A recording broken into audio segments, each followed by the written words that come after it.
happening, noting the number of users on the dungeon channel. The system noted that many gods were watching players quickly overcome the tutorial with curious eyes, as the affected student was surrounded by swirling winds.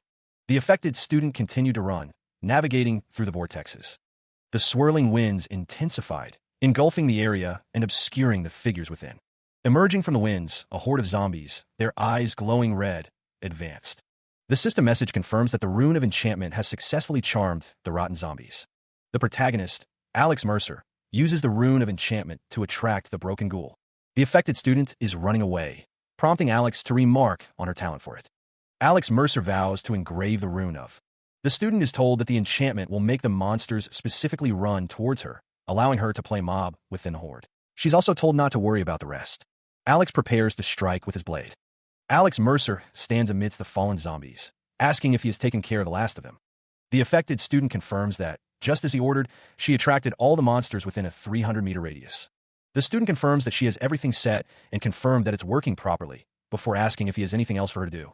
Alex Mercer thinks to himself that her gaze is hard to handle, and reminds her to get as far away as she can, as the one who will appear soon isn't someone she can deal with just by running away. With eyes full of trust, the affected student responds, "Yes, sir." Alex Mercer watches the student flee, thinking that if his expectations are right, then he ventured deeper into the cavern, unaware of the danger that awaited him. Suddenly, the affected student's eyes widened in alarm. Poison. A system message appeared, announcing the arrival of the final boss, the spider of the rotting plague. The monstrous spider descended, its massive form crashing through the cavern. Alex Mercer leaped into action, preparing to face the enormous threat. The affected student scrambled away, trying to escape the spider's path. The spider of the rotting plague loomed, its glowing eyes promising a swift and painful end. The affected student, now clearly terrified, questioned the nature of the ginormous spider. Alex Mercer's eyes glowed with determination as he prepared for the battle ahead. His gaze intensified, focused on the monstrous spider. A horde of grotesque, undead creatures swarms forward, their eyes glowing with malevolent intent. The mass of decaying bodies continues to press onward, a relentless tide of death. A monstrous creature with glowing eyes and sharp claws looms over the horde, its presence radiating an aura of dread. The monstrous creature unleashes a piercing shriek, the sound tearing through the air. With a burst of speed, Alex Mercer slashes through the air, a trail of green energy following his blade. Alex's snake eye skill temporarily transforms into viper eyes, granting him enhanced intuition and the ability to understand key points in his surroundings. Realizing his enemies want to test his abilities, Alex Mercer prepares to show them what he's truly capable of. Focusing his enhanced senses, Alex pinpoints his first target. Novice poison resistance activates as toxins assault Alex Mercer's body. As the toxins take hold, Alex's novice poison resistance levels up. The accumulated flame key within Alex Mercer overcomes the toxins infiltrating his body, burning them away. Flames dance around Alex Mercer, his expression a mix of determination and anticipation as he prepares for the coming battle. The achievement unlocked, reinforcing his fire element and vitality.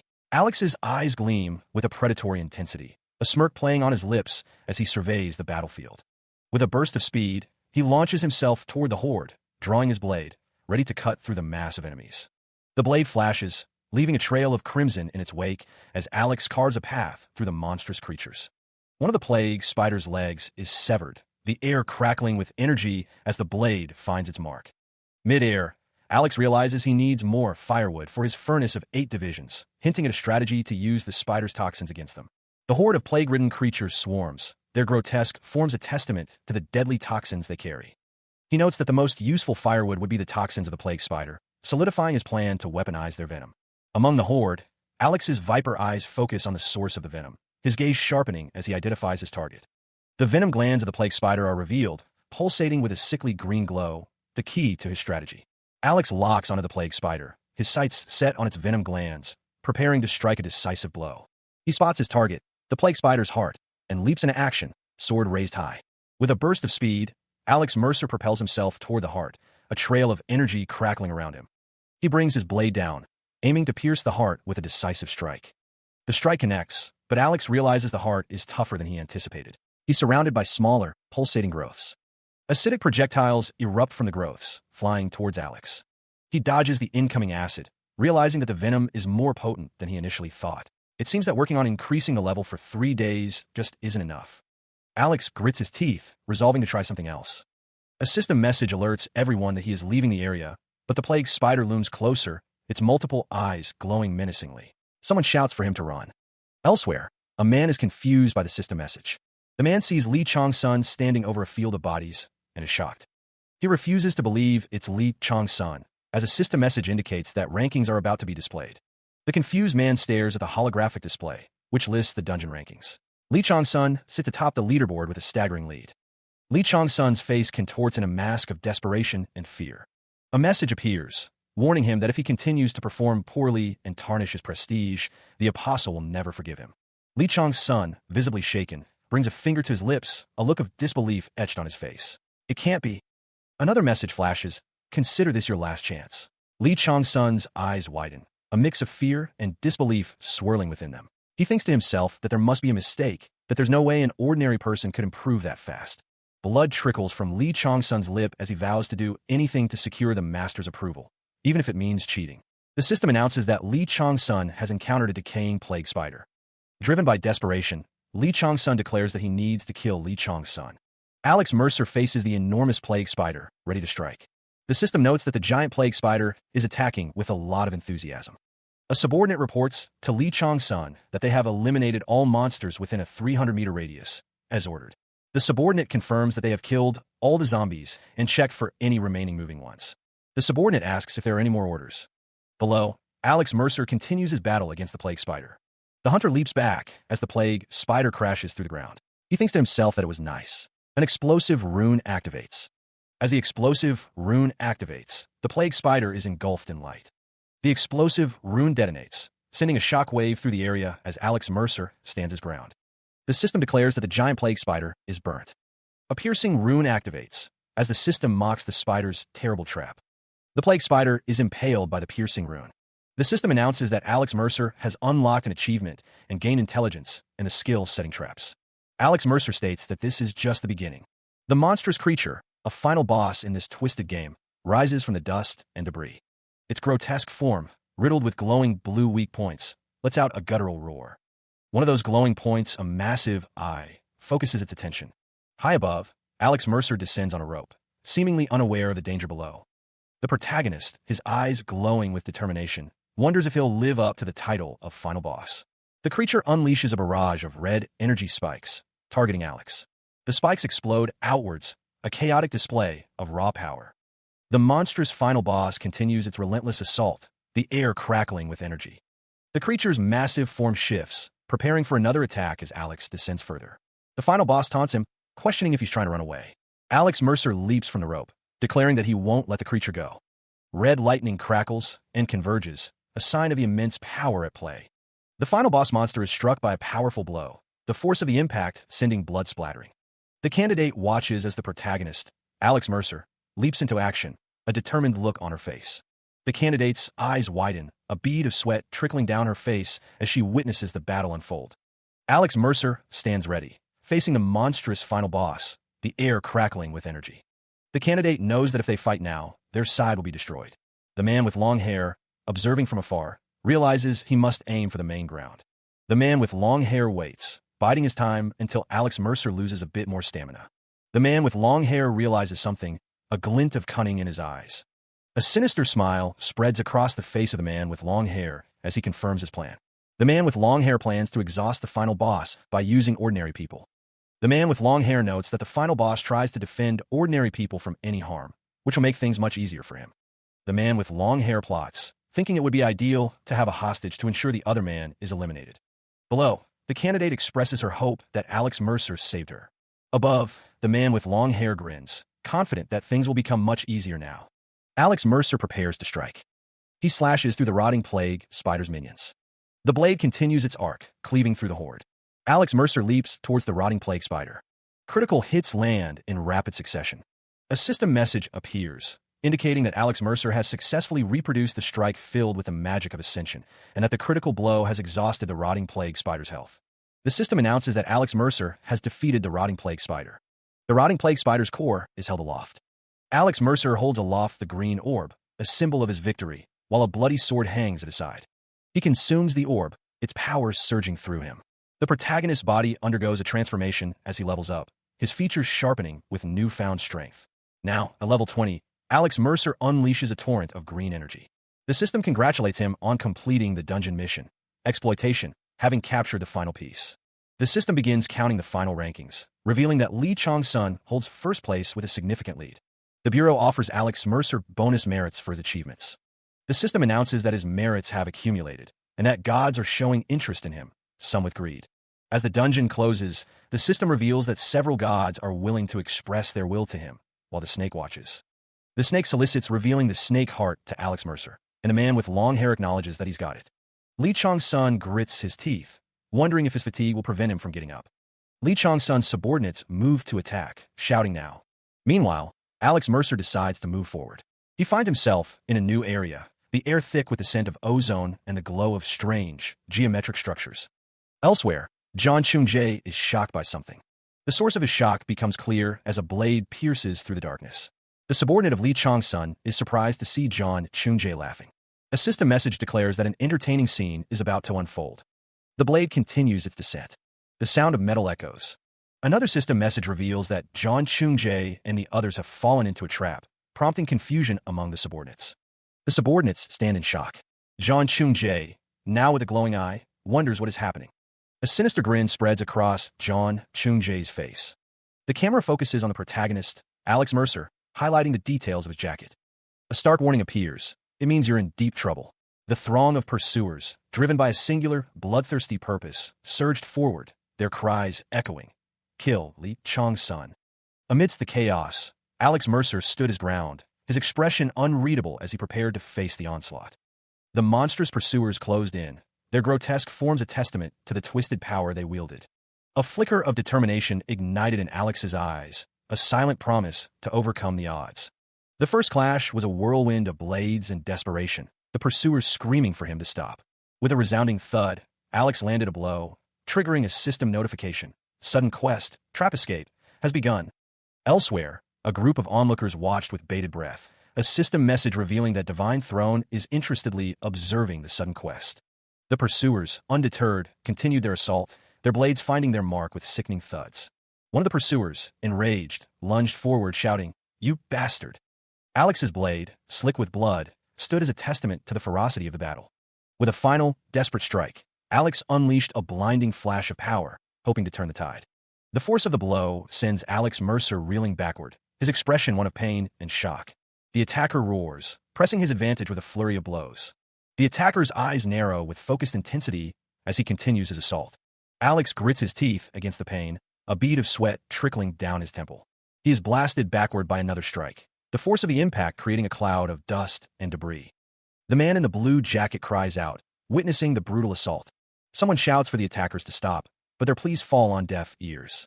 The attackers unleash a final, devastating blow, engulfing Alex in a blinding flash of energy. The man in the blue jacket exclaims that Alex is too strong. Alex, his face contorted in pain and determination, thinks to himself that he needs more power. John Chung-jae stands on a cliff overlooking a battlefield, his sword at his side. John Chung-jae remarks that he was played for the gods' amusement, as expected. The soldiers, focused on Li Changsun, are caught off guard by the sudden attack. One cries out as he's struck down. Another soldier desperately calls out to John Chungjae for help, unaware that he was merely a pawn in Li Changsun's plan. Li Changsun recalls a similar scene, a massacre he orchestrated in the past. A system message announces the death of a cursed player, Wu Zhongwen. Li Changsun, his hand glowing with dark energy, reveals that the contract of the brand has been negated, binding the remaining life points. The soldier who called out to John Chungjae is shocked by this revelation. Suddenly, John Chungjae appears, his eyes glowing with power, ready to strike. John Chungjae unleashes a devastating attack, energy crackling around him. The soldier screams in terror as John Chungjae's attack bears down on him. A sinister smile spreads across John Chungjae's face as his attack connects. The soldier is sent flying, defeated by John Chungjae's overwhelming power. The force of the blow sends John Chungjae flying through the air, a pained cry escaping his lips. The impact is devastating, red energy crackling around him as he crashes. Clutching his arm, John Chungjae cries out in agony. He looks on in shock as dark tendrils rise from the prone figure of the protagonist. Alex Mercer stands tall, dark energy swirling around him. He realizes that for unknown reasons, the life points will be bound somewhere else. John Chungjae stares in disbelief, wondering how this could be. Alex Mercer looks down at John Chungjae, a cold expression on his face. The fallen candidate struggles to recall where he has heard Alex's name before. The city burns in the background as Alex Mercer's gaze intensifies. John Chungjae coughs, finally recognizing the protagonist. Alex Mercer remains impassive as John Chungjae struggles to remember. He still can't remember. John Chungjae explodes in fury, demanding to know how Alex Mercer could have forgotten him, blaming him for being kicked off the team. He pauses, a flicker of recognition crossing his face as he recalls a forgotten memory. The memory solidifies. John Chungjae now remembers.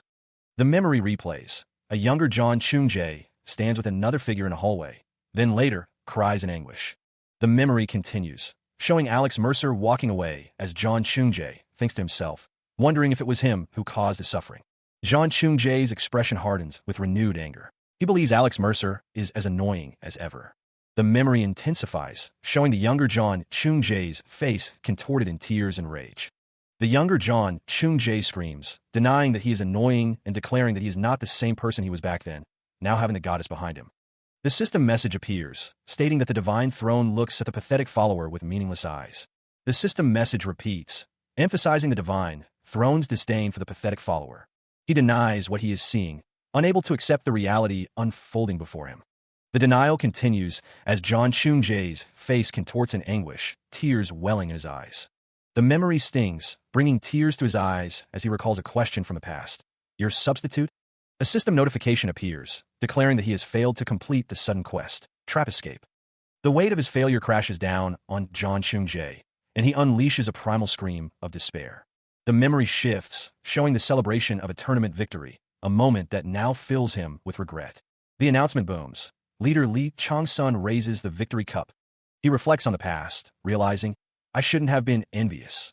The regret deepens as he thinks, I shouldn't have followed him then.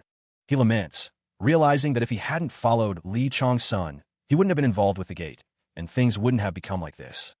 The system declares that the penalty has been given, and John Chungjae realizes it's all because of him.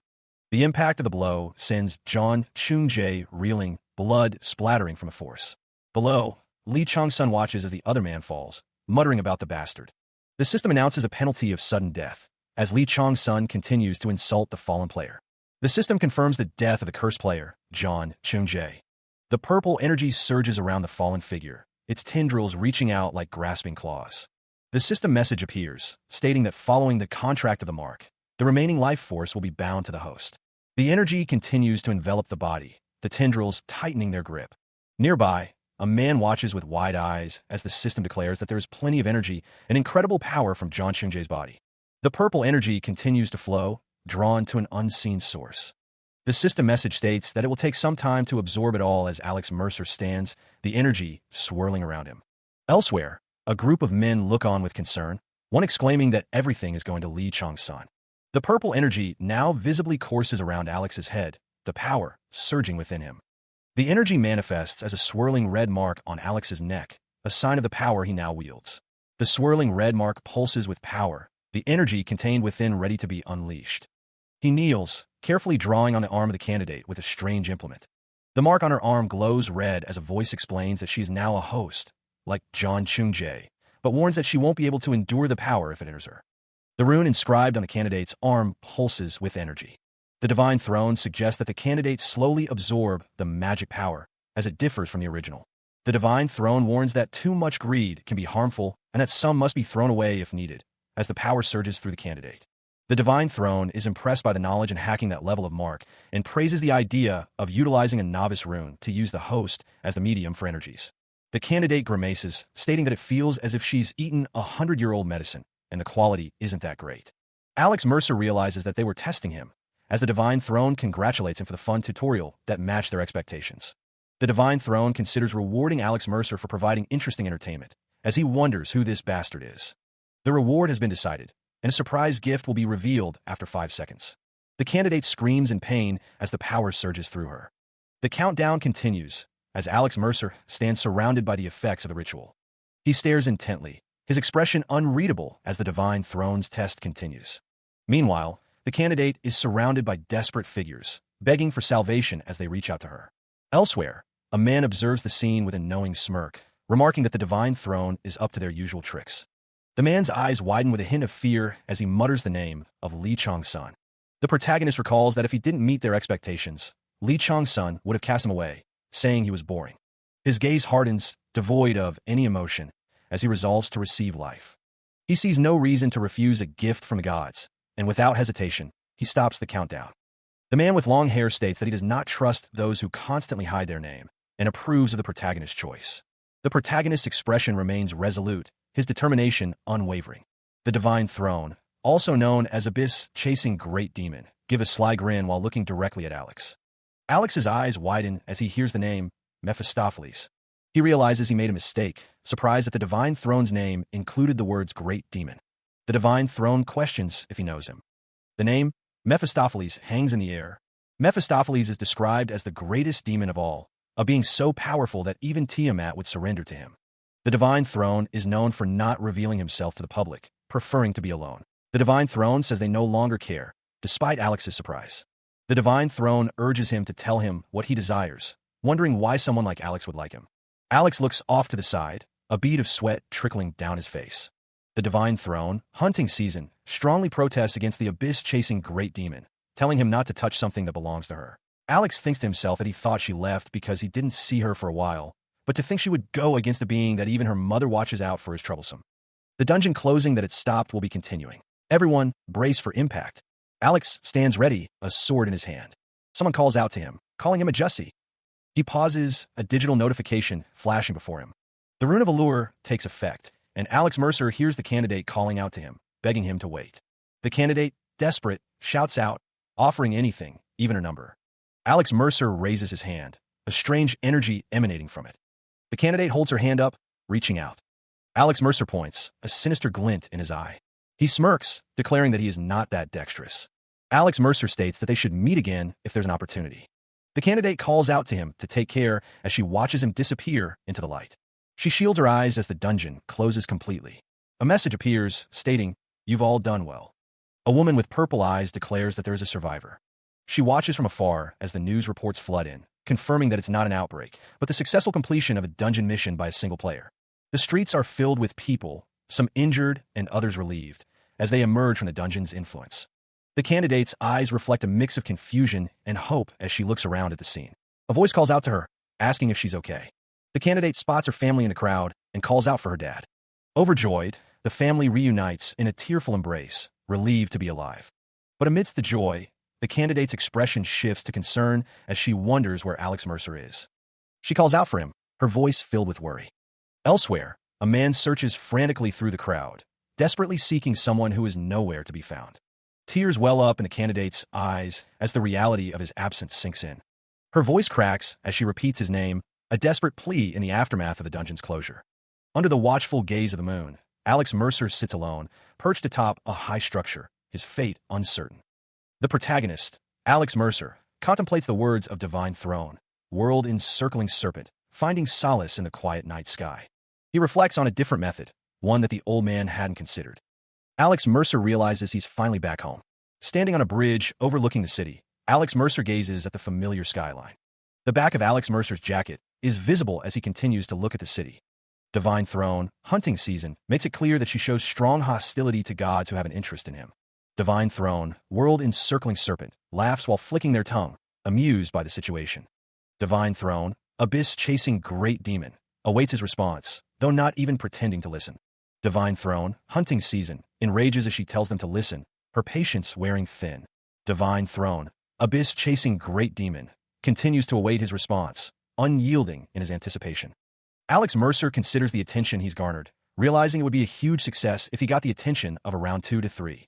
Perhaps, since the day the gate and dungeons open on Earth, a scenario quest, Guardian Star selection, has been assigned. He realizes this might be the first time these many gods and stars were caught in such a situation. The system explains that all players are able to choose their guardian stars who will bring blessings and protection during their long heroic journey, and that hunting season confidently says that the guardian star who befits someone like him, who has exceptional hunting skills and is skilled in dagger arts, is her.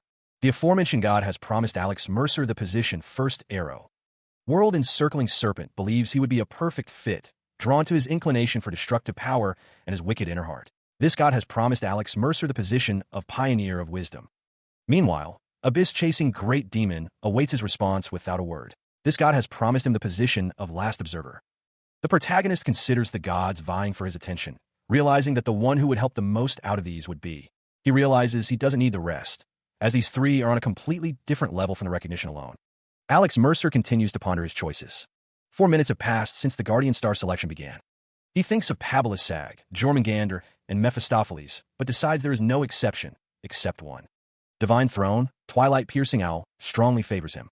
Alex Mercer realizes that Minerva is the real owner of the stigma Mephistopheles had impersonated. He thinks to himself that a justice-preaching goddess would show interest in him. Alex Mercer realizes that it must have caught her eyes that he had overcome the lure of the stigma and saved people. Thankfully, the scale of the weight that was leaning towards evil had almost balanced. The scale of good and evil shows that he is 40% good and 60% evil. Divine Thrones beckon, each offering a unique path. The choice of a guardian star hangs heavy in the air. The time for deliberation has ended. Without a guardian star, one risks falling behind, deprived of blessings and protection. Alex Mercer stands resolute, the weight of his decision etched on his face. A system message declares that he is in a state of no stars, highlighting the urgency of his choice. Having attained a rare achievement, Alex has kicked away the wooing of the gods, a testament to his unique charm and power. The gods, both those who desired him and those who scorned him, react with frustration to his endless greed, as his reputation increases and his achievement points rise by 100,000 karma. He finds the current situation even more challenging than navigating a dungeon, a sentiment that underscores the complexities of his present circumstances. The WPCFF Association, or World Player Council for Freedom, stands as a beacon of hope and order in a world teetering on the brink. Now known as the Association, this international organization operates under the UN Department of Safety and Security, striving to maintain peace. The Association smoothly oversees the dungeons and fates that emerged decades ago, fundamentally altering humanity's environment on Earth. The true story of the Association, however, is known only to the higher ones who truly rule it, their motives shrouded in secrecy. Within a high-tech control room, 2 women monitor a bank of screens, pondering the true nature of the events unfolding. She continues to work, the tapping of the keyboard echoing in the room. It's the work of journalists trying to tear them down, she thinks. The screens display a series of reports. The Jamsil break that had caused an uproar for the last 5 days ended with its closing. Someone close to the association claims the incident occurred while making heavy preparations and isn't a big issue. Experts say the association's excessive display of power only increased anxiety around the incident. Another report asks if it's really fine to leave dungeon breaks like this. Cha Yeun's colleague exclaims in disbelief. Who do they think had worked so hard as the field representative for the last 5 days? The screens detail the preparations, evacuating residents, forming defense lines, and military boundaries. They even finish preparations to receive help from neighboring countries by threatening the executives just in case. So, why is this happening? Association Rank 3 Agent Cha Yeun stands beside her colleague, the weight of the situation heavy on them both. The man's expression is grim as he contemplates the situation. A report flashes on the screen. The mysterious personnel. Who is this person? Cha Yeun leans against the desk, a cigarette between her fingers. She wonders aloud if it was leaked. The man warns her to take a look at the atmosphere, threatening to slap her mouth. He apologizes repeatedly. Cha Yeun stands with her arms crossed, looking down at her colleague. She retorts that he knows very well it's not as easy as he says, but thankfully, the press is looking at this as a rumor. Cha Yun's colleague explains that the higher-ups aren't particularly interested in the person called L. The colleague continues, describing how a new face suddenly appeared in a 2-star ranked dungeon, closed it, and left without a trace, a story that sounds unbelievable. The colleague wonders if this ordinary person could possibly be a demonic sect worshipper. The colleague emphasizes the need to contact them before the clans do, frustrated that they have no idea where they hid and can't find them at all. The colleague exclaims that they even searched through the CCTV and found them. The colleague rushes out, eager to find the person of interest. The colleague demands to know where they are. The colleague is told that it's their home. The colleague is surprised to learn that they're home. Meanwhile, the protagonist returns home, greeted by his dog. He announces that he's back, as a pot of food simmers on the stove. A woman asks if he ate yet, noting the delicious smell. The waiting woman's eyes widen as she notices something. From her perspective, the source of the disturbance seems to be coming from the kitchen entrance. The woman realizes the smell permeating the air is kimchi stew. Elsewhere, a figure in a hooded jacket pauses, seemingly drawn in by the same scent. A small dog barks excitedly, wagging its tail as it looks up at the hooded figure. The figure recognizes the aroma, a scent they haven't encountered in centuries. The delicious smell overwhelms him, stirring something deep within. The figure, revealed to be the protagonist, crouches down to greet the eager dog. Inside the apartment, the waiting woman smiles, announcing that the stew is nearly ready. The protagonist tells the dog to wash itself before declaring that he will set the table. The woman in the kitchen thinks to herself that she is finally home after hundreds of years. She smiles warmly, holding a stuffed animal as Alex Mercer returns home. The protagonist's jacket is visible as he announces, "I'm back." A spread of dishes sits on a table, prepared for a formal meal. Inside the house, the atmosphere is thick with unspoken tension. Around the table, family members sit in silence, waiting for the meal to begin. Alex Mercer reflects on his reasons for returning, realizing it was to avoid staying in this house. A woman announces that she will be leaving as well. Alex recalls that his paternal family was like a conglomerate and his father had surgery at dinner time at a large hospital. The woman states that she has a lecture in the countryside today, so she might be a bit late. Alex remembers that his older brother had gone to medical school following after his father, and his older sister majored in music and received many competitive awards. The woman explains that she has a lecture in the countryside today, so she is not sure as well. Alex thinks about how, in comparison to his siblings, he had a strong drive to win since he was young, so he was obsessed with gaming and was always treated as a weirdo.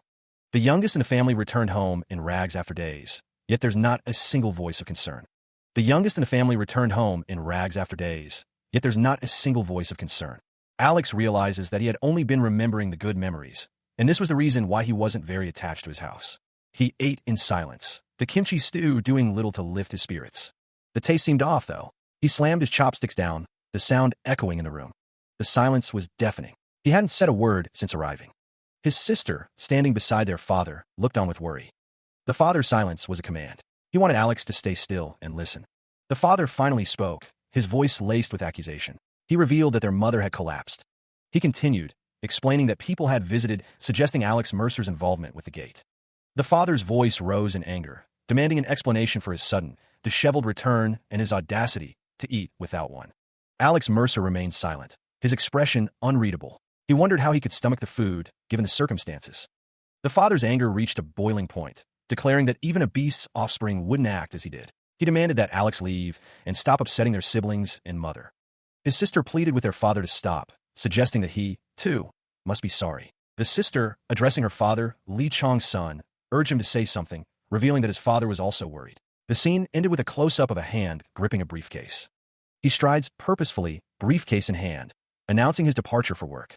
The father's face is etched with worry as he leaves. The sound of a door closing echoes through the house. Alex Mercer sits alone at the table, lost in thought. His sister explains that their father speaks rashly when angry, acknowledging that Alex is aware of this tendency. Alex's expression hardens, a storm brewing behind his eyes. He responds simply, acknowledging his mother's words. His sister reflects on their mother's rapidly declining health. Alex realizes he had been overlooking something important. He sees a vision of figures standing in a doorway, their identities obscured by the light. Alex admits he was waiting for his family to show concern first, not even considering approaching them himself. A meal is set out for him, accompanied by a quiet apology and a request to rest.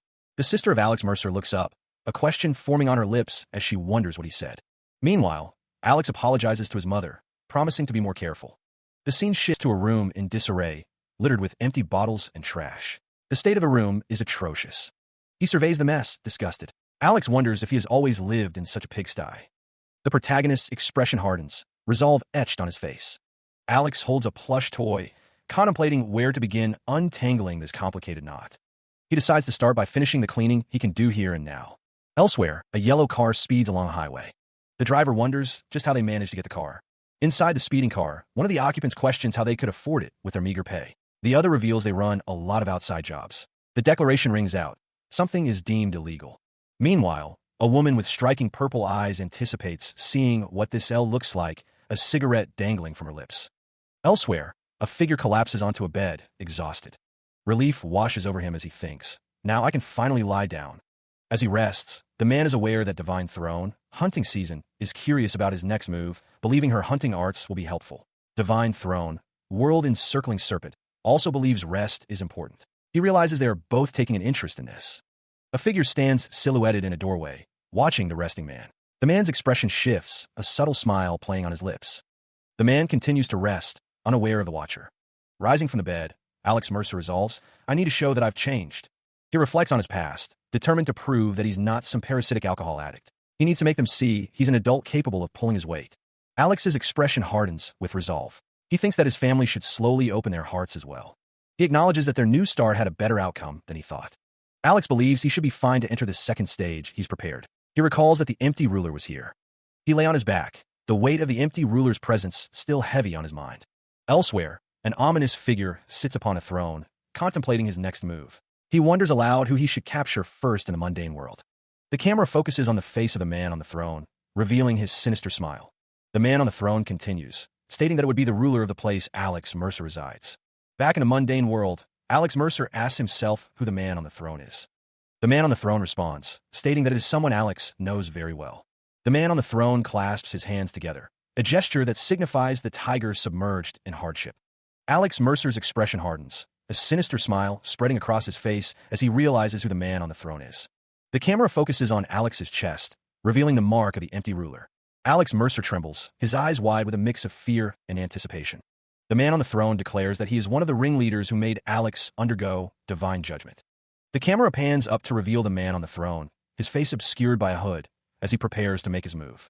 He recalls the face of someone, their laughter echoing in his mind. But the empty ruler is cunning, making him a difficult target to capture, especially with his loyal followers. A recruitment notice for the White Tiger clan appears on a phone screen. Next to your smile, there's always a white tiger. The recruitment notice states that the White Tiger clan will be picking new players in 1 month. The recruitment notice continues to be displayed on the phone screen. The White Tiger clan's emblem is prominently displayed alongside the word recruitment. The notice reiterates that the White Tiger clan will be selecting new players in a month, a clan that has existed since the opening of the gate, when gods and stars began to look towards the earth. The text explains that groups or believers who have received protection and blessings are called a clan. The empty ruler is described as the guardian star that gives protection to the White Tiger clan, despite his poor naming sense, giving the same name to his followers. Alex Mercer stares intently at his phone, seemingly absorbed by what he's reading. The text emphasizes that the White Tiger clan is Korea's #1 massive clan, highlighting their immense size. The recruitment notice appears again, stating that the White Tiger clan will be picking new players in 1 month, a recruitment drive that is happening because he doesn't have the power to start a war right now. A sinister plan begins to form, one that involves dismembering opponents without their knowledge. The man, revealed to be Alex Mercer, resolves to complete his preparations within a month, no matter the cost. Someone asks where he's going. He replies that he'll be off to the Han River Park just in front and that he'll return before it gets late. The man is told not to worry about getting late. He thinks to himself that this place is an isolated place, even in Hanum, wondering if it's really here. The man, revealed to be protagonist, continues his journey. He walks deeper into the forest. The protagonist continues walking. He reflects on how people are a given, and he can't make contact with even wild animals, resolving that for what he's attempting to do, there can't be any disturbances whatsoever. But he finds himself needing to use the restroom. He wonders if he ate too much kimchi stew after not having it for several hundred years. His stomach feels quite unsettled, and he wonders if he should take care of it like he did in the dungeon, as a golden light emanates from his hand. The protagonist looks contemplative. He decides to solve it the human way, realizing his body is in for a surprise, going to the restroom for the first time in several hundred years.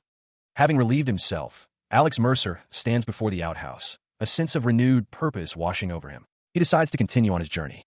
His gaze sharpens, a determined glint in his eyes as he sets his sights on the path ahead. With a burst of speed, he He propels himself forward, leaving a trail of displaced air in his wake. The mountain looms in the distance, its peak shrouded in mist, a silent sentinel watching over the landscape. Deep within the forest, Alex pauses, surveying his surroundings. He believes this location should be suitable. Suddenly, he is ambushed, a spray of blood erupting as he's struck from an unseen assailant. Runes carved into the trees glow with a malevolent energy, revealing the source of the attack. A system notification appears. A rune of stealth has been installed, concealing the attacker. The sound of rustling leaves betrays the hidden enemy's movements as they prepare for another strike. Realizing the danger, Alex Mercer quickly removes his jacket and shirt, deciding to store them carefully, knowing he'll need them again. Having been stripped of his clothes, the protagonist activates his inventory. The inventory displays a list of items, including bone spears, small shields, poison fangs, and pyrotoxin claws. More items appear: cryotoxin beaks and tail stingers. The inventory highlights the venom gland of the plague spider X1. He prepares to consume the venom gland. The protagonist holds the venom gland aloft, ready to use it. He realizes that there is no firewood that can ignite a spark like venom. Elsewhere, figures in red robes stand observing. The pure flame accumulates within the body, as the departing fire specializes in the defeat. Once a foreign matter that tries to harm the body is found, it will have no choice but to be set on fire. The stronger the foreign matter is, the fiercer the fire will be. Then the departing fire will then become that of the furnace of 8 trigrams. While the fire of the furnace of 8 trigrams burns, all wastes and murky ki accumulated within the body will burn alongside the foreign matter. There is no surer method of rejuvenation than this. He already has plenty of sparks within, so first would be the heart. The poison fang of the bloody mamba pierces through the heart. A sharp pain shoots through Alex Mercer as the venom takes hold.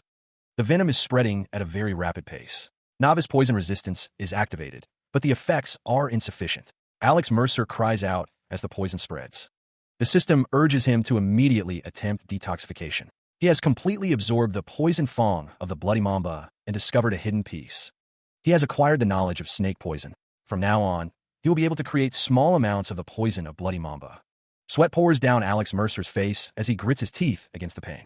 50,000 karma has been added to the achievement points. He is now in a state of critical poison. The pyrotoxin claw of the fire tiger has invaded his liver and intestines. Divine Throne, hunting season, is shocked by what he's doing, checking if there are any items that could help him.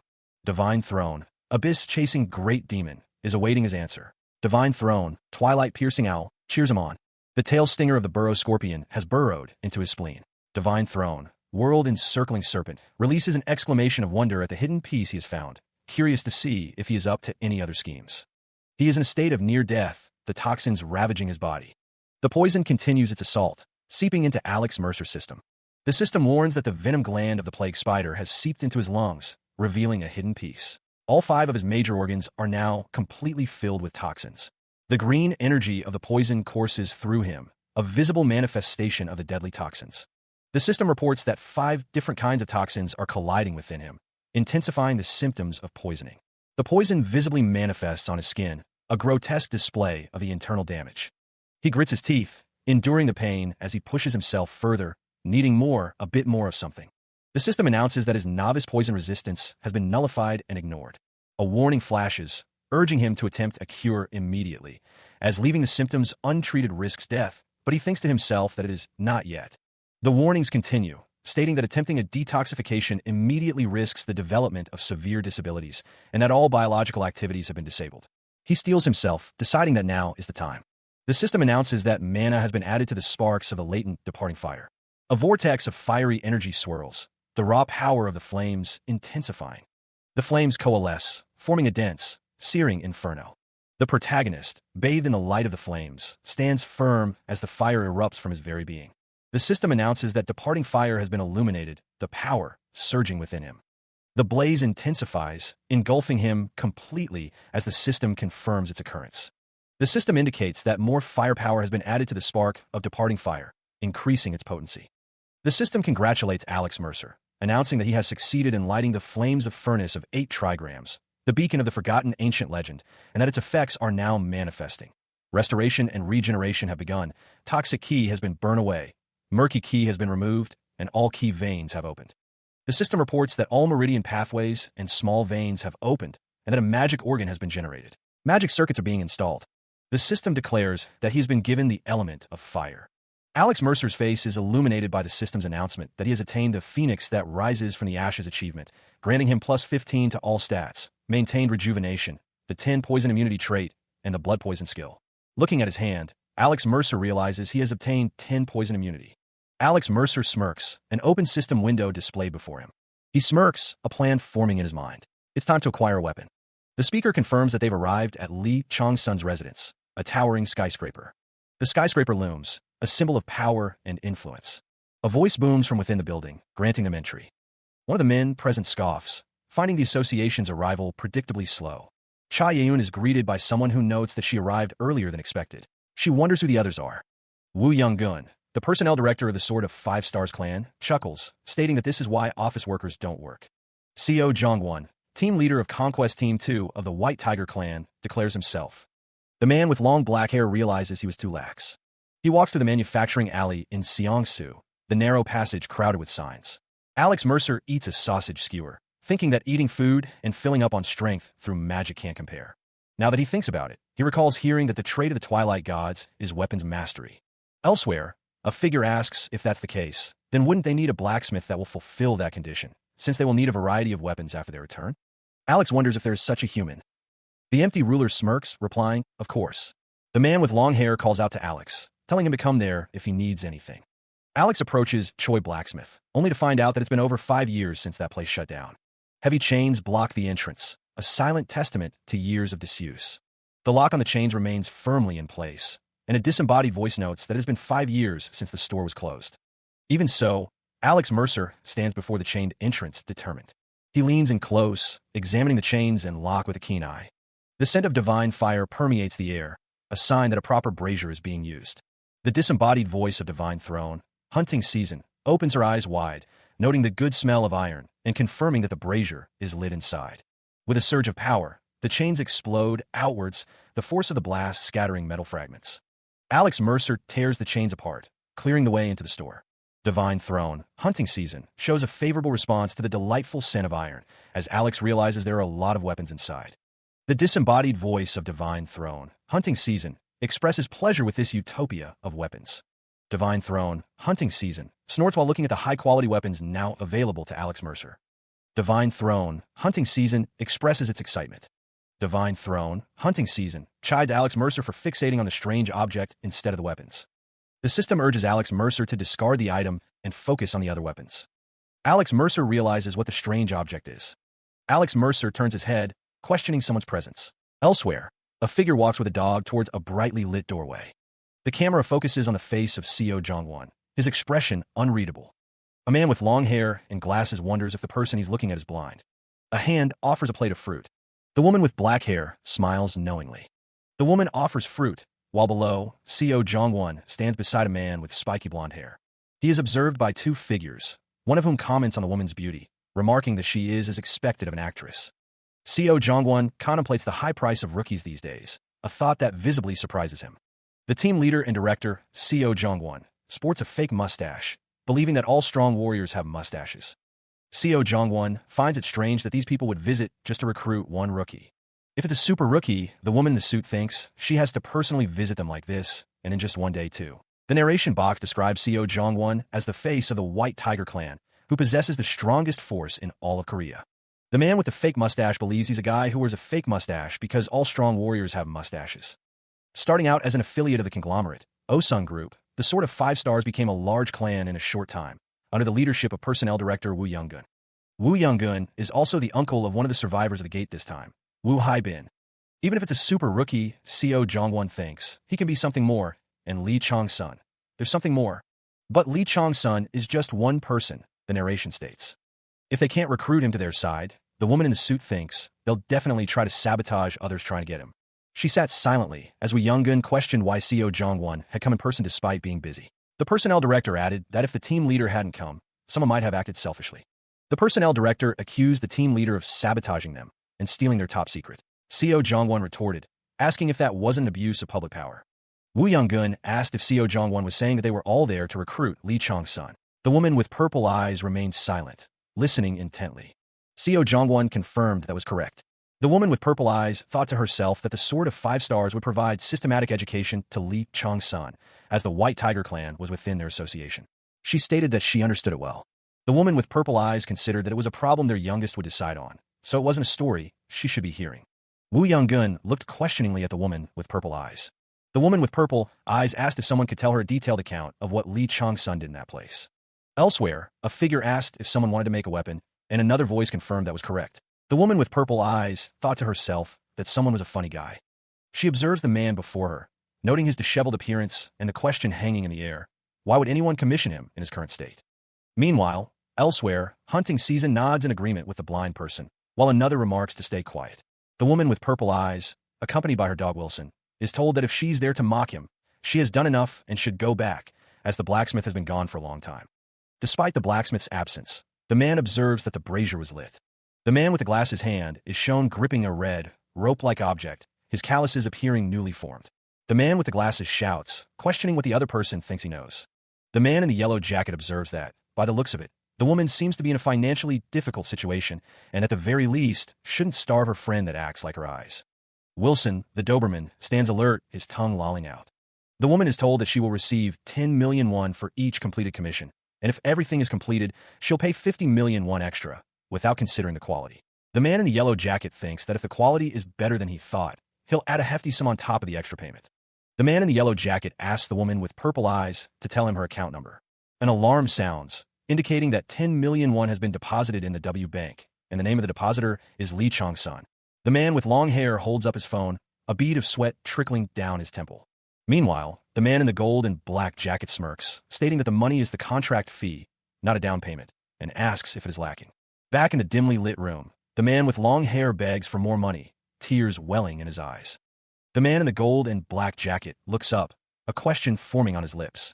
Elsewhere, a woman walks with her dog, lamenting that she needs 5 million won more to pay her delayed rent. The man in the gold and black jacket glances at his phone. He receives an alert that 5 million won has been deposited in the W bank, with Li Chong-sun as the depositor. The woman with long, dark hair questions what she is being told to make. The man with long hair, now wearing glasses, asks what, as he realizes he is the client. The man in the gold and black jacket reveals that he is the patron. The man in the gold and black jacket, Alex Mercer, declares his intention to use his money for his own purposes. The camera focuses on Alex, now seated, as he confidently instructs someone to address him as boss. The client details the weapons he requires: a 5-meter whip, a long spear that can be disassembled, a large axe, 5 small hand axes for swords of each type, and a shield. He adds that he also plans to commission a bow, arrow, and armor. An alert appears on the blacksmith's computer, notifying him that 100 million won has been deposited into his account by Li Chong-sun. The client states that this is the material cost, and he should ask for more if needed, but he shouldn't even think about canceling the commission. The blacksmith, enraged by the demands and the threat of cancellation charges, unleashes a torrent of insults. Alex Mercer reflects that he often hears such words. The client wonders how much Alex believes in him to entrust him with so much, especially since they are meeting for the first time. Alex confirms that it is their first time meeting, adding that the client is a blind man who is very disadvantaged as a blacksmith. The protagonist asks if there is a need for the patron to question his client's decisions, stating that he makes the goods, and the client pays the price, which he believes is a good contract. The client agrees to accept the commission, but notes that all of it is difficult and there is too little time. He reflects that it has been a long time since he hammered steel, so he needs to regain his senses. The client thinks that the items ordered are difficult to figure out how to craft, and that is the biggest problem above all. Alex Mercer stares intently, his expression unreadable. He wonders what the man is talking about, as the image of a unique hammer engulfed in flames appears before him. The protagonist states he doesn't have the hammer, prompting the other man to ask if it was stolen from him. The man with long hair explains that it was his disciple brother, his father's old disciple, who stole the hammer after his father passed away and ran off to join a big clan. The protagonist, Alex Mercer, retorts that it sounds like his father didn't have eyes for disciples. Alex Mercer presses him, asking where the place is that coaxed his disciple brother. The man with long hair responds with the name of the place, Hyaf. The man offers to deliver it to Alex Mercer, asking where that place is. The man with long hair is shocked, exclaiming that just by the namesake, it's one of the 10 clans and extremely dangerous. Alex Mercer thinks to himself that he doesn't care and that he just needs to remove all evidence without anyone realizing it. The man with long hair confirms that Hyoff was indeed the place. The man with long hair reflects on a strange feeling he's had, feeling like he's being dragged around by Alex Mercer. The man with long hair admits he doesn't know the reason, but he believes that Alex Mercer will be able to accomplish it. The city of Seoul sprawls beneath the watchful gaze of Manhwa, a silent sentinel under the crescent moon. Ancient stone structures stand guard, their purpose lost to time, yet their presence remains imposing. A figure approaches the wall, their footsteps echoing in the night. It's Alex Mercer, heading towards Highoff. The entrance to Highoff looms ahead, a dark maw carved into the mountainside. Standing atop the well, Alex Mercer seethes, thinking to himself that there's only one reason Highoff took the disciple brother, Jin Dae-hwan, and curses that son of a bitch. The protagonist's expression hardens as he resolves to clear away any traces of the disciple brother's blood and successfully retrieve the special hammer. He knows Jin Dae-hwan was mysteriously searching here to open the last room in Highoff, apparently called Song's Lock. It seems like a burial ground for those who broke a lock. Alex Mercer wonders what sort of place it could be. If it's a place so valued, there should be decent burial goods buried there as well. The time is 8:40 p.m. Alex Mercer sends a text message to his mother, letting her know he'll be back after dinner. The protagonist sits perched on a ledge, phone in hand, a promise hanging in the air. I'll be back after dinner. Before venturing deeper into Highoff, Alex Mercer decides to research the clan, seeking any advantage he can find. He examines an article detailing the Highoff clan's alleged involvement in various crimes, including drug trafficking and contract assassination. Considering the information, he thinks to himself that they're all full of trash and that there shouldn't be any issue if he got rid of all of them. A system notification appears, informing Alex Mercer that Divine Throne, Twilight Piercing Owl, nods her head in pleasure due to his righteousness. He has obtained Unwavering Heart. The Unwavering Heart blessing provides mental immunity and helps maintain perseverance. He acknowledges the blessing, thinking that it looks like she had a misunderstanding. Alex Mercer reflects that it would have been better if she had given him Insightful Eyes or Bladed Dagger of Goddess. Divine Throne, Hunting Season, is joyed in anticipation of a fun battle. Divine Throne, World Encircling Serpent, awaits his solution to this battle. Thinking he needs to hide his identity, he prepares to equip something. He equips the Smirking Haho Mask, which provides recognition blocking and securing vision. Now wearing the mask, Alex Mercer thinks that he doesn't want to just get rid of those garbages. He has equipped the hidden weapon made by the feather of the ice kite. He thinks to himself that first he would need. The masked figure is seen running forward, the hidden weapon at the ready. Alex Mercer is seen from a low angle, ready to fight.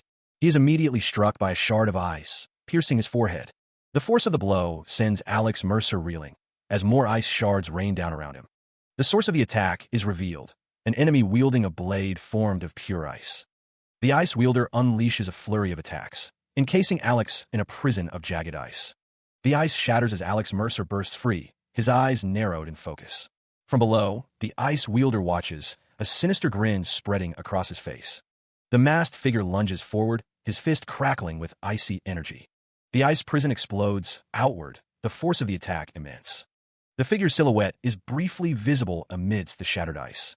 The masked man, revealed to be Lee Chong's son, expresses his disappointment. He believes Alex Mercer should be suffering more. A hand is shown, bloodied and pierced by shards of ice. The blood poison skill has been activated, as the ice shards begin to take their toll. The cryotoxin, created within Alex Mercer's body, begins to spread. Reinforced by the blood poison, the cryotoxin from Lee Chong's son's hidden weapon intensifies, a skill received for obtaining 10 poison immunity. Coughing, Alex Mercer realizes he's using the Smirking Haho Mask in actual combat sooner than expected. The effects of the venom are amplified because it's not just an ordinary cryotoxin, but blood poison mixed in.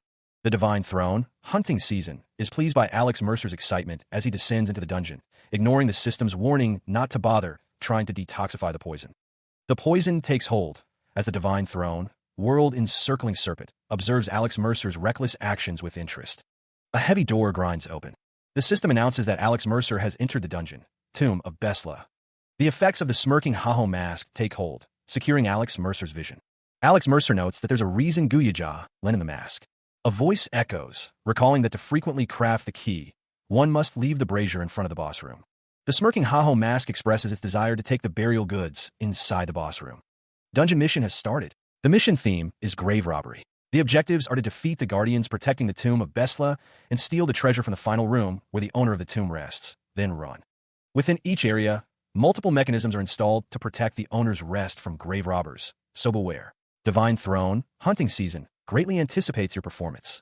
The masked figure stands firm, awaiting a response. Footsteps echo through the tomb. Divine Throne, Hunting Season, tilts her head in question, wondering why Alex Mercer doesn't come out. Divine Throne, Hunting Season, questions Alex Mercer's actions, interpreting his silence as a sign that there's no one there. The masked figure declares that Alex Mercer is not coming out. The figure in the yellow jacket states that if Alex Mercer doesn't plan on coming out, he leaves him no choice. He adds that if he meets the next administrator, he'll have to give that person the right skills. Alex Mercer emerges, denying the masked figure's claim. Divine Throne, hunting season, remarks that Alex Mercer is more impatient than she thought. Divine Throne, hunting season, tells Alex Mercer that he should be more relaxed. Harold, the dungeon administrator, introduces himself, stating it's nice to meet them for the first time. Divine Throne, hunting season, is shocked by the reason he appeared. The administrator stands tall as Divine Throne, hunting season, rages, pointing out the nonsense he is saying. Divine Throne, hunting season, compliments Harold for possessing the art of hiding that can fool a god's authority. Harold smiles, seemingly unbothered by the god's reactions. It's true that Divine Throne, hunting season, looks at the other gods' channels with a surprised face. Divine Throne, world-encircling serpent shakes her head with a pitiful look. Divine Throne, abyss-chasing great demon, stares at the administrator Harold. Divine Throne, twilight-piercing owl, makes a bitter smile and consoles hunting season.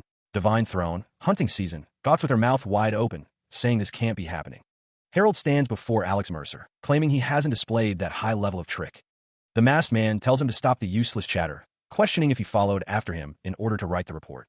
Harold, the dungeon administrator, asks if he knows about the report. The masked man states that since the tutorial is already over, the report is unnecessary. Harold is shocked to learn that the report is a detailed evaluation form written in the administrator's department. Whispers spread about the target that has piqued the interest of the gods, a novice who somehow possesses knowledge beyond their years, surpassing even the most seasoned rankers. Harold, the dungeon administrator, diligently works on the report, knowing he needs to add more to it. Unbeknownst to him, the masked man stands guard behind him. The masked man watches Harold intently, his expression unreadable behind the mask. The pressure mounts as Lee Chong-sun becomes a rising star in the heavenly realm, with gods and stars eagerly awaiting the report. The administrator's department feels the strain, unaware that Harold is secretly being followed. Harold reflects on his predicament, realizing he was caught by Lee Chong-sun despite his efforts. He laments that he had only written half of the report, and that Lee Chong-sun knows too much about its importance. Panic sets in as the weight of the situation crashes down on the dungeon administrator. Tears well up in Harold's eyes as he stares at the laptop screen, overwhelmed by the task before him. Desperation grips Harold as he wonders what to do, fearing that they won't simply let this go. A sudden realization dawns on the dungeon administrator. He can simply take the right of skill. Harold, now determined, exclaims that he understands and is ready to act. The masked man reveals that there is something else he would like to request instead. Harold asks what the masked man would like to request, promising that anything is possible as long as it's within the budget. The masked man responds that he will tell him later. He assures Harold that there's nothing to worry about, despite the dungeon administrator's visible unease. Harold, however, thinks to himself that he can only fulfill requests within his jurisdiction, so he hopes the masked man understands. The masked man dismisses Harold's concerns, stating that there's no need to worry about it. A mana pledge between Lee Chong-sun and Harold has been concluded. Harold is shocked that the masked man even knows about the mana pledge. The dungeon administrator thinks that it wouldn't be strange to call him a veteran instead of novice. The masked man walks away from Harold, his back turned.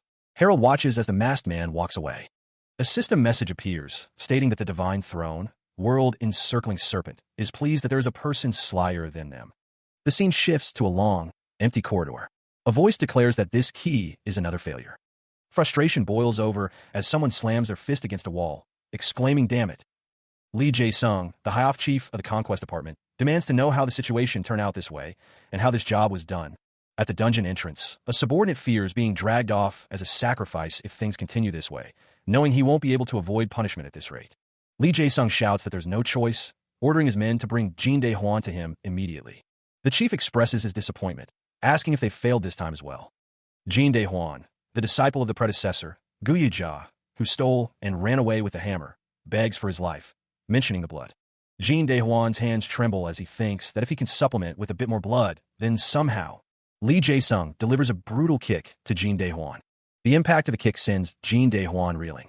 Lee Jae-sung laments that he procured everything Jin Dae-hwan needed, including people and even a flame, but he has failed at everything despite that. The chief questions if there's a reason he needs to keep Jin Dae-hwan alive, noting that he's also at risk of being fired. Jin Dae-hwan, on the ground, weakly explains that the flame he provided wasn't the one mentioned, and that it wasn't a divine brazier, but a low-quality item. Lee Jae-sung's face contorts in anger as he asks if Jin Dae-hwan is saying it's his fault. A panicked exclamation echoes through the dungeon. Desperate, Lee Jae-sung begs for another chance, admitting he shouldn't have trusted Jin Dae-hwan in the first place. He realizes that he needs blood to continue, having succeeded up to the second layer of the three-layer locking mechanism. Lee Jae-sung warns that failure this time will result in the deaths of Jin Dae-hwan and his family. Jin Dae-hwan, groveling, expresses his gratitude for the reprieve. The dungeon administrator wonders why the items aren't coming, as Lee Jae-sung vows to figure things out quickly in return. A system message indicates that the ranking system will be updated due to new data. The dungeon ranking is displayed, showing Lee Chong-sun as a new entry at rank 57. Lee Jae-sung, observing the ranking, is shocked by this development. Elsewhere, the rabbit-eared dungeon administrator types furiously at a computer. The system notes that Lee Chong-sun is an unusual player, and many gods and stars are observing him. The administrator continues to monitor Lee Chong-sun's progress, noting his excellent combat methods. The system reports that Lee Chong-sun has cleared the first two areas within 30 minutes each, repelling the incoming iron ball with a single slice. Lee Chong-sun navigates the dungeon with ease, dodging countless arrow traps without even looking.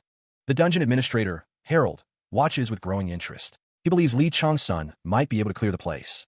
Harold's refined senses tell him that Lee Chong-sun possesses talent, senses, and traits, missing nothing. The administrator realizes that the competition between the gods and stars trying to make him into their apostle will become much more fierce. Harold continues to monitor Lee Chong-sun's progress, noting that the KR 921 dungeon hasn't been cleared for 4 years. The dungeon administrator is impressed by the remarkable look of player Lee Chong-sun. Harold is struck by a sudden thought. Lee Chong-sun reminds him of someone from the past. A flashback begins, showing a figure bathed in golden light.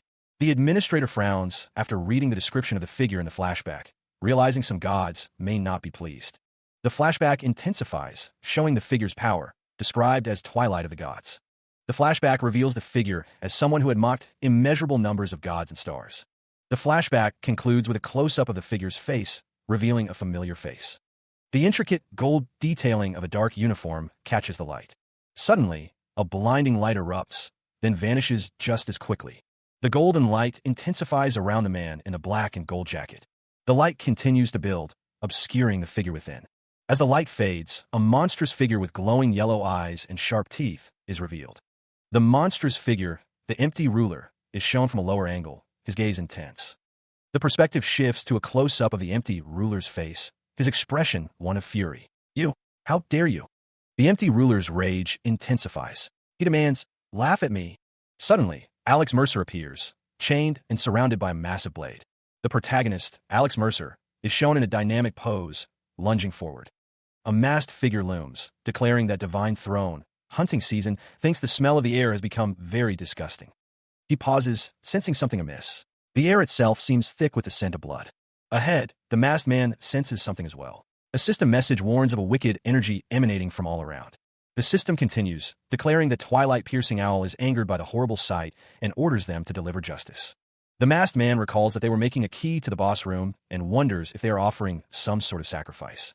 The masked man barks at someone to get moving, annoyed by their slow pace. One of the subordinates worries that the chief's anger won't be normal at this rate, and another suggests removing a couple of heads to hurry things up. One of them begs to be spared. The masked man tells them to calm down, as they're only missing one person right now. He warns that killing them to fill the numbers will result in their own deaths. One of the subordinates is frustrated. Suddenly, one of the subordinates is encased in ice. The others look on in shock as the ice spreads. The ice continues to spread, encasing the subordinates and moving towards the masked man. The ice shatters. The ice encasing the masked man shatters into fragments. Enraged, one of the subordinates demands to know who dared attack them. The masked man's attacker draws a sword, preparing to strike. The subordinate screams in agony as he is struck. The attacker's mask comes into clearer view, revealing a stern expression beneath. The blade slices through the air with deadly precision. The masked man, now unmasked, demands to know who dares challenge Highoff, as the attacker stands over the injured subordinate. The subordinate's eyes widen in terror as he stares up at his attacker.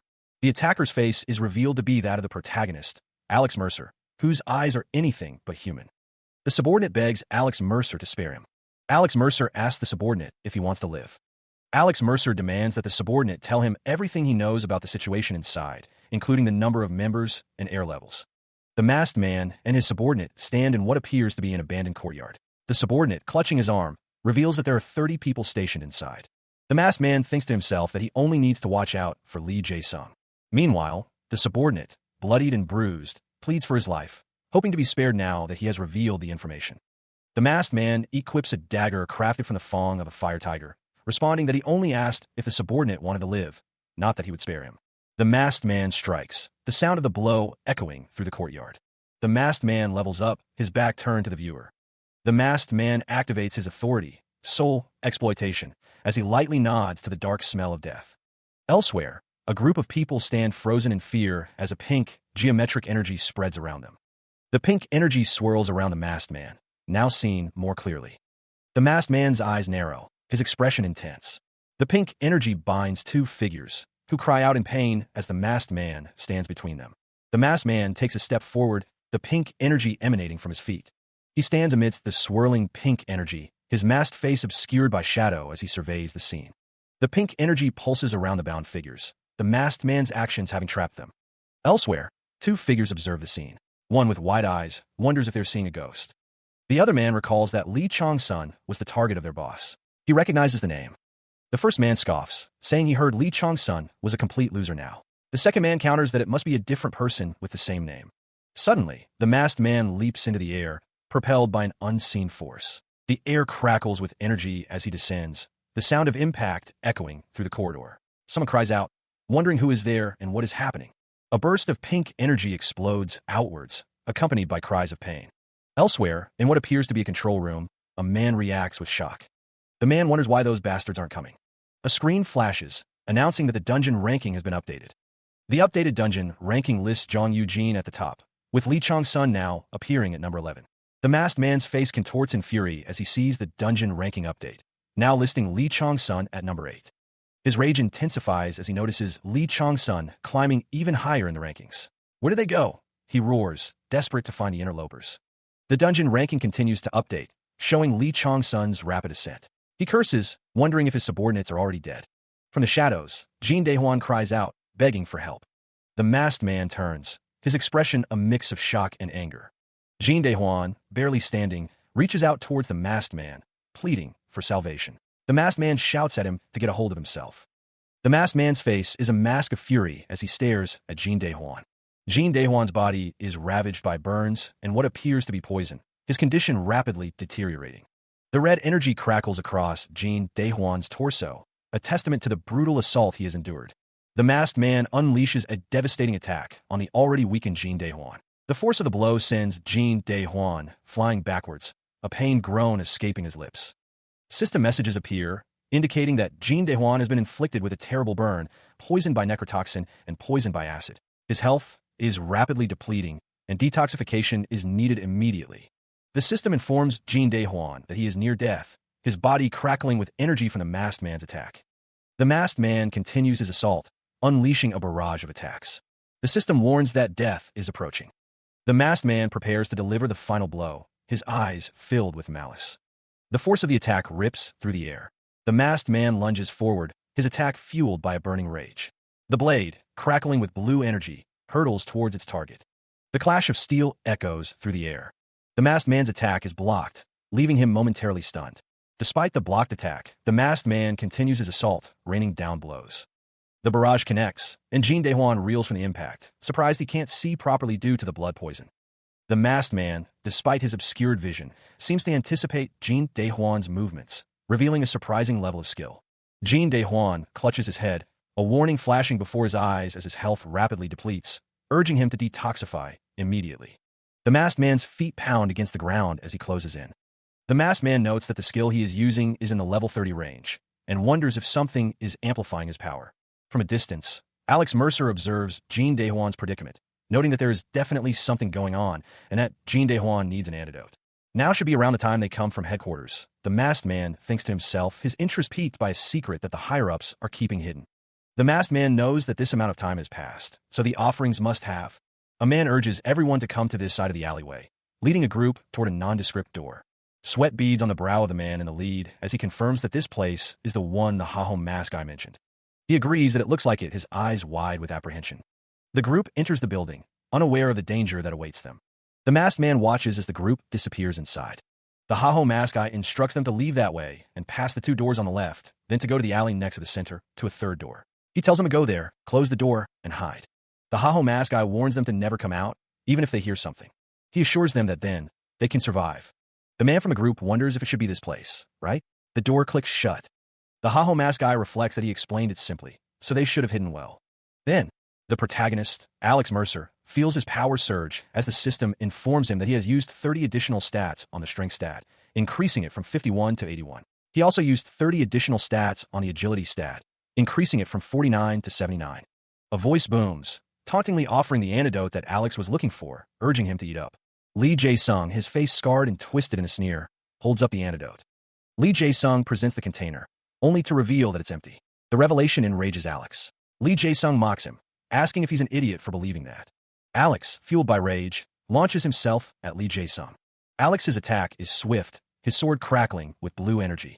Lee Jae-sung barely manages to block the blow, his expression strained. The clash of their weapons sends sparks flying as Lee Jae-sung cries out. The force of the impact sends Alex skidding backward. The attack clearly surprised Lee Jae-sung, blood trickling down his face as he struggles to comprehend what's happening. The system message declares that the Divine Throne, hunting season, is pleased by the overwhelming fight as Lee Jae-sung prepares to counterattack. A close-up reveals the intensity in Lee Jae-sung's eyes, a predatory focus hardening his gaze. The system announces that skill, Intermediate Dagger Arts, has reached its maximum level, and a higher rank skill will be developed. Simultaneously, it declares that skill, Superior Dagger Arts, has been obtained as Alex Mercer lunges forward. The newly acquired skill manifests as Alex Mercer wields a dagger, its blade gleaming with deadly intent. The dagger flashes as Alex Mercer strikes, the speed and precision of his movements a testament to his improved skill. The sound of the blades colliding echoes through the air as the two combatants clash. Lee Jae-sung, visibly shaken, clutches his sword, muttering in disbelief at the turn of events. The sound of tearing flesh fills the air as Alex Mercer's attack connects, drawing a pained cry from Lee Jae-sung. Multiple slashes tear across Lee Jae-sung, the force of the blows staggering him.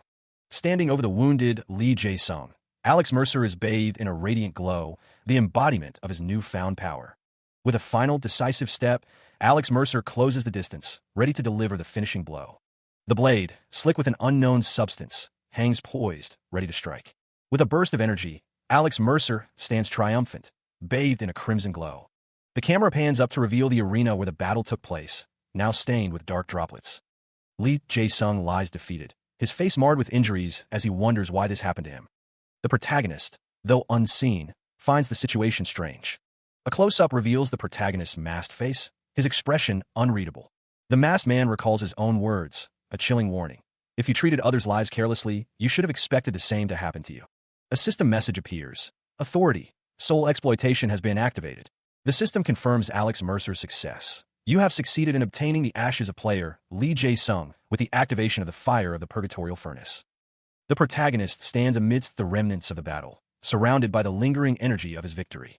Another system message indicates a benefit. Vitality has been restored by 6%.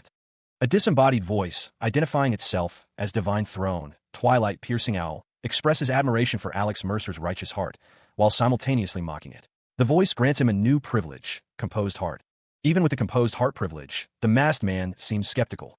He muses that while an unwavering heart is one thing, bestowing even the Composed Heart privilege is unusual, not something expected from monastery. The masked man chuckles to himself, a hint of amusement in his voice. Elsewhere, a figure stands bathed in golden light, seemingly empowered by divine force. The light intensifies, described as ever cruel and brutal. Alex Mercer's expression is unreadable, but the light reflecting off his armor suggests a newfound power. The figure's attire bears a large golden cross, a symbol of the one who is called an evil god. The masked man reflects on the figure, noting that she was called the wise and brilliant war goddess, but seems sloppier than the rumors say. The Divine Throne, hunting season, starts becoming nervous after looking at the two privileges Twilight Piercing Owl has bestowed. The Divine Throne searches her treasury to see if she can give Alex Mercer a new privilege, though she doubts she's able to beat this pushover. Alex Mercer stands before a large, imposing door, wondering if this is the place. The door to the boss room is firmly closed, and a key is hidden somewhere. He equips the bone spear crafted from the rib of a flame goat. The masked man's attack connects. Lee Chong-sun's face contorts in pain and shock. He cries out in agony. The masked man stands over Lee Chong-sun, calling him a rat for hiding. A system notification appears, describing the hammer of as an unidentifiable meteorite hammer that the user cannot equip. The masked man observes Alex Mercer standing before a large door, musing about meteorites. He continues, stating that while Guyuja could have made a key, there's no reason to use that method when a better one exists. The masked man calls out for Harold to come out. Administrator Rabbit appears, startled. The masked man demands that the administrator fulfill the contract and open the door. Within the stone chamber, a voice echoes, condescending and laced with amusement. It seems the speaker believes their target is unaware of the true nature of things, dismissing them as a novice. The administrator Rabbit, cane in hand, explains that according to the rules, it's impossible for an administrator to get involved in the dungeon mission. An unseen figure, clearly frustrated, demands that the administrator Rabbit stop the nonsense. The administrator Rabbit's expression shifts to one of exaggerated surprise, his eyes wide and mouth agape. The administrator Rabbit explains that those rules can change anytime, depending on the situation. The administrator Rabbit and Alex Mercer stand before a large stone door. The administrator trails off, seemingly annoyed. The administrator Rabbit is reminded that he'll have to forget about writing the report as well. He understands and agrees to listen to the request. Alex Mercer and the administrator Rabbit stand before a large stone door that is glowing with a blue light. A system message indicates that there will be punishments. The administrator Rabbit hopes it ends with just a pay reduction. A system message indicates that the closed stone door has opened following the authority of the administrator. The stone door opens, revealing a blinding light. The administrator Rabbit's eyes widen in shock and fear. The administrator Rabbit's face is a mask of terror as he realizes the gravity of his actions. He urges Alex Mercer to hurry inside. The protagonist's gaze is fixed forward, his expression unreadable. The pair walks through the blinding light of the doorway. The administrator Rabbit chuckles nervously as they fully enter the room. A screen displays a warning. They have entered the boss room. Alex Mercer continues forward, unaware that the dungeon's ruler is already attempting to seize control. The curse begins to manifest, a monstrous eye watching their every move. A message warns that Alex Mercer is being influenced by the curse. The eye's influence intensifies, a voice commanding him to obey, while another message urges him to resist and destroy the golden crown at the altar. The messages grow more frantic, warning that his body will be taken if he fails to resist, as hypnosis begins. The brainwashing takes hold, and a booming voice declares that someone dares to disturb its eternal rest. The curse attempts to seize Alex Mercer's body, a disembodied voice echoing with the demand. Below, the tomb where the evil thoughts originated lies dormant. Meanwhile, Administrator Rabbit continues his advance, seemingly unconcerned with the events unfolding above. The administrator acknowledges that the mission won't be easy, despite its apparent simplicity. Administrator Rabbit's expression shifts to one of strained determination, as he explains that his actions are to protect Alex's mentality. The tomb's owner, long dead, left behind a legacy of evil thoughts, but the administrator seems confident in his preparations. The tomb's owner is revealed, an immense size of evil thoughts of Besla. The administrator wonders if a mere novice could endure the power of Besla. Close up on Administrator Rabbit's face. His expression is one of concern. The administrator's face contorts in rage as he expresses his fury at being made a fool of. Administrator Rabbit continues forward, cane in hand, seemingly unaffected by his outburst. Administrator Rabbit bids farewell to someone, as a system message indicates that unwavering heart has activated, protecting the mind from outside intrusion. With unwavering heart activated, the administrator's mental defenses are amplified. The dungeon mission concludes, and the final rankings are tallied. Lee Chong-sun emerges as the top-ranked player. Rewards will be distributed based on the final outcome, but the administrator seems to be in distress. The administrator realizes the dungeon is starting to close, and the reward will be given depending on the ranking. He is in disbelief. The administrator realizes that the top-ranked player, Lee Chong-sun, was a rune sorcerer. A massive key descends, poised to lock the dungeon. The dungeon is sealed, and the administrator acknowledges that it's over. The key continues its descent, the dungeon's fate sealed. The dungeon is completely closed. The administrator is congratulated for a job well done. Under the light of the full moon, the scene shifts to Manufacturing Alley in Seongsu, bathed in moonlight. A voice echoes through the alleyway, instructing someone to take something. A disheveled man with thick glasses holds up a shattered hammer, calling out to someone. The man with the hammer points it accusingly at the protagonist, who is wearing a yellow and black jacket. The protagonist, seemingly unfazed, continues to eat a pastry from paper bag. The man with the hammer acknowledges someone, stating that 1 month isn't enough time. He reflects on how long it has been since he last touched a hammer, and that he needs to regain his senses and clean the braziers. The protagonist states that he needs 1 week. The man with the hammer is shocked, exclaiming that the whip alone will take more than 2 weeks. He demands that everything, from the whip to the spear, be completed within 1 month, including regaining his senses. The protagonist states that since he is requesting something unreasonable, he will give him 3 times the pay. The man in the gold and black jacket curses under his breath, seemingly frustrated by something. He confirms that the deal is accepted, stating he will return after 1 month. The man asks if the shop owner is selling a specific item as well. The shop owner declares that he will be taking it. The shop owner, disheveled man glasses, vehemently refuses to sell the item, claiming it was passed down through generations. Suddenly, an alarm from a webmail notification blares, revealing that 100 million won has been deposited by Lee Chong-sun. The notification also states that the hammer can be returned as part of the price. The protagonist, Alex Mercer, suggests that the amount should be enough, since the shop owner has been using the item as tinder. Disheveled man glasses curses in response. Disheveled man glasses looks down, his expression unreadable. He wonders who Lee Chong-sun is, as his dog pants nearby. He then pets the dog. Disheveled man glasses stands before a forge, a determined look on his face. The forge roars to life, ready for work. Sweat glistened on the blacksmith's skin as he paused, wiping his brow after a long day's work. He examined the crude hammer in his hand, musing that he didn't know what he was doing, but he would try to do it properly. Meanwhile, the protagonist, shrouded in the city's neon glow, considered visiting Guyeja since he happened to be in Seoul. The protagonist, Alex Mercer, had heard no one had heard from him after he made Capricorn's relic, wondering if he was originally a human instead of God. A figure sat upon a throne, but it was said that he would be too old for that to work. Then, it was revealed that the name Guyeja wasn't originally the name of a single person, but a name passed down to their successors through generations. Without knowing a successor remain alive, the problem was that most of the successors to Guyeja disappeared due to that incident, and they deteriorated even more by continuing the generations in that state. Of course, since they've still inherited Guyeja's legacy, the blacksmith continued his work. The blacksmith hammered away at the forge, sparks flying as he shaped the metal. The weapons he makes will still become items great enough to be of high rank. Thanatos gave great advice, and the Guyeja of the current generation would have blossomed under the hand of Choi Buyeon. The disheveled man with glasses walks through the city, unaware of the danger lurking nearby. A voice booms out, declaring that something will happen under their hand instead. A golden key, adorned with a clover-shaped head and a pink gem, catches the light. It's Peter's key. The protagonist, sitting in what appears to be a car, examines the key. He wonders why the final treasure, given in the dungeon, is Peter's key. Elsewhere, a woman wonders when it will be Bestla's tomb. The protagonist drives, thinking he should hurry back home, as it's late and his mother will be worried. A man's hand slams onto a table, the force of the impact emphasized. He demands to know if they've found a guy who closed the dungeon yet. The unseen man's demand echoes through the office. Find him. Go Sung-won, High Off-Strike Division Chief, looks distressed. Lee Chong-sun curses, realizing that if the actual owners of Beacon Mountain are the White Tiger clan, they're screwed. He orders someone to find out about this. Go Sung-won's anxiety is palpable, sweat beading on his brow. The man from before grits his teeth, revealing that they're the ones who secretly subcontracted to get the Peter's key, since it takes human sacrifices to retrieve it. The man orders someone to prepare the car. They're going to Beacon Mountain.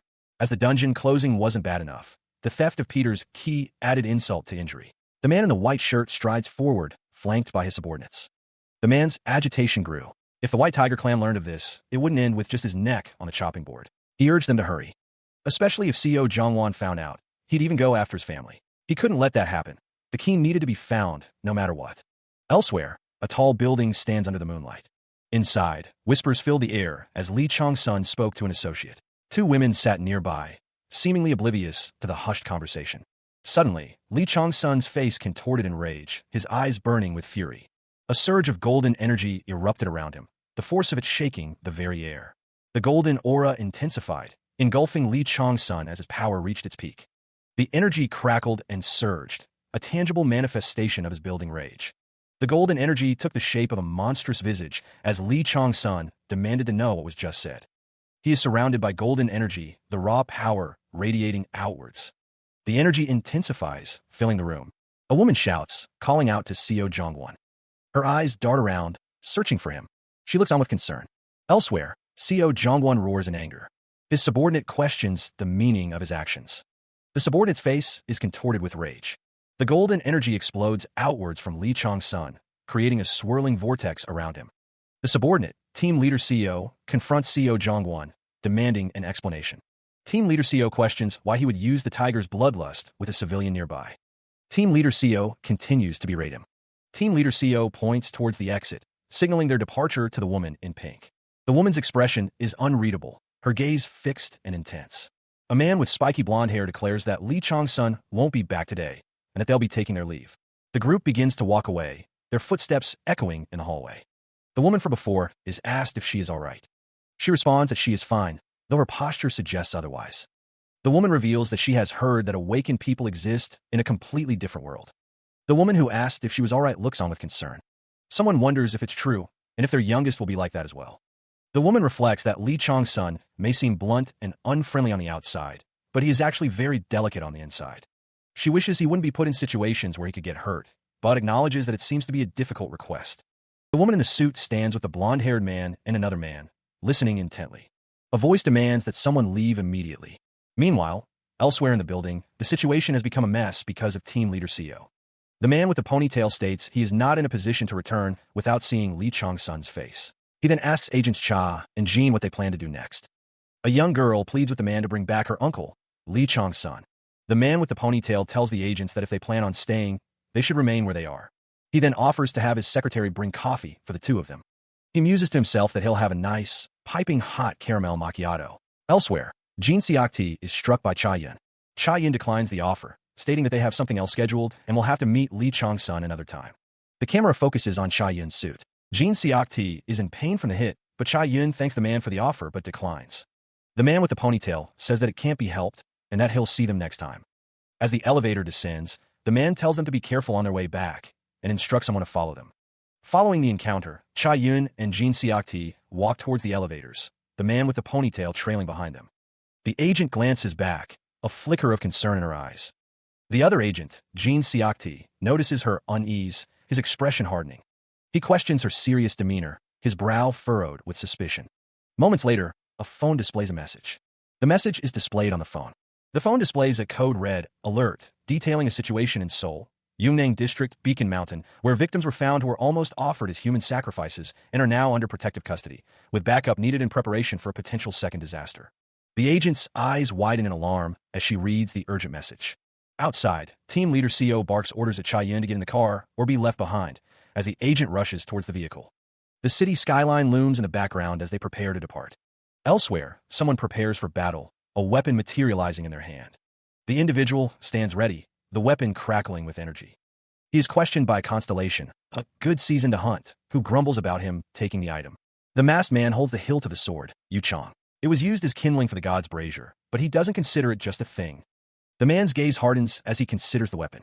He reflects on seeing the legendary god's item, Yu Chong, and believes that between it and the evil dragon Snaggletooth, no player will match up to him. The sword, Yu Chong, glows with power. The system identifies the weapon as a short sword and a god's item, with unmeasurable offensive power and an unknown effect. However, he cannot use the god's item's function or see its details, as he has not met the qualifications. The 9 great swords that represent Oyezi are as good as they sound. When one of the swords, Zhanlu, appeared in Arcadia, an actual war took place among those clamoring to obtain it, resulting in a bloodbath. The masked man can't believe one of those great swords was being used as kindling. The original owner of the Yu Chong was an assassin, which is why many knew it as the sword that tasted the most bloodshed. They call it a cursed sword that contains the incredible resentment and suffering of its victims. The sword seems to pulse with a dark energy. There isn't much known about the sword. The first Oyezi was called a godly blacksmith because he didn't like the sight of blood after all, yet he forged such a bloodthirsty weapon. He continued his walk, the newly acquired sword Yu Chong now a silent weight in his grasp. The masked man considered the sword, realizing that he couldn't tell if it was made by the first Oyezi or one of his successors.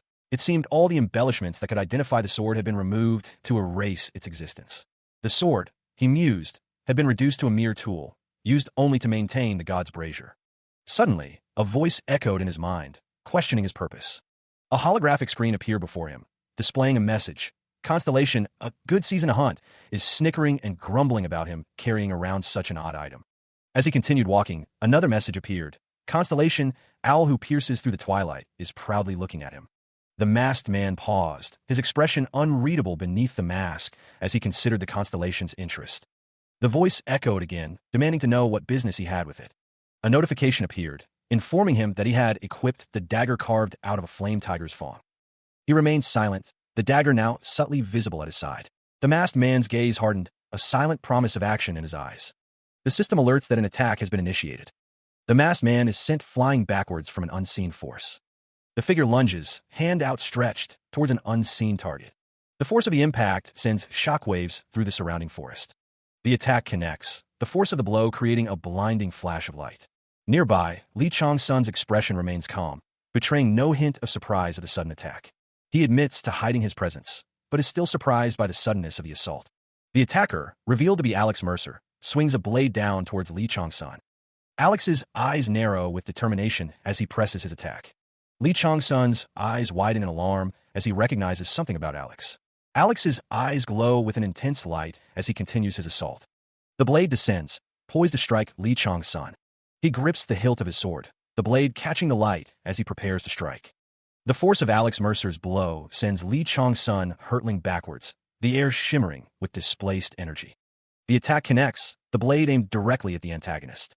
Lee Chong-sun grunts in pain as the sword finds its mark. Despite the successful strike, Lee Chong-sun grits his teeth, wondering at the protagonist's strength. He thinks, why is this rookie so strong? Alex Mercer's eyes narrow, focused on his opponent. Lee Chong-sun clutches the blade embedded in his chest, his fingers stained with blood. The protagonist and Lee Chong-sun clash again, their movements a blur of motion and energy. Alex Mercer's gaze remains intense, unwavering in his resolve. Despite the pain, Lee Chong-sun analyzes Alex Mercer's swordsmanship, thinking that it's clunky and has no discernible pattern, wondering what's going on with his short swordsmanship. Lee Chong-sun observes Alex Mercer's movements, finding no wasted motion in his attacks. The seasoned fighter grips his sword, his eyes narrowed in concentration. He notes that Alex's swordsmanship is unlike anything he's seen before. The swordsmanship, honed through countless battles, possesses a clear intent to kill, proving to Lee Chong-sun that Alex is no rookie. Alex Mercer is sent sprawling, the force of the blow knocking him off his feet. Lee Chong-sun watches him fall, his expression unreadable. He realizes that Alex is more like a first-generation player who's already endured innumerable hardships. Lee Chong-sun admits to himself that he only provoked Alex to test his skills. He knows that one misstep could lead to his own embarrassment. Lee Chong-sun steels himself. He thinks to himself that his niece will scold him for this fight. He declares his intention to fight Alex Mercer wholeheartedly. Lee Chong-sun resolves to correct himself in order to properly compete with the rookie. He acknowledges that he needs to fight Alex wholeheartedly. The masked man raises his sword, now glowing with a bright blue light. The masked man lunges forward, his movements swift and precise. Alex Mercer's eyes narrow, focusing intently on his opponent. The masked man unleashes a flurry of crescent-shaped energy slashes towards Alex. Alex is struck by the attack, the force of the blows causing him to stumble backward. The masked man stands poised, his sword ready for another strike as Alex struggles to regain his footing. Alex's expression hardens with determination, his eyes blazing with renewed resolve. The masked man apologizes for provoking Alex, admitting he simply wanted to gauge his skill. A voice echoes, commenting on someone's skills. The masked man stands in front of apartment 304, his sword gleaming. He admits that he got too caught up in the moment, resulting in a misunderstanding. The constellation, A Good Season to Hunt, urges Alex Mercer to teach the guy who aggravated him a lesson. He asks the masked man who he is. The constellation, A Good Season to Hunt, is excited for the fight between the two. Alex thinks to himself that the masked man's speech is informal. The masked man reaches into his coat, preparing to offer something. He presents his business card to Alex. The masked man extends his arm, offering the card to Alex Mercer. The business card reads, Blade of 5 stars, HR Manager, Do Young Gun. Do Young Gun smiles, revealing that the reason he came was to invite Alex to meet Mr. Lee Changxian. Alex recalls that the god they serve is called the Nameless Giant God, a household deity said to protect one's possessions as a god of wealth. Alex tells Do Young Gun that he isn't happy about being suddenly thrust into this situation and asks how he learned about him. The city skyline stretches out, a silent witness to the events about to unfold. Do Young Gun smiles, confident in his words. He tells Alex Mercer that he isn't yet aware of just how famous he is. The masked man continues, adding that many more clans around the country are interested in Alex Mercer. Unseen, Lee Changxian observes, noting that they took the bait quicker than he thought they would. He cautions himself not to underestimate them, just because they're players. Do Young Gun states that he would like to have a nice, long conversation with Alex Mercer, but he made a grave error today, so he'll contact him at a later date after he's simmered down. Constellation, A Good Season to Hunt, asks if he's really going to let an opponent who attacked him first go. The masked man tells Alex Mercer to feel free to contact him first with the phone number on the card if he wishes to do so. Constellation, A Good Season to Hunt, is throwing a fit, saying that if Lee Changxian wants to be her follower, he can never lose. Constellation, Serpent Wrapped Around the World, tells her off by saying that she should go off and fight on her own if she likes fighting so much. Constellation, A Good Season to Hunt, is pissed and says that she'll be fighting Serpent Wrapped Around the World at this rate. Constellation, Serpent Wrapped Around the World, sneers and tells her to come at it whenever. Constellation, A Good Season to Hunt, is howling about having snake soup for dinner. Alex Mercer thinks that Lee Changxian's face looks kind of familiar. The protagonist realizes that the masked man came and went through here, wondering if he went to the house. He worries that she must be really worried. A hand drips with a dark substance, the sound of dripping echoing in the silence. Alex Mercer's expression hardens as he contemplates the implications of the dark liquid trail. His jaw tightens, a visible sign of the growing tension. Meanwhile, a young man returns home, greeted by his mother who welcomes him back and asks if he's had dinner yet, unaware of the danger lurking. The mother smiles warmly, asking if he has anything he wants to say to her. The young man calls out to his mom, who responds with a simple yes. Under the moonlight, the young man thinks to himself that he does have something he wants to say. Elsewhere, Lee Chong-sun reflects on someone so young harboring such bloodlust on their face. The aftermath of a battle is shown, with spears and arrows scattered across a desolate landscape. He scoffs at the old man's words, demanding he leave if he doesn't want to die. The old man's eyes narrow, a hint of annoyance flickering across his face. Lee Chong-sun questions what the old man is even talking about, telling him to just go if he's only going to spew more crap. The old man declares that there's no helping it, and that they can talk after he smacks him around a little. The old man's sword flashes, poised to strike. Lee Chong-sun's expression hardens, a sinister smile spreading across his face as he prepares to retaliate. Meanwhile, Alex Mercer lies in bed, seemingly waking up from a dream. His phone vibrates, displaying a notification. He has an interview scheduled with the White Tiger Clan for 3 p.m. today. The young man reflects that today is the recruiting day for the White Tiger Clan. He wonders why he dreamed of that, deciding that it's finally time to make his move. The White Tiger Recruitment Day event is in full swing, the building adorned with banners and balloons. Inside the recruitment center, potential candidates show off their strength. One of the recruiters instructs an applicant to place their hand on the mana gauge. The applicant follows the instructions, placing his hand on the device. The machine hums as it attempts to read the applicant's mana. A surge of energy erupts from the machine as it scans the crowd. The hooded figure watches the events unfold. The mana gauge displays an error message, cannot be measured.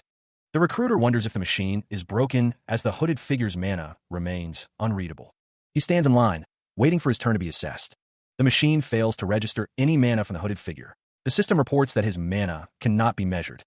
The staff are confused by the reading. One of them calls out, demanding a higher grade gauge be brought over. The crowd begins to murmur, their attention drawn to the anomaly. A close-up reveals the face of the hooded man, Lee Chang-xian, his features obscured by bandages. An official, reading from a tablet, instructs Lee Chang-xian to try inserting his mana into the machine again. The official holds out the tablet, awaiting Lee Chang-xian's response. Whispers ripple through the crowd as people recognize the name.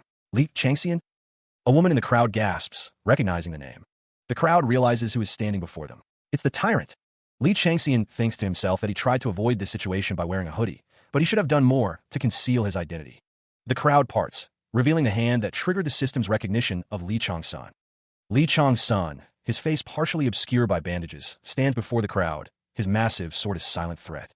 Whispers ripple through the crowd, some recalling his fall from grace after his team disbanded, and he was forced into retirement. Two men mock his appearance, calling him pale and stiff, while a girl questions their rude comments. The men continue their insults, comparing him to chewed-on dried squid, while another wonders why someone who spent all his time playing games would be here. Unfazed by the insults, the girl from before stares at Lee Chong-sun with hearts in her eyes. A system notification appears, revealing his level and an astonishing mana grade of SSS+++. The two men who were insulting him earlier are shocked by the notification. The girl's eyes widen in surprise at the revelation of his mana grade. Lee Chong-sun stares intensely, a single, piercing blue eye visible beneath his bandages, as if daring someone to challenge him. The masked man, standing before a glowing platform, acknowledges Lee Chong-sun's incredible mana grade. His mana grade now visible for all to see. The screen displays Lee Chang-xian's unbelievable SSS++ rating. The implications of such power immediately become clear, as someone realizes this is beyond their ability to handle. Panic sets in at White Tiger, with calls to escalate the situation to the highest level. The White Tiger headquarters looms, a symbol of the organization's power and influence. Inside, Strike Team 2 prepares for action. Team Leader CEO, seemingly unconcerned, relaxes in his chair while reading on a tablet. But even Team Leader CEO can't ignore the gravity of the situation, as a grimace crosses his face. The truth about High Off's activities is coming to light, including the death of Go Sung-won, the leader of High Off's attack squad, and the subsequent investigation into their headquarters. The charges against the clan are severe, 21 counts of human sacrifice over the past 7 years. The scale of the tragedy is immense, leaving many to question the true extent of the damage. Cha-yoon, the Iron Witch of the association, declares that strict legal measures will be taken against High Off. White Tiger officially declares a full frontal war against High Off. The notes from the earlier investigation of High Off are revealed to team leader CEO, who studies them intently. The documents suggest that High Off's relationships were well taken care of. There are those who wish to thank the hero known as Ha-Home Mask, but the masked vigilante remains an enigma. Shrouded in darkness, the man who stole Peter's key is revealed. The Ha-Home Mask is shown, its glowing eyes seeming to pierce the darkness. They must find him. Someone bursts into the room, announcing the appearance of a super rookie. Team leader CEO, lounging on a couch, asks what all the racket is about. He learns that Senior Managing Director Oh and Director Kim are heading to C-Zone because of this rookie. Team leader CEO wonders why the two of them are going.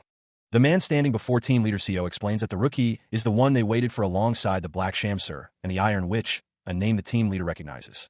Team Leader CEO exclaims that it's the guy from the Jamsil Gate, the one they were planning on recruiting. The speaker explains that High Off made a mess of things, distracting them from the recruitment. Team Leader CEO learns that the rookie applied for today's recruitment test and achieved a perfect score, with his mana grade ending up at SSS with 3+S next to it. He is shocked by the result. Team Leader CEO's eyes widen as he takes in the information. Meanwhile, a figure strides forward, determined to make their move. He thinks to himself that he must stake his claim before others do. The C-Complex viewing area buzzes with anticipation. A news article surfaces proclaiming the amazing rebirth of Tyrant Li Changxian. The article details how Li Changxian, the pro gamer who had retired not too long ago, showed up at the White Tiger Clan recruiting event, making a lasting impression. Two figures walk towards the arena. A spectator confirms that the news is about the tyrant Li Changxian, remarking that you don't see that kind of mug very often. Another spectator expresses disbelief at Li Changxian's high awakening grade and the fact that he was born rich. The spectator continues to talk about Li Changxian. The same spectator curses Li Changxian for choosing today to take the test, lamenting that this is his 5th attempt and he'll be kicked out of the house if he fails again. The spectator reads a message stating that Constellation, a good season to hunt, is preening over the fact that many people are taking interest in him, as expected of an individual that she had taken notice of. Two cloaked figures stand in the stands, watching the events unfold. Li Changsun's eyes narrow, a predatory glint in their depths as he surveys the scene. A surge of golden energy crackles and writhes, a tangible manifestation of the power gathering around him. The constellation Tiger, sunken in turmoil, takes notice, its burning gaze fixed on the unfolding events. Two cloaked figures stand in the background, their faces obscured by shadow as they observe the unfolding test. The protagonist, his brow furrowed in concentration, prepares for the challenge ahead. Team leader CEO smirks, muttering to himself about the protagonist's appearance. The test proctor, holding a tablet, announces the start of the monster hunt. The rules of the test are laid out. Any monster the challenger names will be summoned for them to fight. The proctor shows the protagonist the tablet, ready to accept his choice of monster. The protagonist wonders aloud if there are limitations to the monsters he can summon. The proctor explains that the strongest monster they can summon is the Drake, implying there are other, weaker options. The crowd watches with bated breath, murmuring in anticipation of the monster about to be summoned. A surge of blue energy erupts, swirling and crackling as it begins to take form. Within the vortex of energy, Alex Mercer stands firm, the summoning ritual taking shape around him.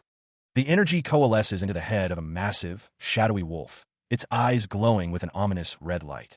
The wolf's full form materializes, a colossal beast of shadow and power. The summoning circle beneath the wolf pulses with arcane energy, anchoring the creature to this plane. The monstrous wolf looms, its red eye fixated on Alex Mercer, the challenger who dared to summon it. The challenger stands his ground, the summoned wolf towering over him. A system message appears. The constellation, Tiger sunken in turmoil, is waiting to evaluate his skills. Spectators watch in disbelief. One wonders aloud if he can even do this, while another remarks that it looks too dangerous. The constellation, Tiger sunken in turmoil, manifests as a radiant, golden tiger, its gaze intense. Another system message warns that the constellation, Tiger sunken in turmoil, is certain that he will die. Alex Mercer's expression hardens, his eyes narrowing with determination. The air crackles with energy as the golden platform beneath the ruler of emptiness begins to disintegrate. The ruler of emptiness stands atop the crumbling platform, unfazed by the impending collapse. Alex Mercer watches the ruler of emptiness with a calculating gaze, anticipating his next move. The ruler of emptiness, a monstrous wolf-like creature, bares its teeth in a menacing snarl. The protagonist's eye twitches with anger, a vein throbbing in his forehead as he hears the wolf's taunt. The ruler of emptiness looms, its form radiating an ominous aura. The wolf's voice booms, echoing with mocking laughter as it questions Alex Mercer's resolve. A sinister grin spreads across Alex Mercer's face, his eyes gleaming with dark intent as he accepts the challenge. The ruler of emptiness roars, challenging Alex Mercer to face him. The monstrous wolf lunges forward, its jaws wide open, ready to devour Alex Mercer. The ruler of emptiness towers over Alex Mercer, its massive form casting a long shadow. A monstrous wolf-like creature howls, its maw filled with razor-sharp teeth. The massive beast towers over Alex Mercer, casting a long shadow as it prepares to strike. Below, the ground shatters as the creature's claws tear through the earth. A close-up reveals Alex Mercer's determined expression as he braces for the impending attack. He grips the cylindrical case strapped to his back, a hint of what's to come. The case, now detached, falls through the air, its contents soon to be revealed. With a burst of speed, Alex Mercer leaps into the air, preparing to unleash the weapon within the case. The case hangs suspended in the air, now empty, as Alex Mercer continues his ascent. Below, a figure watches Alex Mercer's progress, remarking, "You really arrived?" The observer notes, "You look very tired." The man with the ponytail, battered and bruised, clutches the empty case, retorting, "Whose fault do you think it is?" "Huh, I'm not going to say anything more." The man with the ponytail watches as Alex Mercer is handed a long, cylindrical case. Alex asks about the quality of the item inside. The other man confidently replies that he will know when he sees it. Alex Mercer holds the twin spears, now revealed to be two long, black poles connected by a central piece. A system message appears, stating that Divine Throne, hunting season, widely opens her eyes. More system messages appear, describing the item as a nameless twin-pole spear with various effects, including spear blade penetration, damage stacking, and blessing amplification. It also notes that the item is bound, and its effects might disappear if gifted to another person. The creator did not name the item. The spears are shown in detail, their blades gleaming. The system informs Alex Mercer that he has demonstrated excellent spear arts and understands the principles of piercing, severing, striking, and grasping. Divine Throne, hunting season, opens her eyes widely in reaction to his brilliant spear arts. The system continues, stating that Divine Throne, world encircling serpent, exclaims that they have seen. Divine Throne, hunting season, is surprised that a blind man was able to make an item of this level. Alex is granted the skill Novice Spear Arts. Alex Mercer takes a stance, preparing to fight with the spears. The man with the ponytail watches from behind. Alex Mercer raises the spear, which glows with a bright blue light. He wonders if the boss was a spearman. Alex Mercer leaps forward, spear in hand. The spear pierces the giant wolf, revealing its monstrous form. Spectators watch in shock and disbelief as the battle unfolds. The monstrous wolf crashes through a barrier of ice, its immense size dwarfing everything around it. The force of its passage sends shards of ice and blood flying. The wolf's jaws snap shut, its teeth stain crimson. Nearby, onlookers are shocked by the sudden turn of events. They wonder when the protagonist, Alex Mercer, managed to get away. Suddenly, a blinding light erupts, obscuring the battlefield. Park Sang-ho, the White Tiger Clan Conquest Team, one team leader, smirks, confirming that it is indeed him. Meanwhile, the protagonist is sent hurtling through the air.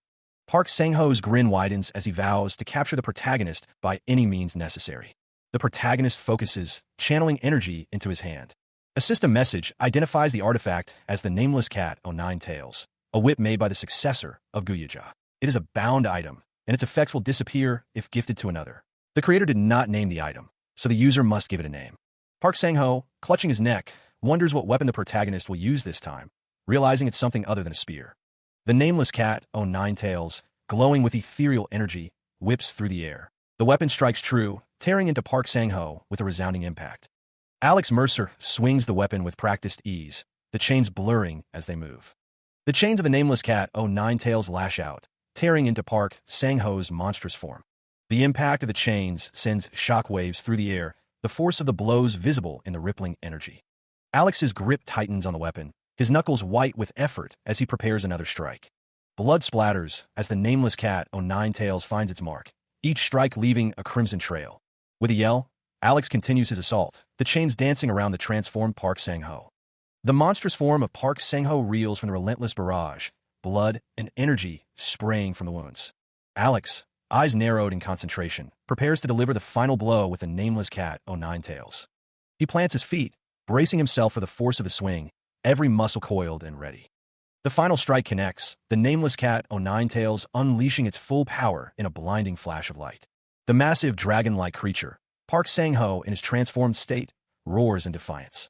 The Nameless Cat o' Nine Tails continues to lash out, tearing through the air with brutal force. Alex Mercer, wielding the weapon, moves with blinding speed, each strike empowered by golden aura. The nameless cat o' nine tails connects again and again, the force of each blow amplified by the weapon's inherent power.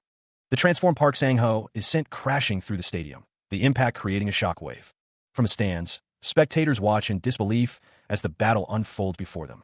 The nameless cat o' nine tails continues its relentless assault, striking the downed Park Sang-ho. The onlookers are stunned by the display of power, struggling to comprehend the nature of Alex's weapons. Alex Mercer stands over the defeated Park Sang-ho, his thoughts racing as he wonders if the attacks truly affected the monster, and if he is really human. The golden aura intensifies around Alex, highlighting his determination. The nameless cat o' nine tails is visible in Alex's hand, the weapon radiating power as he is called a monster. The blood poison skill has been activated, hinting at the true nature of the weapon's effects. The Drake, paralyzed and poisoned, unleashes a final, desperate roar. Now, completely paralyzed, the Drake's excessive bleeding brings it closer to death. Alex Mercer's eyes gleam with a cold determination as he prepares to strike the final blow. He moves with blinding speed, the spear a mere blur as it hurtles towards its target. The spear pierces through the Drake, the sound echoing through the air. With the spear firmly in hand, Alex stands victorious over the massive beast. The Drake collapses, its massive body hitting the ground with a resounding thud. The dying Drake lets out a final, agonizing cry. Dust and debris explode outwards as the Drake's body finally comes to rest. A system notification appears. You have defeated the Drake, followed by level up. Alex Mercer's expression is grim, but a hint of satisfaction crosses his face as he sees the level up notification. The system informs him that his novice spear art skill level has increased, and that Divine Throne hunting season praises his hunting skills. His strength has also increased by 5 due to privileges. Having leveled up, Alex Mercer stands before a massive, golden tiger spirit, its presence radiating immense power. The tiger spirit, known as the Divine Throne, tiger submerged in hardship, emanates a desire for a new form. Meanwhile, Park Sang-ho, the tiger-striped antagonist, fumes with rage. He demands that his subordinate bring Alex to him. Park Sang-ho's anger intensifies, the air crackling with his barely contained fury. The tiger-striped man wonders if it could be Alex who blocked his attack. Elsewhere, Alex braces himself, sensing the impending danger. His expression hardens, a storm brewing behind his eyes as he prepares for the coming confrontation. Golden energy erupts around Park Sang-ho, a sign of his immense power. The golden energy explodes outward, a devastating wave of force. The energy surges forward, seeking its target with relentless intensity. Alex clashes with Park Sang-ho, their powers colliding in a blinding flash of golden light. Park Sang-ho is shocked that Alex blocked his attack, even enduring his tiger aura. Alex Mercer, observing his opponent, thinks to himself that Park Sang-ho is a finer item than he initially thought, but the stench of the empty ruler is disgusting.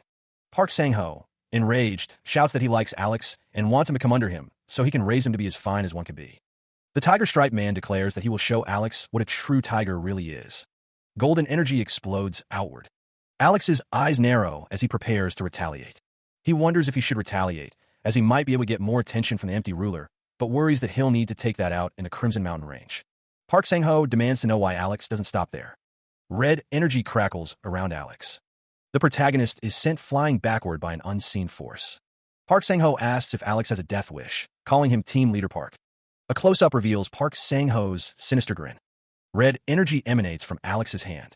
The disembodied voice of Park Sang-ho echoes, dripping with disdain. He believes Alex Mercer, the dumb second-team leader, hasn't learned to respect his seniors. The clash of powers intensifies, blinding those watching. The spectators wonder if the Conquest team leaders are fighting each other, all for the sake of acquiring a single talented individual. Kong Sung-woo, Team 3 leader, apologizes, stating he must join the fight as well. Yu Hyunjin, Team 4 leader, agrees, saying they want him as well. Park Sang-ho scoffs at the notion of equality among team leaders, fueled by the coddling of upper management. He accuses them of being too stupid to realize what manners are at this point, and declares he will only be taking what's his. The perspective shifts to a low angle, emphasizing the imposing figures of the team leaders amidst the swirling energy. Alex Mercer's face is revealed, a sinister smile playing on his lips as he prepares to face his opponents. He thinks to himself that it would be great if there was bloodshed at this rate.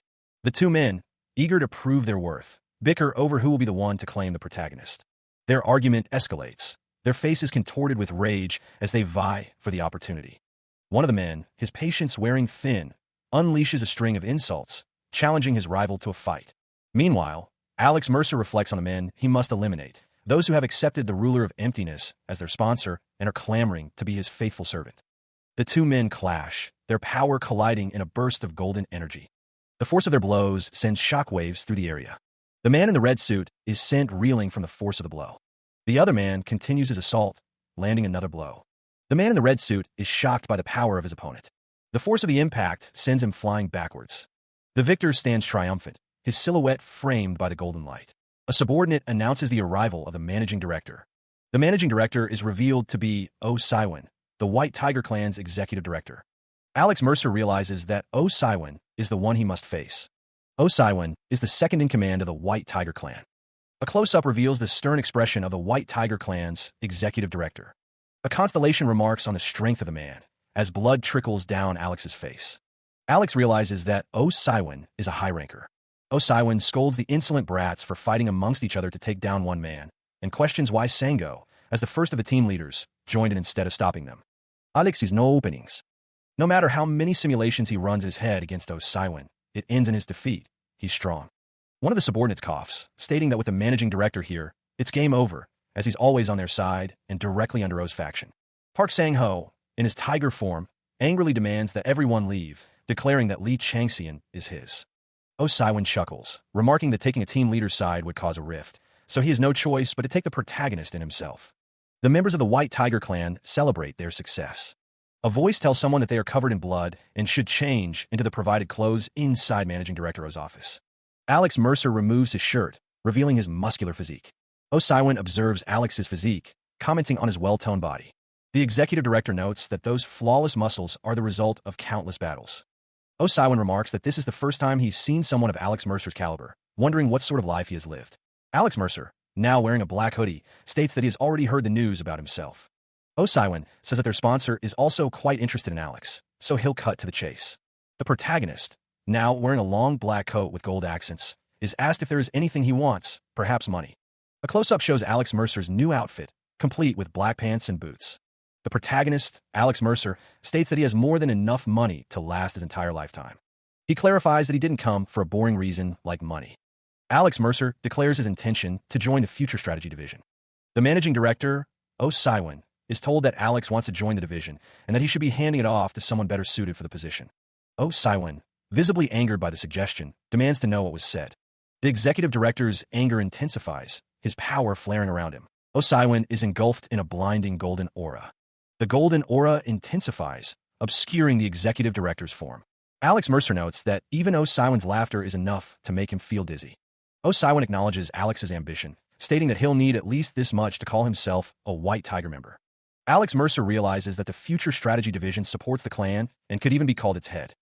Oh Saiwon challenges Alex Mercer, telling him to prove himself if he wants to take over.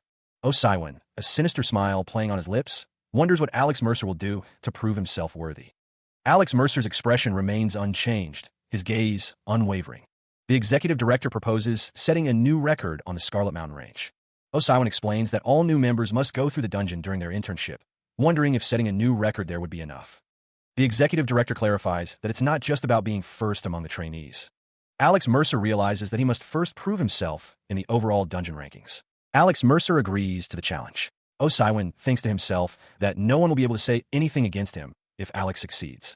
Park Sang-ho suspects that Oh Saiwon is stalling. Alex Mercer realizes that there's something Oh Saiwon wants. Oh Saiwon declares that he'll try and clear it as well, surprising Park Sang-ho. Oh Saiwon confirms that everything is perfect. He admits that they have been using the dungeon for too long. The executive director, Oh Saiwon, explains that they were planning to find a new location to serve as their training grounds. Meanwhile, the protagonist, Alex Mercer, thinks to himself that there is absolutely something in the Scarlet Mountain Range. He believes this could be his chance to get his hands on Managing Director Oh's weak spot and plans to take care of the dungeon on his own without raising any alarms. Oh Saiwon remarks that it looks like they'll be having many heart-to-hearts in the future.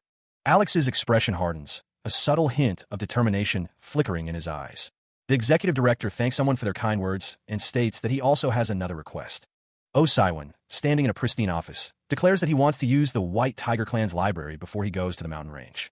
The man with the ponytail notes that Oh Saiwon even has a desire to pursue knowledge, stating that he is liking him more and more. He adds that their library is the greatest in the world. The man with the ponytail tells him to use it as he wishes. The White Tiger Private Library stands tall amidst the city skyline. A title card proclaims the comeback of the tyrant. The trending search terms on a phone screen reveal that Lee Changxian is the top search, followed by Tyrant and White Tiger Season video. Further down the list, Lee Changxian comeback ranks 4th, while mysterious figure L sits at 10th, fueling speculation about the Tyrant's return.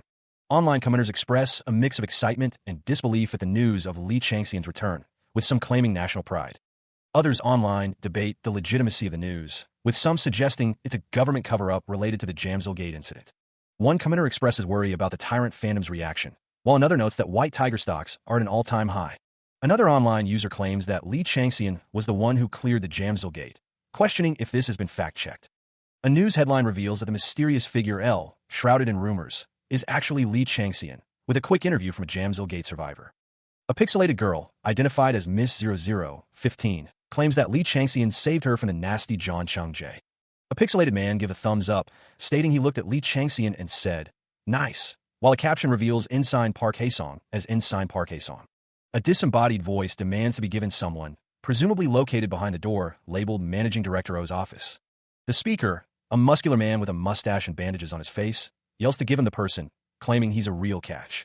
Another man with long white hair states that the person needs a mentor, while a voice replies that the right track is more like a bumpy road, and that this is a clan, demanding the other man know his place or lose his title of team leader. The white-haired man's words hang in the air, a silent promise of things to come. Elsewhere, the muscular man with bandages is clearly frustrated. He demands an explanation, his voice echoing with barely contained rage. The man with the mustache explains that Lee Changxian volunteered for the Future Strategy Division, even threatening to leave the clan if he didn't get his way. He questions how someone like that could be put on strike team 2. The white-haired man declares that Lee Changxian will become one of his people, and that he will be the one giving him missions. He wonders who he should attach to him the most. The man with the mustache acknowledges that there is one way to do things. He tells the white-haired man to stop bothering him and scram. He admits he likes Lee Changxian and wonders where he is. The white-haired man knew he would ask, and that's why he locked Lee Changxian up in the worst place imaginable.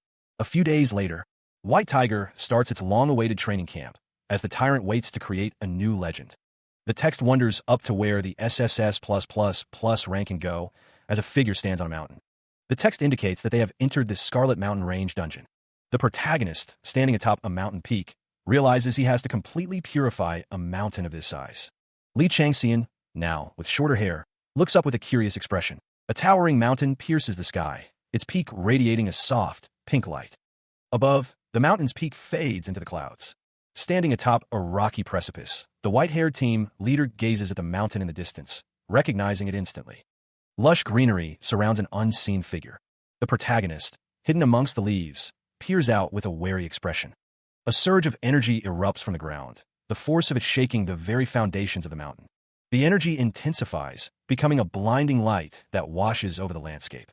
The light coalesces into a towering peak, a dark figure standing silhouetted against its ominous glow.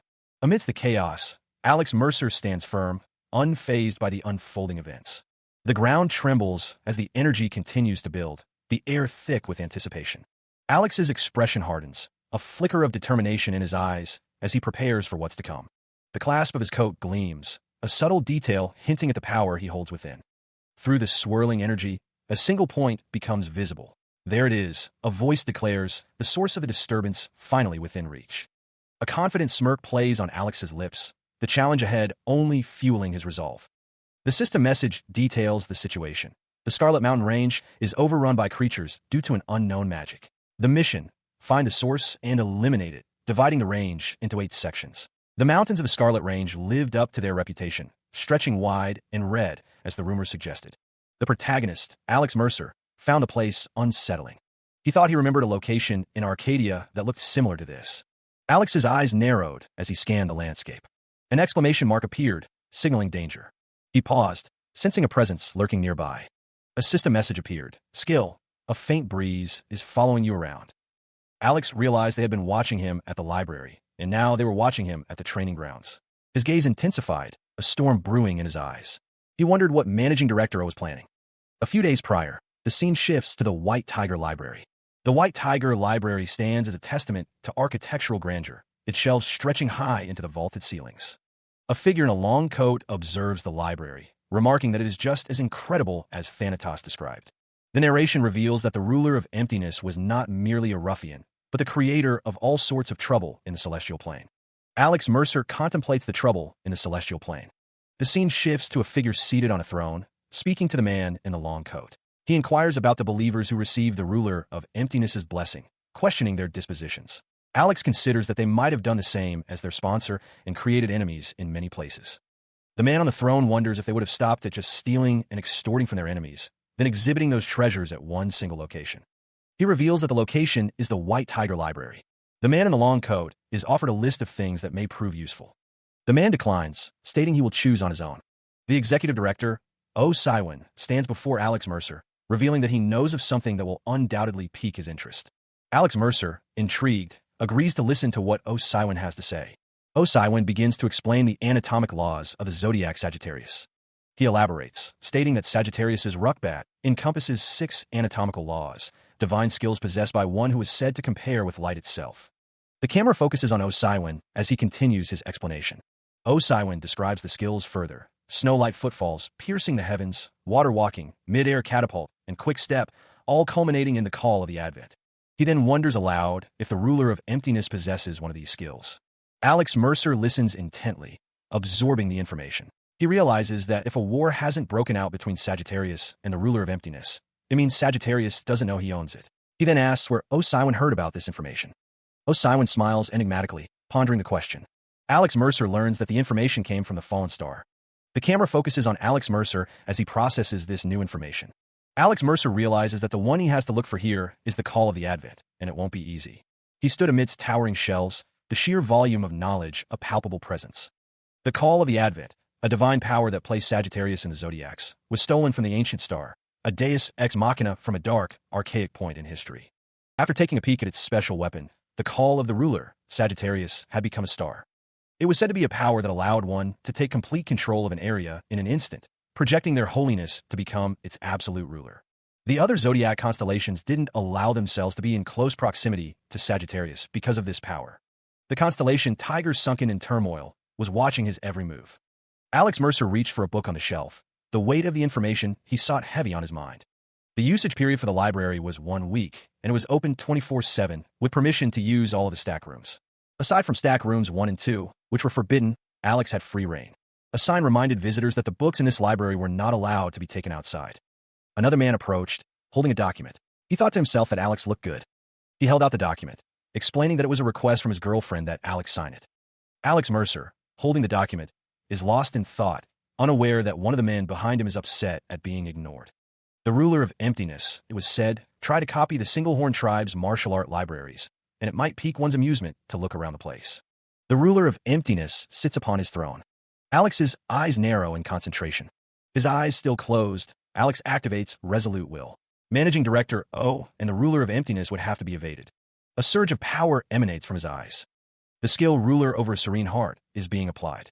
Alex sits among the towering shelves, engrossed in a book. Days have passed since he began reading in the White Tiger Private Library. Someone wonders what he's doing. Another man peers through a doorway, questioning if he's even reading the books properly. There's no set method in how he chooses books, some about spearmanship, some about swordsmanship. He read some about anatomical laws, and some about basic breathing forms. There were even books that detailed the myths of different gods. Even those he skimmed and then put back. From the shadows, Oh Siwon instructs someone to watch Alex Mercer carefully, reporting back any suspicious activity. The person wonders what they are even supposed to report to the managing director. The reason Lee Changxian has been holed up in the library all this time, it turns out, was just to make it look like he was doing something in there from the outside. Even someone with inborn talent like him doesn't skimp on his homework. There's no better example of this than Alex Mercer. Another man, clearly exhausted, begs for Alex to just go home. The endless reading is starting to get to him. He is in a state of deep concentration, absorbing the bulk of the knowledge and wisdom he is acquiring. The protagonist is now in a state of immersion, the speed at which he is acquiring knowledge having increased. He can now infer the meanings of the words written between the lines, and his understanding of the terms used in the portions that are difficult to comprehend has increased. He is in a state of lunacy. Warning messages appear, stating that Alex Mercer has acquired too much knowledge, his brain being significantly overloaded, and a headache is starting to form. He has far exceeded the amount of knowledge he can receive, and rest is recommended. Achievement attained. He is book crazy, a bright crazy bookworm, gaining +10 intelligence and +5 willpower, and the title bookworm. Constellation, a good season to hunt, is sick of the absolute volume of books he has read. Constellation, serpent wrapped around the world, wonders just what sort of knowledge he gains such an excessive amount of. He continues to absorb knowledge, the system notifying him that his understanding of the tiger's sunken in turmoil has increased. The notifications continue to appear as Alex Mercer delves deeper into the texts. The system alerts him that the constellation tiger sunken in turmoil is watching him attentively. A flicker of annoyance crosses Alex Mercer's face as he mutters about someone's stupidity. Alex Mercer realizes his goals extend beyond merely finding the call of the Advent. He needs to understand the ruler of emptiness's skill tree. The White Tiger Library, he learns, was initially created to display the grandeur of the ruler of emptiness, but also became a sanctuary where clan members could receive his teachings. He understands that among the plethora of books here, the majority should contain bits and pieces of what the ruler of emptiness is composed of. Alex Mercer resolves to find those pieces and fit them together until he has a full picture of him. He believes that after finding those pieces, he could discover the weaknesses of the ruler of emptiness, and also the weaknesses of those backed by that person. The system informs Alex Mercer that he is trying to reconfigure a skill into something different, using the knowledge he has obtained as a base. The creation of his skill is in progress, currently at 35%. A technique to destroy the ruler of emptiness is what Alex Mercer seeks. The skill construction progresses, but Alex knows he needs more information. The skill construction is at 39%. He realizes that he is reaching his limit and it's time to head out. Alex Mercer knows that information from the 3 third-grade stack room can help him complete the destruction skill. But it's not there, he realizes. He wonders if the information is really in the 1 first or 2 second-grade rooms. He still has 3 hours left, Alex thinks, deciding to look through the place one more time. Alex is resolute while is close to reaching its limits. He runs his hand along the spines of the books.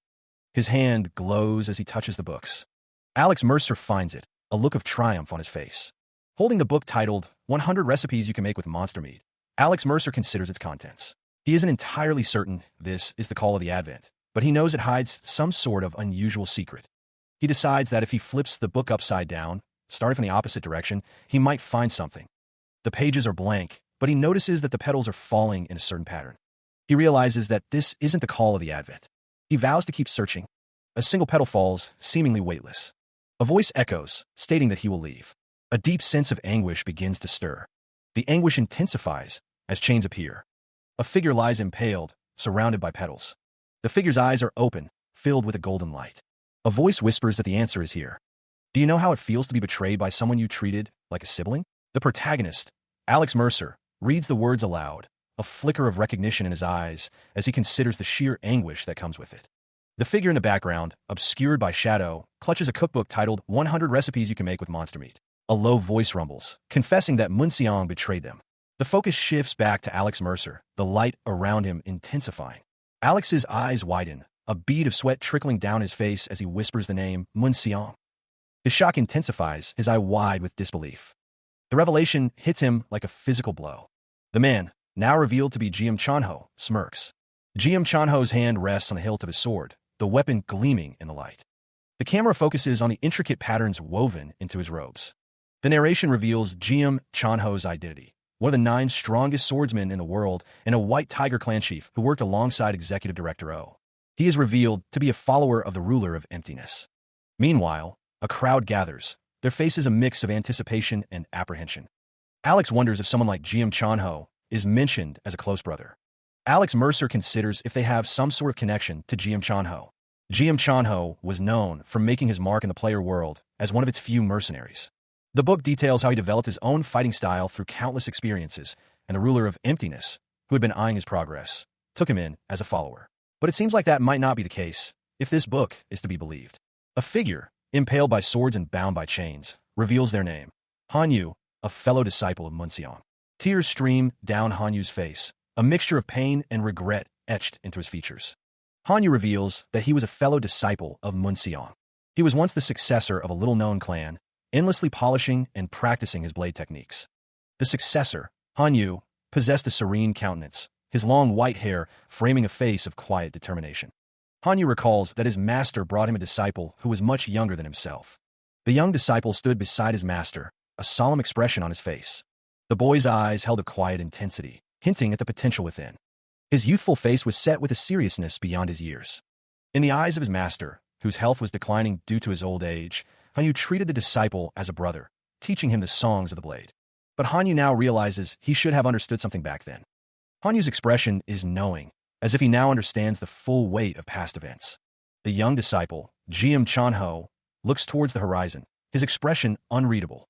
It is revealed that their clan sponsor, tigers sunken in turmoil, must have had some thoughts regarding their clan. Hanyu kneels before a figure, perhaps tiger, sunken in turmoil, the weight of the past heavy on his shoulders. As one might infer from the divine name, tiger, sunken in turmoil, the ruler of emptiness was a capricious god who relished chaos, horror, and war. The policies of their clan, to stay hidden and pursue a path of peace, could never be acceptable. Hanyu grips the hilt of his sword, his expression unreadable. Of course, all he had to do was choose another follower clan in that case. The sword glows with a fierce, pink light as the white-haired man prepares to strike. The energy from the blade erupts outwards, tearing through the earth. The problem lay in the fact that he provided the greatest support for his doctrine. Jiam Chanho cries out, his face contorted in pain and shock as the energy washes over him. The swirling energy continues to spread, consuming everything in its path. The energy wave engulfs the landscape, leaving devastation in its wake. Due to this, the ruler of emptiness couldn't even choose another follower. Consumed by the ruler of emptiness's power, Jiam Chanho could only grit his teeth in silent frustration. The monstrous visage of the ruler of emptiness looms, its power overwhelming. Hanyu's golden eyes reflect a deep-seated conflict. The white-haired man stands with another figure, both adorned in regal attire. Jiam Chanho's expression is unreadable as he contemplates the situation. Meanwhile, the protagonist, with a book in hand, recalls that the ruler of emptiness's power was deliberately sealed, and that there was a period of time during which his strength was weakened. The protagonist reflects on a man who, never satisfied with war, disappeared for almost a century, prompting speculation about his fate. The text reveals that Jiam Chanho's clan was the cause of something in the past, and that as long as belief in the ruler of emptiness grows, so will chaos and disaster. It also seems that Hanyu decided he had seen too much bloodshed. The protagonist continues reading, learning that the ruler of emptiness chose Mun Xiang, that is, Jiam Chanho, over Hanyu. Someone observes that he's reading the book upside down, concluding that he's just a poser. Hanyu realizes that Mun Xiang's surprise attack had been planned long ago, and that he could not lift his blade against it. It appears Hanyu decided he had seen too much bloodshed and wanted to do something about it. He had been slowly poisoned over a long period of time, excruciatingly slowly, so that he wouldn't notice it. The poison took its toll, leaving him impaled and helpless. However, Hanyu didn't take his life, as if to display a shred of compassion he had left for him. The fallen leader's feet are planted firmly on the ground, a testament to his enduring spirit despite his weakened state. He cut the tendons of his limbs. Hanyu sealed his mana organ and locked him up in a cave in the basement that their clan owned. The imprisoned man whispers a name, Mun Xiang, and his sponsor no longer granted him protection. From then on, he merely watched, dazed. The man's face is etched with sorrow as he recalls his past. For 10 whole years, he could do nothing but watch as the disciple unleashed havoc. In a world where their master taught them to never step foot, a day arrived that changed everything. Hanyu's eyes glinted with a golden light as the memories flooded back. The weight of the past settled heavily upon him. Tears welled in his eyes, reflecting the pain of his actions. A radiant light enveloped the figure, and he realized he heard their voice. The figure stood bathed in the ethereal glow, their presence both familiar and distant. Meanwhile, Alex Mercer's brow furrowed in confusion. There! The protagonist, engrossed in his reading, was startled by a revelation. What? Is that the end? Alex's expression hardened with determination. The rest is hidden somewhere else. A holographic screen flickered to life before Alex, hinting at the secrets yet to be uncovered. He has discovered a hidden piece, but an ominous message warns that an unknowable being has planted its will into him. As a predetermined reward, the completion percentage of the skill he had been forming will greatly increase. Skill construction progress is now at 51%. The implications of this sudden power surge begin to dawn on Alex Mercer. Alex is shocked to learn that the creation of the technique to destroy the ruler of emptiness rose by 12%, a development he hadn't anticipated. And all of this power, just from finding and deciphering part of the hidden piece. The implications of this discovery weigh heavily on Alex, his expression a mix of surprise and concern. A system message appears, stating that there are still fragments of the hidden piece scattered about, urging him to find them all and combine them into one. Meanwhile, in a library, Hanyu contemplates the nature of the person who left the hidden piece behind, realizing they are no ordinary individual. Alex's gaze hardens with determination as he processes the information. He realizes that some sort of divine being is meddling here, and their identity is probably the same being that Hanyu was talking about. Alex realizes he only has 2 hours left and must find the remaining volumes. He considered the hidden volumes, realizing that the creators had carefully balanced accessibility and secrecy, wanting someone to discover them, but not too easily. The creators had made it so that deciphering the code once would make finding the rest easy, and that they must all be in the 7th, 4th grade rooms. Meanwhile, another figure wonders why Alex Mercer is so concerned with his image, thinking that he needs to get his signature. The man in the brown suit stands in a library, tears streaming down his face as he holds a document. Two figures in black coats walk away in the background. The constellation Tiger, sunken in turmoil, still believes that Alex will become one of his devout believers without question. It seems he hasn't noticed yet. The constellation, serpent wrapped around the world, is looking at him with meaningful eyes. Alex reaches out, his hand hovering over a door. His eyes narrow with determination. A sinister grin spreads across Alex Mercer's face as he realizes he's found what he was looking for. The voice echoed, stating that they told him they were the cause. The voice continued, revealing that they had been eaten by their own child long before in their past. The voice added that they were reduced to nothing but an evil spirit wandering underground. The voice declared that they told him that they and he were the same. The voice whispered that they abhorred the same person. The man's eyes widened as he realized they had been eaten by their child, and that their child was the ruler of emptiness. The man realized that it was a hidden scandal. He found one of the weak points that he'd buried away. The man's eyes narrowed. They told him that the tiger's sword in Tyrannid was weaker, and that he had been serving faithfully all this time.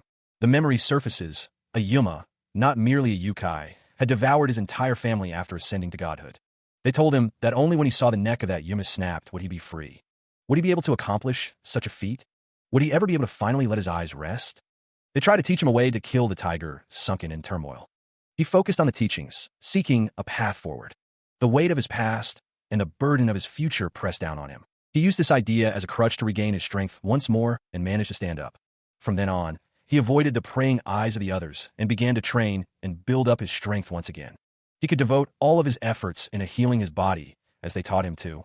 And the day that his disciple, who had been traveling around the world, was slated to return, he awaited the return of his disciple, knowing that their reunion would mark a turning point. The man, Hanyu, resolved to act. The decision made, he knew he would wield the blade once more to draw out the tiger sunken in turmoil.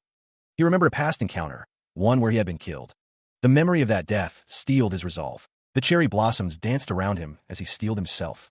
The long-haired man gripped the hilt of his sword, the weapon gleaming in the dim light. He would wield the black blade once again to draw out the tiger sunken in turmoil. Standing atop a skyscraper, he wondered if he could really do this. The wind whipped around him as he stood on the edge, questioning if he could truly kill. He thought of Munsiang, the child he had raised and taught. He questioned if he could kill the one he treated as his own flesh and blood. The man's expression was grim as he contemplated the question. He reflects on the coded nature of his final will. He hopes that their resentment and his own will be passed down. A system message appears, indicating that all remaining fragments of the hidden pieces have been discovered. The protagonist holds a blue book, a system notification appearing next to it. Alex Mercer's expression is unreadable. An achievement has been attained, the one in which the ferocious tiger's regrets live on. The reward is intelligence +5, willpower +10, and the skill Black Tiger's Claws.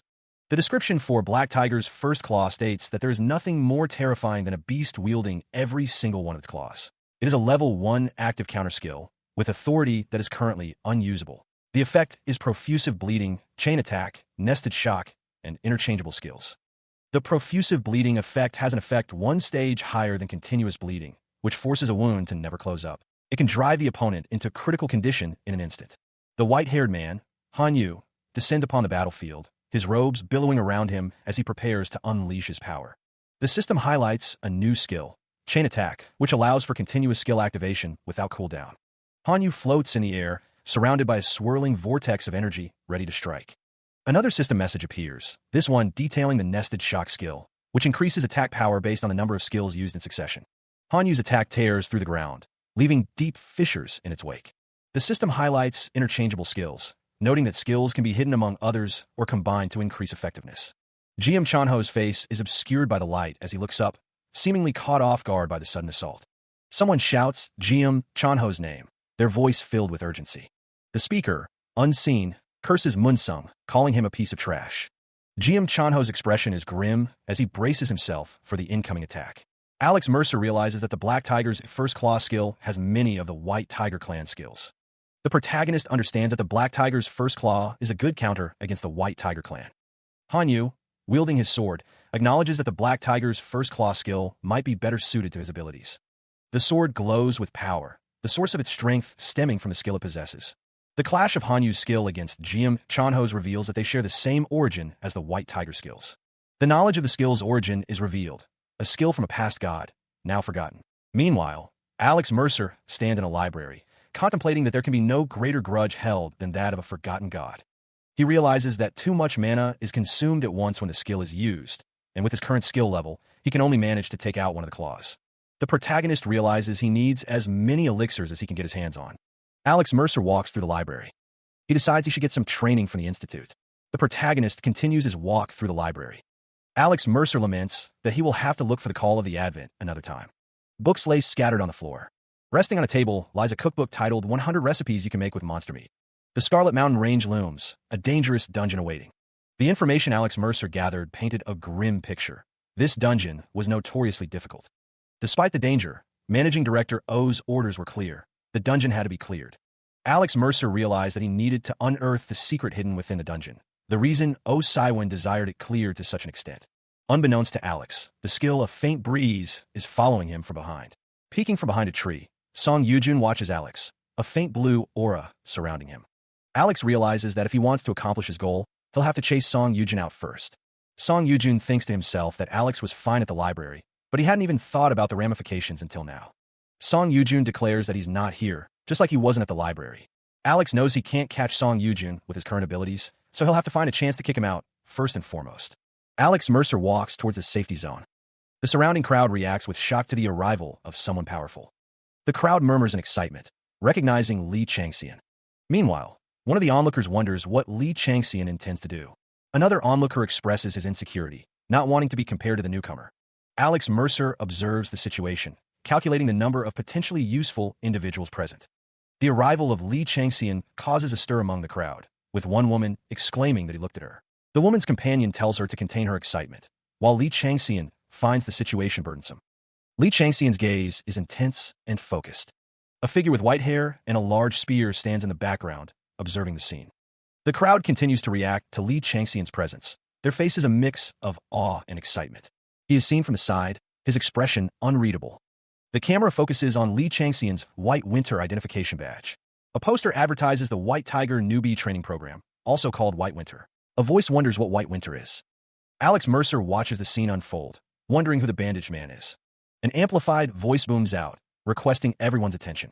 The crowd gathers as a man stands atop a rocky outcrop, ready to address them. Alex Mercer stands among the crowd, listening intently.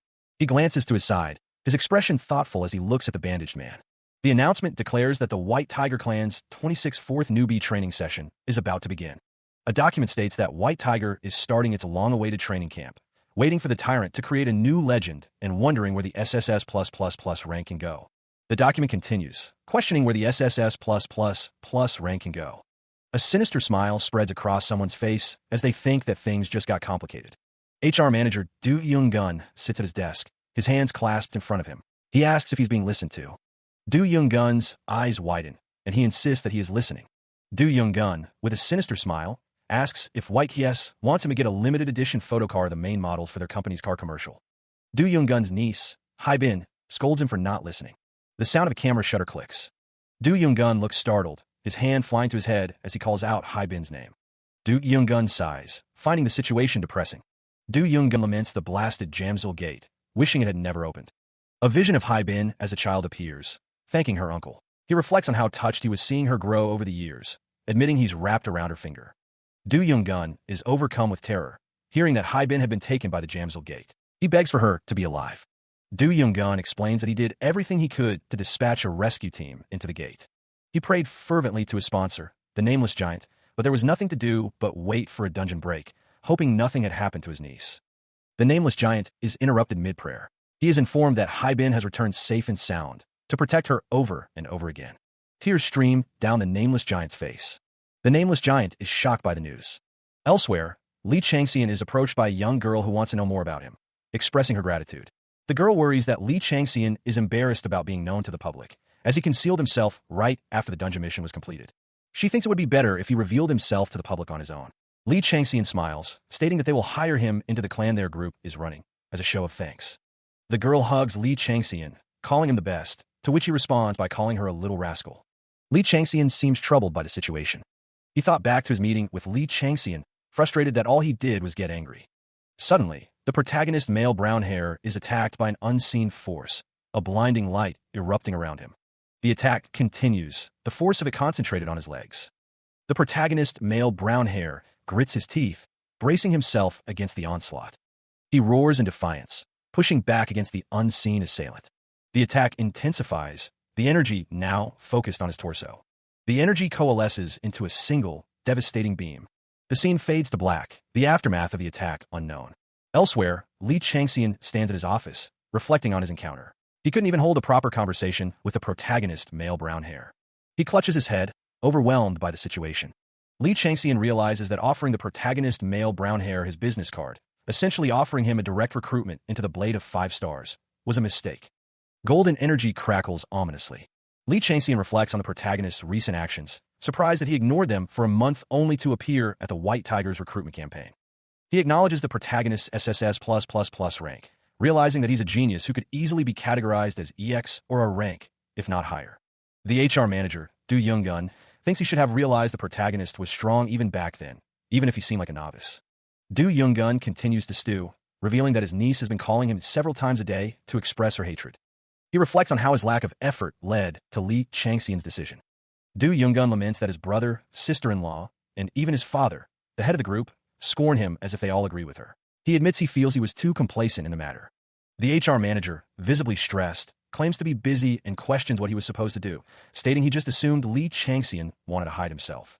Du Younggun's expression hardens, a bead of sweat trickling down his face as he admits that the high-off case was taking his mind off Li Changxian. Du Younggun realizes the question now is to figure out how to bring a big name like Li Changxian over to their side. A voice calls out, the scene shifting to a view of the Scarlet Mountain Range dungeon. The voice continues, revealing that Li Changxian saw him and is now panicking about what to do. A girl with short brown hair declares that even if she dies right now, she has no regrets, her eyes wide with excitement. Her companion points out that she's drooling, adding that her beloved idol would love to see her in this state. The girl's companion thinks to herself about how excited the girl was to get into the same company as Li Changxian and how she got the second highest grades, only behind their leader Kim. A man named Hyungjin looks off-panel with a questioning expression. Hyungjin's companion asks what's wrong with him, concern etched on her face. Another man asks if there is a problem. Hyungjin, startled, looks back at the speaker. He insists that there isn't a problem.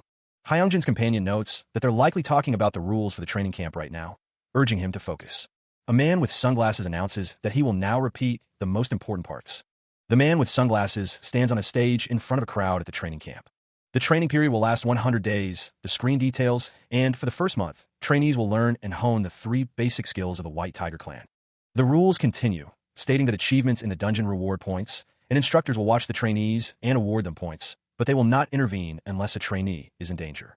Anything not clearly stated, save for criminal acts, is fair game to be considered and acted on. The trainees stand gathered, listening to the rules being explained. The bald instructor states that they will begin. 3 scrolls sit in a box: Tiger's Bloodlust, Tiger's Stride, and Tiger's Anguish. Someone thinks to themselves that they'd be able to lay their eyes on these.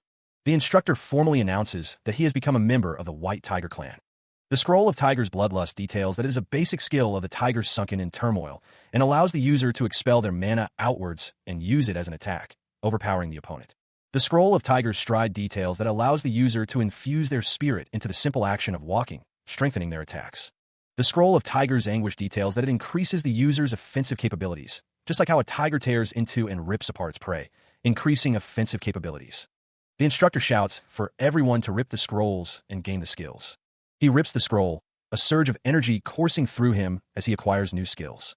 The system notifies him that he has acquired the skills Tiger's Bloodlust, Tiger's Stride, and Tiger's Anguish. The protagonist, overwhelmed with joy, exclaims that he can't believe he has these skills. The instructor, addressing the group, asks if they have all acquired the skills, stating that he will now demonstrate them. Li Changxian raises his hand, seemingly volunteering.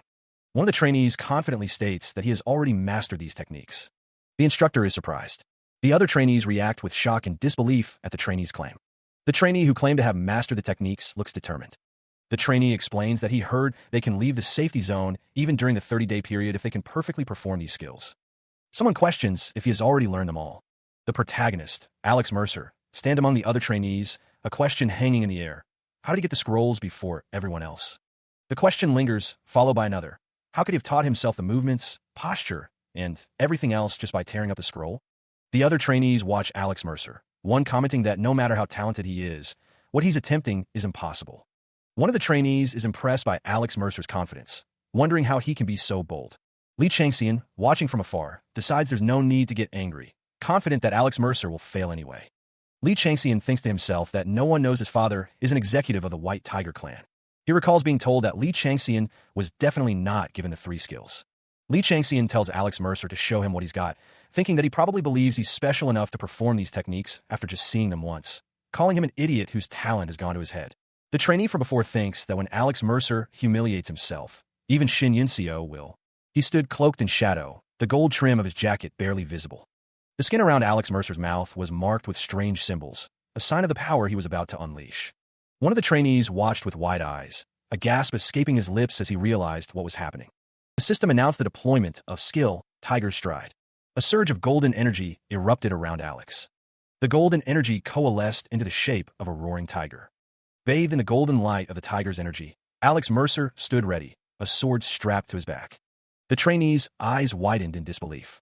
The trainee exclaimed that Alex wasn't just using the skill, but creating the image of a tiger.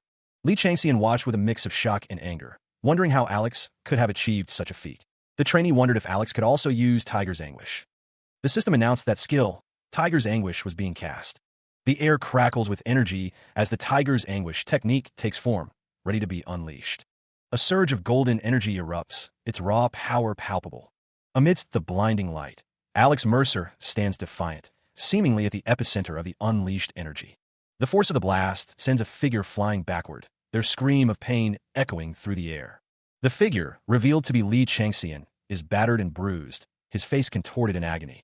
Witnessing the display of power, onlookers gasp in horror, their faces etched with fear.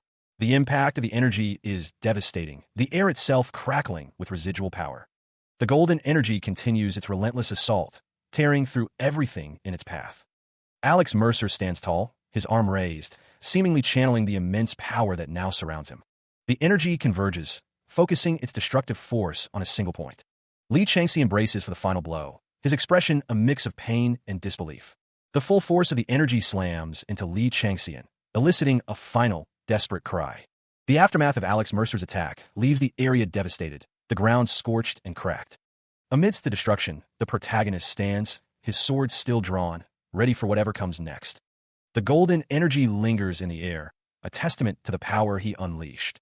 Li Changxian, weakened but alive, stumbles through the ravaged landscape, desperately trying to escape. The energy continues to dissipate, leaving behind a scene of utter ruin. A monstrous creature, seemingly connected to Li Changxian, lets out a pain cry. The HR manager, Du Yonggun, watches the scene unfold, his face a mask of shock and disbelief. Alex Mercer's expression is unreadable as he surveys the damage. He reflects on his newfound power, admitting, "No, I just tried it and it worked." Du Yonggun remains speechless, struggling to comprehend the sheer power he just witnessed. A group of onlookers, shrouded in shadow, are terrified by the display of power. The protagonist, Alex Mercer, expresses his annoyance amidst a backdrop of fiery energy and shadowy figures. The camera focuses on the intricate details of his long coat, highlighting its design. Alex's expression hardens, a subtle shift in his demeanor hinting at a brewing storm. Du Yonggun questions why Alex was holing up in the library, his expression a mix of suspicion and curiosity. Du Yonggun thinks to himself, finding it unbelievable that Alex can use skills he spent a decade learning as soon as he got them. The HR manager realizes why Managing Director O was so cautious of Alex. A group of onlookers watches from a distance, their faces obscured, but their presence adding to the tension. Du Yonggun continues, suggesting that Alex puts effort into aspects other people aren't seeing, in order to raise his talent. Du Yonggun apologizes for assuming that Alex's days in the library were nothing but for show, and also, Du Yonggun's expression hardens, a hint of something more to come. An unseen figure expresses their deep respect. He stands before a crowd, their faces a mixture of awe and anticipation. Du Yonggun's expression is unreadable, his silence heavy with unspoken thoughts. One of the onlookers wonders aloud if the HR manager's genius is matched by his work ethic. Others in the crowd question if they can truly surpass the tyrant. A trainee gushes over Du Yonggun, declaring his face a perfect 10. Another voice chimes in, teasing that she's completely head over heels. The constellation, Tiger sunken in turmoil, sends a satisfied look to Du Yonggun, the one who thoroughly understands its doctrine, implying he must be licking his lips in anticipation. The constellation promises to bestow upon him a higher position in the organization than he would expect if he keeps up the good work. The constellation, a good season hunt, makes a displeased face, hinting at a brewing conflict. The ruler of emptiness keeps trying to offer him more and more benefits, while Pa Sag is just full to the brim with concern. Du Yungun believes he's shown enough proof of his worthiness. Du Yungun instructs the crowd to proceed, addressing Li Changxian by name. The protagonist, his expression unreadable, observes the scene. The HR manager's jacket shifts as he turns, revealing a glimpse of another man behind him. A lone figure walks down a path marked as a safety zone. The crowd, a mix of people in various attire, moves forward. 3 figures stand together, their expressions grim. The faces of the 3 figures are revealed, each bearing a hardened look. The HR manager's jacket is visible at the top of the panel, while below, a landscape of red mountains stretches out. A large foot clad in formal footwear steps onto rocky terrain, kicking up dust. The lone figure from the safety zone stands silhouetted against a backdrop of trees and light. The constellation, Tiger Sunken in Turmoil, expresses curiosity and anticipation about the prowess Du Yungun will display in the dungeon, and whether he will fulfill his vow to clear it. He wonders if someone overheard his conversation with the managing director. The air hangs heavy, making it difficult to breathe.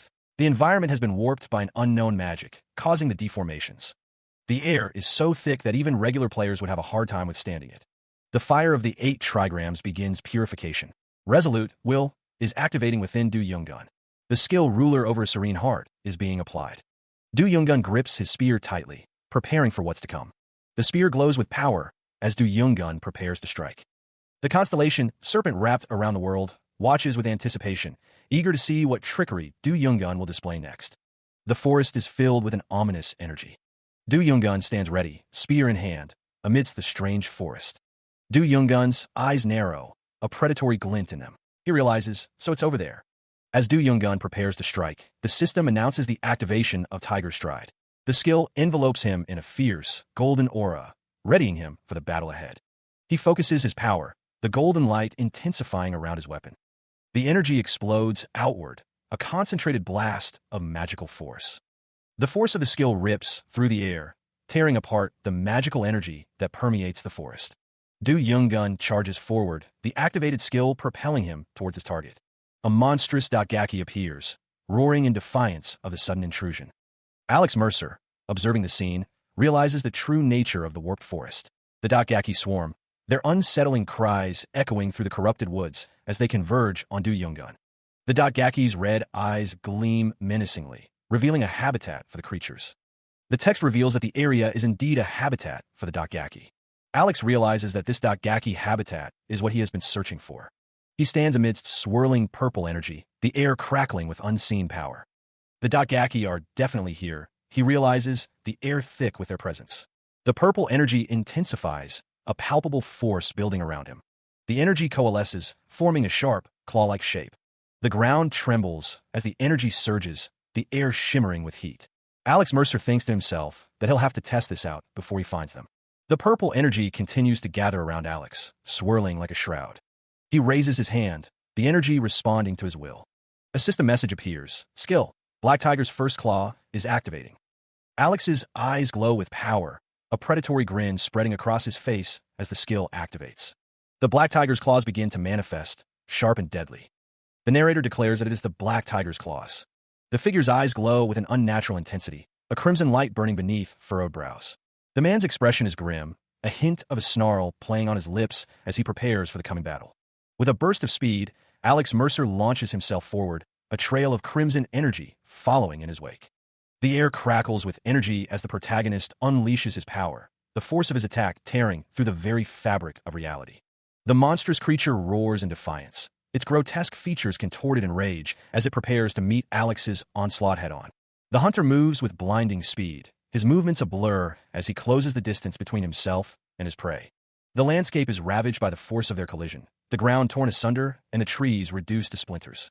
The air shimmers with residual energy, the aftermath of the devastating attack leaving a trail of destruction in its wake. The crimson energy fades, leaving behind a scene of utter devastation. A disembodied voice echoes, remarking on the surprising strength of Alex's claws. Alex Mercer stands amidst the destruction, realizing the technique consumes too much mana. He notes with relief that the ruler of emptiness hasn't noticed him yet. The brown-haired man continues his search through the fiery landscape. He pauses, catching his breath. Alex Mercer knows he needs to raise his mana level, no matter what it takes. Alex continues his search, realizing it should be somewhere in the Dotgaki's habitat. The hunter advances cautiously, his spear held ready. Suddenly, the Dotgaki appears behind Alex, its glowing red eyes filled with malice. Reacting instantly, the protagonist spins and unleashes a blast of golden energy. The energy slams into the Dotgaki, sending it flying backward. Alex prepares for another attack, his hand glowing with power. Golden energy crackles around his hand, ready to be unleashed. Viper's Eyes is activating, enhancing his perception. The constellation A Good Season to Hunt expresses its admiration for Alex Mercer's combat skills, showering him with praise. The constellation Serpent Wrapped Around the World acknowledges his skillful use of bestowed privileges, intending to analyze his actions as research data. The system confirms that he has successfully eliminated the group of Dotgaki. As a reward for his efforts, Alex Mercer receives Dotgaki's leg joint. He also receives Large Dotgaki's club as another reward. The system announces the activation of Soul Collection. Bathed in a purple glow, Alex Mercer stands tall, the effects of Soul Collection taking hold. Suddenly, a realization dawns on him. He reaches out, his hand glowing with power. A small, sentient plant reacts with surprise. The plant remains still, seemingly unaware of the danger. Alex Mercer's eyes narrow as he confirms his discovery, muttering, "Found it." The screaming blossom sits innocently amongst the foliage. Suddenly, the plant's demeanor shifts, its eyes widening in alarm. A hand reaches out, grasping the screaming blossom firmly. The flower is plucked from the earth, its stems snapping. Alex Mercer obtains the screaming blossom. The flower's expression intensifies as it's held aloft. The system identifies the screaming blossom as a plant that grows between life and death, often screaming for no reason and containing a deadly poison. Alex Mercer's gaze hardens as he considers the flower. Holding the screaming blossom, he contemplates its purpose. Elsewhere, a cloaked figure asks if someone intends to stoke the flames of the 8 trigrams, prompting another to call them crazy for even asking. A figure, standing on what appears to be a planet, is asked if they know how to purify toxins, but they claim to have no intention of using it for that purpose. Iroh is shown, his expression unreadable. The large man's laughter booms, filling the space as he mocks the idea of using Daod Tianzuan's flame of the 8 trigrams. He questions if the other man intends to turn it into a thing of destruction and chaos, opening the bloody memories. When asked if he will teach him, the large man scoffs. The large man declares that he will definitely have to teach him, if that's the case, but the other man must first teach him a method. The large man refuses to tell him about the thing he specializes in, but explains that it's very simple. Increase the strength of the fire, don't add fuel, add flames. He continues, explaining that if one consumes just any old fire, the 8 trigrams will gobble it up completely, without a trace. So, one would have to consume some truly heinous and atrocious flames for it to work. The large man asks if he wants flames, and tells him to find a monster named Ijuk or Jigwi. He assures him that he'll be able to light the hellfire with them. Alex Mercer, listening intently, acknowledges the information. The sentient plant, Iroh, makes a small noise. The scene shifts to a distant, desolate landscape dominated by jagged, reddish-brown mountains under a cloudy sky. A lone figure stands at the base of the largest peak. The figure, clad in a long, dark coat, stands atop a rocky precipice, overlooking the harsh terrain. A beam of light pierces through the clouds, illuminating a path towards the mountains. The desolate landscape stretches out before them, a silent testament to the trials ahead. Alex Mercer's face contorts into a sinister grin, his eyes gleaming with dark intent. He believes he has found what he seeks. He clutches the screaming blossom, realizing that before he can find what he truly seeks, he must change the fire of the 8 trigrams from embers into actual burning flames. Using the screaming blossom, Alex prepares to take the next step. The screaming blossom is located. The text indicates that the screaming blossom grows in the habitat of the Dotgaki. Alex swallows the screaming blossom, bracing himself for the consequences. The system informs him that he has swallowed the screaming blossom and that a deadly poison is spreading throughout his body. However, the effect, inhibitor of 10 poisons, is being applied, and self-immunity is taking effect.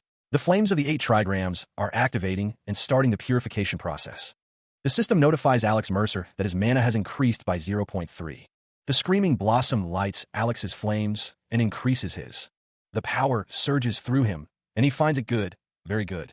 The flames of the 8 trigrams are activating and starting the purification process, bathing the landscape in an ominous glow. He had succeeded in eliminating the group of Dotgaki, receiving both Dotgaki's skull and heart as rewards. The system notified Alex Mercer that he had swallowed the screaming blossom. The system continued to shower him with notifications, confirming the elimination of the village of Dotgaki and the discovery of a colony of combat blooms. The notifications kept coming, announcing that he had succeeded in eliminating the group of Edikshini and that he had attained an achievement. The system granted Alex the title of Slayer of Mountains and Forests, rewarding him with increased strength and vitality. The constellation at Good Season Hunt seemed impatient, wondering aloud how long he would do nothing but walk. The constellation Owl that pierces through twilight watched Alex Mercer's new adventure with interest. Ahead, a mountain range loomed in the distance. He stood before a massive waterfall cascading down the mountainside. A figure in a long coat stood on a precipice, their back to him. The figure remained motionless atop the peak, silhouetted against the sky. Alex Mercer approached a swirling vortex of energy, the figure from the peak now standing before it. He surveyed the desolate landscape, noting, "So this is where it was." Alex Mercer's expression hardened as he muttered, "The nest of the Jigwe." The figure with the eye patch, standing nearby, wondered aloud what kind of monster the Jigwe was. It was explained that its physical form wasn't established enough to be called a beast, but was established enough to not be called a ghost. Alex Mercer, his gaze fixed on the horizon, questioned if it was some sort of non-living entity. The protagonist's brow furrowed as he considered the implications. The figure with the eye patch elaborated that the Jigwe was an amalgamation of a large number of specters. The nature of the Jigwe was further described. It represents fire and death. Energy crackled around the area, a visual manifestation of the Jigwe's destructive essence. The figure with the eye patch asked Alex Mercer if the Jigwe had some sort of core. The figure with the eye patch continued, wondering where a lump of ghosts would have a core. He admitted that it did have something similar, though. It was revealed that the grudges held by tens of thousands of spirits had coalesced under immense pressure to form a jewel in its right eye. The jewel pulsed with dark energy, a concentrated point of hatred and power. He looks off into the distance, contemplating the information he just received about the Jigwe. The properties of the flame of the 8 trigrams are such that they can be altered greatly. Since it doesn't seem to be here at the moment, the figure with the spear decides to set up some traps. Around 4 times as many people passed in the first 10 days as did previously. Deep within the forest, 3 figures stand silhouetted against the light. One asks if they are sure he's around. One of the figures retorts, asking if it isn't obvious to use their eyes, stating that only the tyrant could have left these traces of destruction. The group seems to have come to an agreement, as one of them states, "Fair enough." The tyrant's face is revealed, a sinister grin plastered across his face. An unseen figure demands that they stop their yammering and focus on crushing Li Changxian. The figure in the gold and black jacket sprints through the forest, a crimson aura emanating from him as he's pursued by another. The man in the blue jacket, Li Changxian, speculates that White Tiger is giving the protagonist, Alex Mercer, special attention, and that's how he's perfecting his skills so quickly. Elsewhere, one of the men wonders what they'll do if the White Tiger overseers find him out. The man in the blue jacket scoffs, stating that the White Tigers are just as much cutthroats as they are. The narrator defines cutthroat as a group of evil individuals who will take on any job for money or pleasure. Another man suggests that White Tiger must have given Li Changxian something valuable, and they need to nab it. He adds that even if there's nothing, Li Changxian has plenty of cash from his stint as a pro gamer, and a rich family to boot. The man smirks, confident that Li Changxian will drop some loose change if they shake him down. Back in the forest, the man with the sword continues to flee. Li Changxian and another man grit their teeth, determined to catch him. The fleeing man stops in his tracks, surprised. He stopped abruptly, sensing something amiss in the forest depths.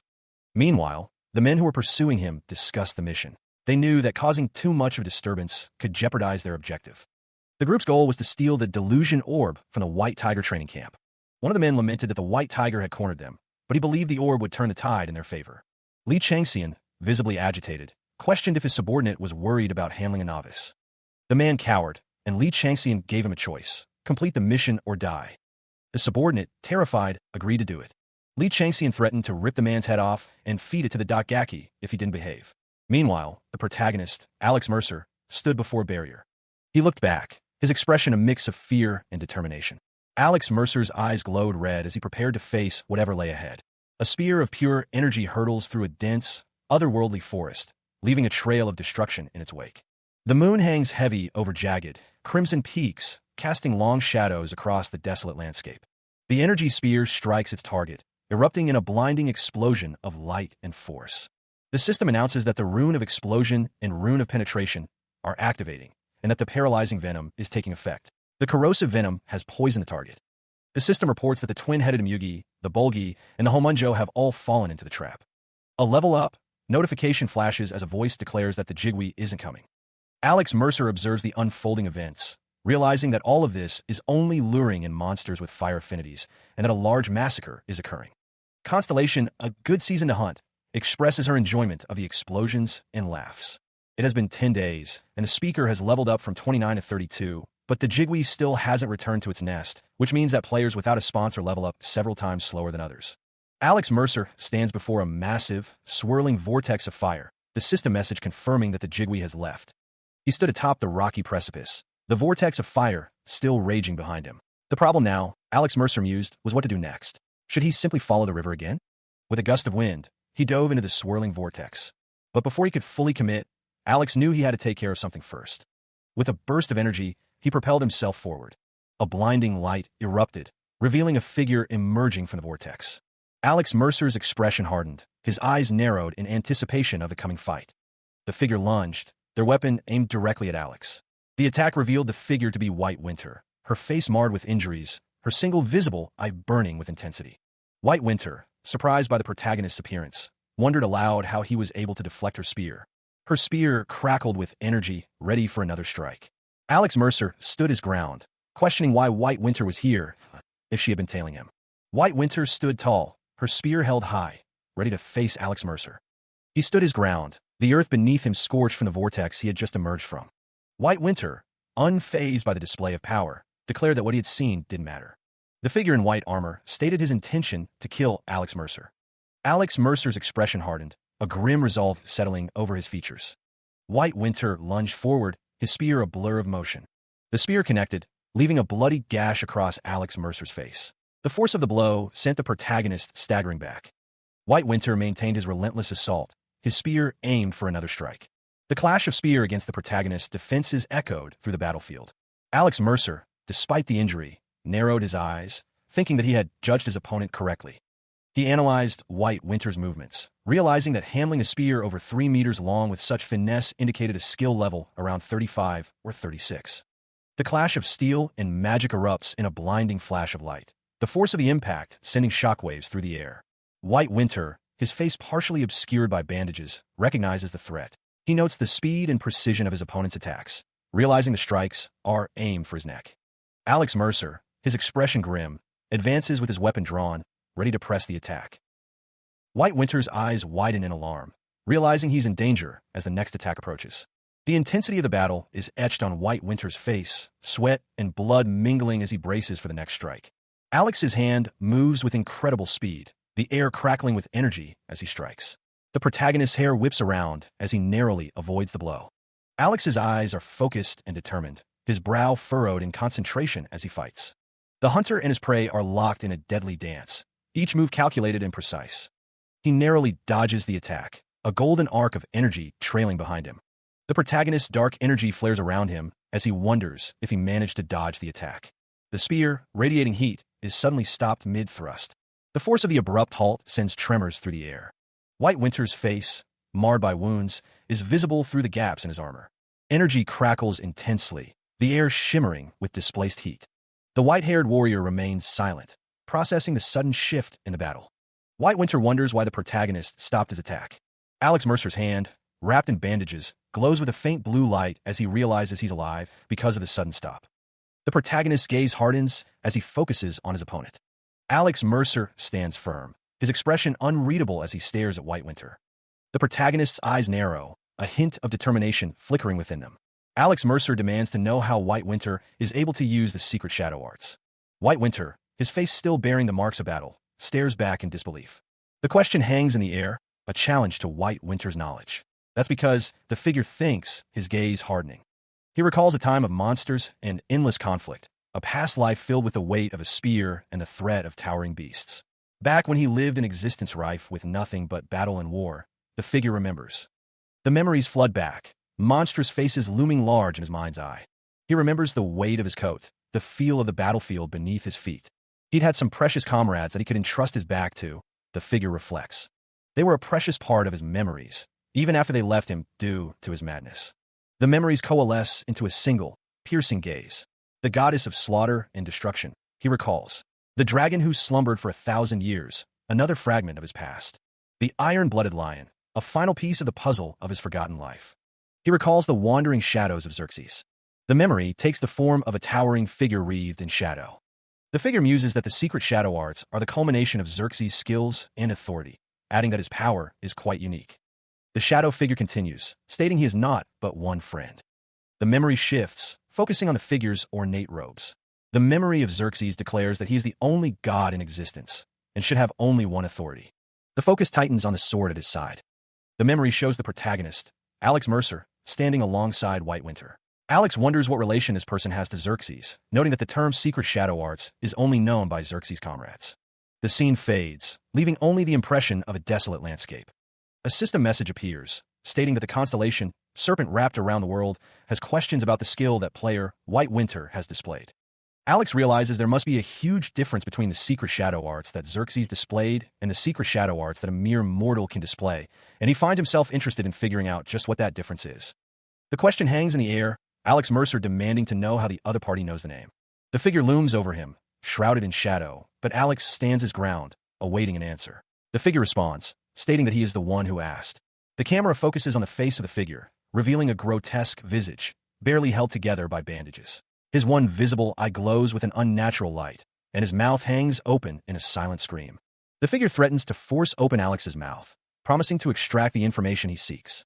The air crackles with energy as the figure prepares to attack, the very atmosphere seeming to warp around him. The figure with bandages unleashes a primal scream, his rage palpable. The figure with bandages descends, shrouded in dark energy, ready to strike. Alex Mercer raises his weapon, preparing to meet the incoming assault. The air crackles with energy as the two combatants prepare to clash. The figure with bandages and Alex Mercer collide, their weapons meeting in a blinding flash of light. A constellation watches with satisfaction. The figure with bandages, face contorted in fury, demands answers. Alex Mercer, gripping his weapon, acknowledges that he cannot defeat his opponent until he learns about the secret shadow arts. The clash continues, the impact reverberating through the surroundings. The weapons lock, energy surging between them. The figure with bandages stands his ground, spear poised, amidst the chaotic energy. He raises his hand, summoning a torrent of golden energy. The golden energy streaks towards Alex Mercer. The figure with bandages is shocked to see Alex wielding a spear. Alex Mercer holds the spear high, preparing to strike. The figure with bandages watches as the spear descends. Alex Mercer brings the spear down with tremendous force. The figure with bandages struggles to block the blow. The force of the impact causes the ground beneath the figure with bandages to crack. The figure with bandages grits his teeth, surprised by the protagonist's strength. Ugh, just how strong is he? Alex Mercer continues to press his attack, the golden energy intensifying. The figure with bandages is overwhelmed by the power of the spear. Alex Mercer maintains his grip on the spear, ready for the next attack. The skills Tiger's Anguish and Tiger Stride are being deployed. The skills are being combined as the protagonist stands ready with his spear. The skills manifest as a massive, roaring tiger of pure energy around Alex Mercer. The skill Tiger's Bloodlust is activating, a surge of power coursing through him. The combined skills crackle with raw power. The energy Tiger roars, its maw wide open, ready to strike. As Tiger's form and Tiger's Bloodlust are used simultaneously, Tiger's Heart is taking its complete form. Alex Mercer's eyes glow with intense power as the skills reach their peak. The figure with bandages is caught in the blast radius of the combined skills, the energy tiger bearing down on him. The force of the attack explodes outward. The figure with bandages screams in agony as the full force of the attack hits him. The figure with bandages is sent flying backward from the devastating attack. The figure with bandages is sent crashing through the air, the force of the blow shattering the ground behind him. The air crackles with displaced energy as the attack continues to pummel its target. The energy converges, focusing its destructive power on the figure with bandages. The air hisses as the energy dissipates, leaving a lingering scent of ozone. Coughing, the figure with bandages struggles to rise, blood and dust coating his face. A blade of pure energy materializes, poised to strike the wounded figure. The blade plunges downward, narrowly missing its mark, sending a spray of blood into the air. White Winter, spear in hand, watches the scene unfold, questioning what the figure with bandages truly is. The constellations take note of Alex Mercer's actions, their interest piqued by his display of power. Du Yungun realizes the figure with bandages is a ghost child, explaining his unique abilities. The figure with bandages, now identified as a ghost child, struggles to comprehend how Alex Mercer could have overcome his abilities. His eyes wide with disbelief and fear, the ghost child stares in shock. The figure with bandages stands hunched over, as Alex Mercer questions the importance of the surrounding landscape. The HR manager, Do Young-gun, stands tall behind the injured ghost child, the pair silhouetted against the fiery sky. Alex Mercer observes the ghost child, realizing that the wounds that appear as burns are a result of him being a ghost child. He also realizes that the ghost child never learned the secret shadow arts, but was born knowing them. The ghost child stands before Alex Mercer, reflecting on the echo of a god he felt back then, believing it must have been Xerxes's. Do Young-gun observes the ghost child, noting that his presence is much weaker than before, and questioning what happened to him. He also finds it bizarre that the ghost child's father would leave his son in the lower realm like this. The ghost child grits his teeth, realizing he has to make sure Alex Mercer sticks close to him. The ghost child thinks that even if there's no guarantee that White Winter knows anything about his father, he has to try. Alex Mercer stands his ground, telling the ghost child that it looks like he wants to cure his ghost child's symptoms with the eye of the Jigwe, but it won't work, so he should give up.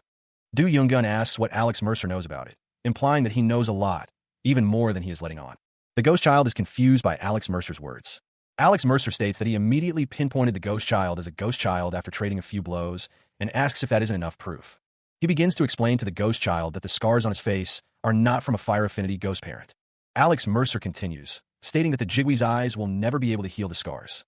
The figure with bandages listens intently as Alex Mercer explains that his ghost parent doesn't have a fire affinity. He elaborates that the scars might resemble burns, but that such a scenario would have left him unable to use a shadow affinity skill like the secret shadow arts.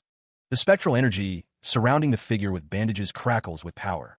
Alex Mercer continues, revealing that the Jigwe is closer to having a death affinity than a fire affinity, and that its spectral energy is stronger than that of a regular ghost. The protagonist then asks if he thinks he can eat that. The figure with bandages stares back, his expression unreadable. A close-up of the ghost child's eye reveals a deep well of complex emotions. Alex Mercer observes that the ghost child already had an idea that this was the case. The protagonist continues, suggesting that the ghost child thought maybe it could work, but that he just wanted to free himself from this grotesque curse. The figure with bandages looks down, seemingly defeated by Alex Mercer's words. The figure with bandages, desperate, wonders aloud what he is supposed to do. A close-up reveals the extent of his injuries, his eyes wide with a mix of pain and desperation. The figure recoils, seemingly shocked by an unseen force or revelation. Alex Mercer, his expression unreadable, proposes a deal. The figure with bandages stares, his face a mask of pain and disbelief. The question hangs in the air. A deal? Alex Mercer explains that the figure with bandages has done his own research on the habits and patterns of the Jigwe, and asks to borrow that knowledge, even suggesting they work together. Alex Mercer reflects on the incredible amount of research the figure with bandages must have done, finding things even he hadn't discovered or observed. The figure with bandages, suspicious, asks why he should believe Alex Mercer. The figure asks if it would be enough proof if he showed Alex Mercer that he could heal him. The figure with bandages is taken aback by Alex Mercer's offer. Alex Mercer, unfazed, simply tells him to hold out his hand. The figure with bandages hesitates, his silence heavy with unspoken thoughts. Meanwhile, Alex Mercer's expression hardens, his resolve unwavering. He thinks to himself that it doesn't matter if the figure believes him or not, the outcome will be the same. The figure with bandages extends his hand, the bandages obscuring his skin. A faint sound escapes the figure as Alex Mercer prepares to heal him. Alex Mercer grasps the figure's bandaged hand, a surge of energy flowing between them. Alex Mercer kneels, focusing his power as he prepares to unleash a torrent of healing energy. The figure with bandages warns Alex Mercer to watch out, telling him that it's going to be pretty hot. A massive wave of fire erupts, engulfing everything in its path. The figure with bandages is consumed by the flames, his face contorted in agony. The inferno rages, a swirling vortex of destruction. The flames explode outward, a cataclysmic burst of energy. Alex Mercer's face is illuminated by the intense heat, his expression unreadable as he stares into the inferno he has unleashed. As the flames engulf them, the figure with bandages is instructed to keep his mouth closed, lest he disrupt the flow of mana. The bandages-covered man cries out as the flames intensify around him and Alex Mercer. The system announces that the ghost child's status of the bandaged figure is changing as the flames continue to burn. The curse afflicting the figure with bandages is being washed away by the intense heat. The eye of the curse begins to crack, signaling its imminent destruction. The system indicates that the misfortune of the bandaged figure is being eroded away as the flames focus on his heart. It's totally possible, just a little bit more. The system warns that if the flames reach the ghost child's core, their heart, it might really be possible. The bandaged figure realizes that the fire is fading away, the curse weakening. The bandaged figure's face is partially visible as the flames recede, revealing a glimmer of hope. Alex Mercer, noticing the change, urges the bandaged figure not to just sit there. The bandaged figure is told to check his face as the bandages begin to dissolve. The bandages continue to fall away, revealing the bandaged figure's face. A hand reaches out towards the moon, as if grasping for its power. The white-haired figure gazes upwards, a subtle sadness in their eyes. The figure's expression remains unreadable, their gaze fixed on something unseen. The white-haired figure, standing on a rocky precipice, extends their hand towards the moon, while Alex Mercer watches from below. Constellations observe the scene, with the serpent believing more research is needed on the properties of the fire of the 8 trigrams, while the tiger laughs at the positive transformation of his underling. Alex Mercer acknowledges the limits of his current skills, realizing that treatment needs to be performed regularly to achieve a complete cure. He pauses, contemplating what comes next. The white-haired figure asks Alex Mercer to help them catch the jigwee, promising that with it, they can raise the power of his flames and fully cure him. Alex Mercer offers to even perform a man's oath if it's needed for reassurance. The white-haired figure smiles, seemingly satisfied with Alex Mercer's offer. The figure states that it is plenty, expressing their belief in Alex Mercer. The white-haired figure's assessment of Alex Mercer is interrupted by the young man's own thoughts. Meanwhile, the white-haired figure wonders what task he should assist with, eager to see what Alex is capable of. Alex states his first order of business. Alex Mercer demands that he be addressed politely. The white-haired figure finds it strange to hear his friend's son use casual speech with him. The constellation serpent wrapped around the world clicks its tongue and calls the white-haired figure a boomer, much to his surprise. The white-haired figure realizes that to pursue the jigwee, they first need to figure out its habits. They say the jigwee normally has habits similar to that of a crow. Alex Mercer suggests that they carefully inspect its nest. Footsteps echo as they approach the nest. The pair arrive at the jigwee's nest, a cavern filled with treasure and weapons. He surveys the jigwee's nest, a cavern overflowing with treasure plundered from its victims. The eyes of Constellation, White Winter, remarks that there are many appealing items. The jigwee doesn't just collect shiny things, it discerns between regular and valuable objects, hoarding the latter as its spoils of war, though it often forgets what it has taken later. White Winter suggests that by inspecting the things buried here, they could deduce the general direction in which it'll move. Alex Mercer spots a bow amongst the hoard. The system identifies it as the White Sparrow's bow. The system describes the bow as being made of the wing bones and feathers of a nameless hunter's biggest, most nimble, and most powerful prey. It boasts bullseye penetration and the ability to fire 5 consecutive strikes. Alex Mercer decides he'll have to pick a few items out of the bunch for himself, then sell the rest. Alex Mercer stands amidst the treasure, a dark aura swirling around a glowing orb. Alex Mercer's expression hardens as he senses a familiar scent of death. The scent emanates from an orb of phantasms, an item created by mixing the death flower and the doom flower. It's said to contain the grudges of those who have been inflicted with bottomless fear. A hand carefully holds the orb, its effects still unknown. Alex Mercer realizes he may have found something linked to the White Tiger, something steeped in bottomless fear and despair. The protagonist believes he knows where it went, turning to White Winter. The figure with the spear questions if they're already there. White Winter admits it was easier than expected, noting that whatever they're tracking has been focused on eating for some time. The figure with the spear realizes that it must have gone deep into the mountains. Alex Mercer confirms that it's in the mountains, where it could find spirits or monsters with plenty of life force to consume. Someone observes that he's not just an asset. The speaker urges them to go without wasting any time, considering him a real find. Under the pale moonlight, Alex Mercer and White Winter continue their pursuit into the mountains. 4 days later, the journey continues through the desolate landscape. The path leads deeper into a canyon littered with massive bones, a testament to the scale of creatures that once roamed here. The constellation, a good season to hunt, licks her lips, her excitement growing with each step. A strange figure observes them, commenting on the immense amount of gluttony and greed emanating from the area, far more than he imagined. The source of that greed becomes clear. A colossal, skeletal beast lies dormant ahead. Alex Mercer and White Winter advance cautiously, spears at the ready, aware of the danger that lies before them. Suddenly, the ground trembles, a sign that the beast is awakening. The protagonist and White Winter continue their advance, undeterred by the awakening. The scale of the canyon walls dwarfs them, emphasizing the immensity of the challenge ahead. A surge of energy erupts from the beast, bathing the area in a menacing pink glow as the constellation, a good season to hunt, wonders why the bird is so damn big. The constellation, a good season to hunt, notes that a flaming bird of that size might be worth hunting as Alex Mercer activates his viper's eyes.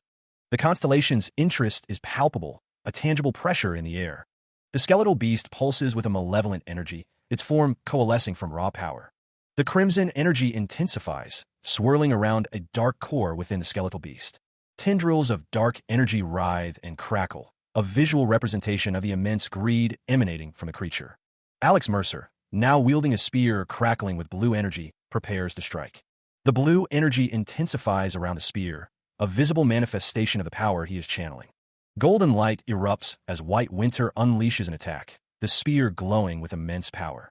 White Winter stands firm, the golden light bathing the area as he prepares to strike the skeletal beast.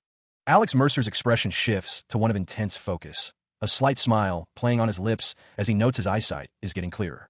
His viper's eyes activate, enhancing all of his senses to a degree better than before. The skeletal beast retaliates, unleashing a wave of crimson energy towards the heroes. The constellation observes, musing that the ruler of emptiness's privileges are centered around heightening or magnifying the senses. Alex Mercer draws back his bow, preparing to unleash the authority granted to him. Meanwhile, the constellation A Good Season to Hunt is still shaken by the privilege the ruler of emptiness bestowed. She grows nervous about the other gods blessing him with privileges, rummaging around to see if there aren't any better privileges buried somewhere. The constellation pulls at her hair, unable to find anything good enough. She trembles in anxiousness until she suddenly recalls something else that works. The constellation A Good Season to Hunt offers her authority as a privilege. It seems the constellation pulled a privilege. Alex Mercer raises his arm, ready to apply the authority. The authority is being applied. With perfect accuracy, the privilege and authority that the constellation A Good Season to Hunt has granted unto him ensures that he will never lose any prey that he has marked. This type of authority bends causal laws, guarantees the attack doesn't miss, and can be used consecutively. Alex Mercer prepares to fire. He unleashes a barrage of arrows imbued with blue lightning. The arrows fly toward their target. The arrow pierces through the skeletal beast, leaving a trail of pink energy in its wake.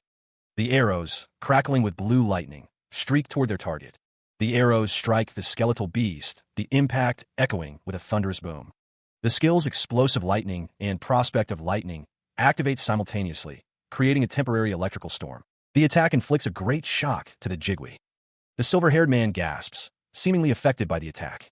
The silver-haired man stands beside Alex Mercer, thinking that the privilege granted by the ruler of emptiness saved him. The constellation A Good Season to Hunt feels more and more triumphant, confident that no one else could grant Alex Mercer an authority of this caliber. Alex Mercer smirks, a dark satisfaction creeping across his face. The constellation A Good Season to Hunt mocks Tiger sunken in turmoil, stating that he was of no use this time. The skill Beast Senses strengthens the 5 senses and heightens perception, creating a 6th sense. The skeletal beast writhes in agony, the lightning coursing through its form. Alex Mercer focuses all of his senses on the Jigui, using the skill Beast Senses. The skeletal beast, engulfed in flames and lightning, continues to suffer under the relentless assault. He continues his advance, the constellation Tiger sunken in turmoil, observing his actions with interest. Across the battlefield, White Winter realizes the protagonist, Alex Mercer, might be able to defeat the skeletal beast with his current power. The realization dawns on the figure with white hair, a bead of sweat trickling down their face. Despite the odds, White Winter declares their intent to fight. Alex Mercer's eyes widen, sensing the impending attack. A sudden, unseen force sends the protagonist flying backward. The impact of the blow sends tremors through the ground. 2 figures stand amidst the dust cloud, their identities still concealed. The dust settles, revealing Alex Mercer and White Winter standing side by side, facing a new threat. 2 guards stand firm, declaring the area secured and warning the trainees to back away. The monster, wreathed in explosive lightning, continues its rampage. The attack lands a critical hit. The monster roars as the critical hit connects. The skill levels of Explosive Lightning and Prospect of Lightning have risen. The skill levels of Explosive Lightning and Prospect of Lightning have risen even further. The monster's roar echoes through the area. The guards watch as the monster unleashes its power. One of the guards prepares his sword, his expression grim. He states again that this is a secured area and they should leave. Another guard retorts that they've been hunting that monster for over 4 days. The guards, desperate to prove their worth, plead to be allowed to capture the Jigui. The request is immediately denied. The guard with the sunglasses reiterates that only authorized personnel are allowed in the area. The warning escalates, threatening the use of force if they don't comply. The guards are no longer liable for any actions taken. The guards stand firm, their large swords glinting ominously in the light. Ignoring the warnings, the guards advance, their boots thudding against the ground. Frustration boils over as the guard with the white hair curses their defiance. Suddenly, a massive surge of energy erupts, dwarfing the guards and shaking the very ground beneath them. The air crackles with raw power as the Jigwee's energy intensifies. The Jigwee transforms into a massive, winged creature, desperately trying to escape. The white-haired guard shouts for them to move, knowing that if the Jigwee escapes, they'll never be able to capture it. The guards are warned to leave the area if they do not wish to die. The guards stand their ground, swords drawn, ready to face the Jigwee despite the overwhelming odds. A swirling vortex of crimson energy crackles with barely contained power. Emerging from the chaotic energy, White Winter stands ready, spear in hand, prepared to face whatever lies ahead. Nearby, the protagonist, whose name is Alex Mercer, watches with a concerned expression as the situation unfolds. His companion stands beside him, seemingly unfazed. Alex Mercer's gaze hardens, a flicker of determination in his eyes. Alex Mercer recalls his promise to managing director, a vow not to interfere. The weight of that commitment is evident on his face. Despite his promise, Alex Mercer's companion wonders aloud if the situation is becoming too significant to ignore. In the distance, White Winter stands before a surge of energy, the air crackling with power. Alex Mercer realizes that something is hidden beyond the energy surge, something that managing director O is trying to bury. The orb of phantasms, procured from the Jigwee's nest, pulses with an eerie light. The companion speculates that if the Jigwee coincidentally killed someone connected to this secret, it could explain the current events. Alex Mercer deduces that more personnel might have been sent to capture the Jigwee and to collect or destroy the orb, which passes as evidence. The companion looks on, concern etched on their face as they consider the implications of Alex Mercer's deduction. Alex Mercer considers the situation, suspecting there's more to uncover if he investigates further. Elsewhere, the guards question if they are free to move about as long as they don't enter the secured area. One of the guards tells someone to back off. Alex Mercer's expression hardens, a sense of foreboding washing over him. Suddenly, a surge of pink energy erupts from the ground near White Winter. The guards are caught off guard by the sudden attack. One of the guards cries out as the energy wave engulfs him. The force of the blast sends the guard flying backward, debris scattering around him. The pink energy continues to surge, obliterating everything in its path. The epicenter of the energy pulse intensifies, a blinding light emanating from the point of origin. Alex Mercer extends his hand, a dark energy crackling around his fingers as he prepares to intervene. The dark energy coalesces into a monstrous form, a shadowy figure emerging from the depths. The dark energy crackles, a prelude to the chaos about to unfold. The entity's eye flares with intense power, a focal point for the swirling energy. The energy coalesces into a vortex of raw power, a destructive force ready to be unleashed. The dark energy spreads, its tendrils reaching out like grasping claws. Standing amidst the swirling chaos, Alex Mercer channels the dark energy, his resolve hardening. The system relays information. The fire of the 8 trigrams is rapidly absorbing the newly discovered spark. The fire intensifies, engulfing everything in its path as it feeds on the spark. Elsewhere, the white-haired knight, White Winter, observes the monstrous Jigwee, noting its sudden departure from its nest and increased firepower consumption. He speculates, "I think it gave birth to a baby." The other guard, overhearing, responds with a surprised, as White Winter continues to ponder why the Jigwee's power would increase so drastically unless it was trying to feed offspring. Alex Mercer realizes he can use this information to his advantage, as long as he can figure out how. The Jigwee, he knows, is a mystical, demonic creature that even rankers struggle to defeat alone, making preparation all the more crucial. White Winter turns to Alex Mercer, his expression unreadable. "Do you have any ideas?" He turns to White Winter, inquiring about their readiness. The immortal being admits to having preparations, but offers no guarantees. Meanwhile, Alex Mercer considers the Jigwee's potential behavior, deducing that if it hatched a baby, it would seek nutrient-rich food, making its flight pattern predictable. The protagonist realizes they need to pinpoint a location where the Jigwee might fly and plant a trap. The system relays that the authority, soul collection, is nibbling on the souls that compose the Jigwee. The system further explains that the Purgatorium furnace has latched onto the spirits, and the flames are spreading from one spirit to another throughout the Jigwee's body. The system announces that the Jigwee has been burnt. The Jigwee absorbs the souls of its prey, a fact that White Winter finds incredibly useful. The system reports that the Purgatorium furnace's flames are getting stronger. White Winter is engulfed by the flames. The immortal being realizes that the Jigwee is consuming everything it can see. White Winter understands that the Jigwee's actions aren't driven by a love for the hunt, but by extreme hunger, leaving it with no other choice. The immortal being speculates that the Jigwee might favor dead prey over living ones in that case. He explains his plan to coat the corpse with ice poison and paralyzing poison. Meanwhile, White Winter's expression is one of grim determination. He notes that the Jigwee can't move due to the poisons. Alex Mercer's face is illuminated by the flames, his expression confident. Everything is proceeding as planned. The Jigui, a monstrous silhouette wreathed in fire, howls in pain. The narrative explains that the Jigui consumes all parts of its prey, including the soul, incorporating it into its body or using it as fuel for its flames of death. The hunter, Alex Mercer, kept a secret from White Winter. He left the monster's soul in its corpse after killing it. As the Jigui's spirit enters its own belly, it becomes a part of its body. So, when it tries to fly away, it will be vulnerable. Alex Mercer realizes he can use soul collection to hold it in place. Then, he will ignite its spirits using the Purgatorium's flames, which will spread from one soul to the other at an uncontrollable rate. The Jigui is revealed to be a cluster of spirits. He acknowledges that there's no way for the Jigui to avoid the Purgatorium's flames. The protagonist's eyes glow with power as he prepares to face the Jigui. He intends to absorb the Jigui's ashes and flames as it burns. The protagonist declares that he has an advantage over the Jigui, asserting himself as its natural enemy. The fire of the 8 trigrams relentlessly absorbs the flames, adding its element of destruction to the regeneration element. He corrects the previous statement, declaring that he is not the Jigui's prey, but its predator. His magic power increases rapidly, growing unnaturally quickly. The protagonist's body is engulfed in flames as his power surges. A warning appears, cautioning that uncontrolled growth may turn into a detriment and advising him to restrain the use of his authority, as the rate at which he is absorbing the flames is progressively increasing. The properties of the fire of the 8 trigrams are changing, making it impossible to restrain, and his mana circuits are growing rapidly. The number of circuits has exceeded the acceptable amount as the protagonist stands amidst the flames.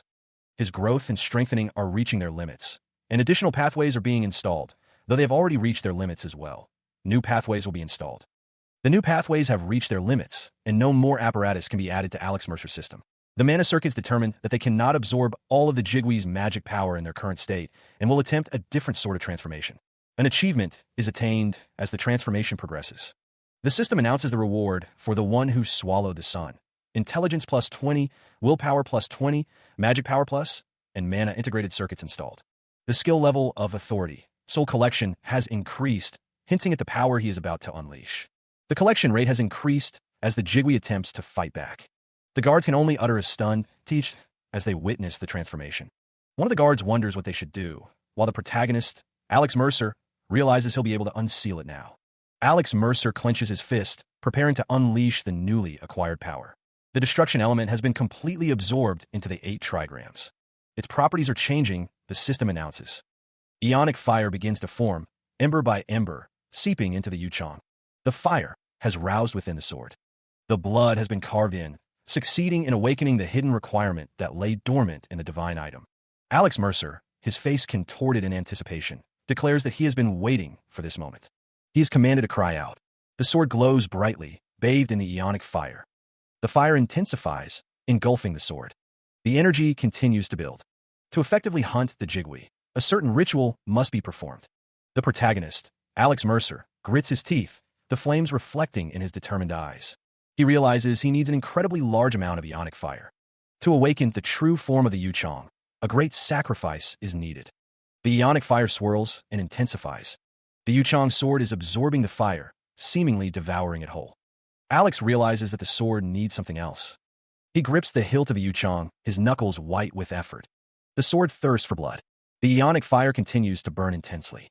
The Yuchong's sword, now infused with ionic fire, pulses with dark energy, ready for the hunt. The ancient texts reveal the keys to awakening the Yuchong: fire and blood, a combination that has kept the blade dormant for millennia. The Yuchong, passed down through generations, always rested by the hearth, absorbing the properties of fire.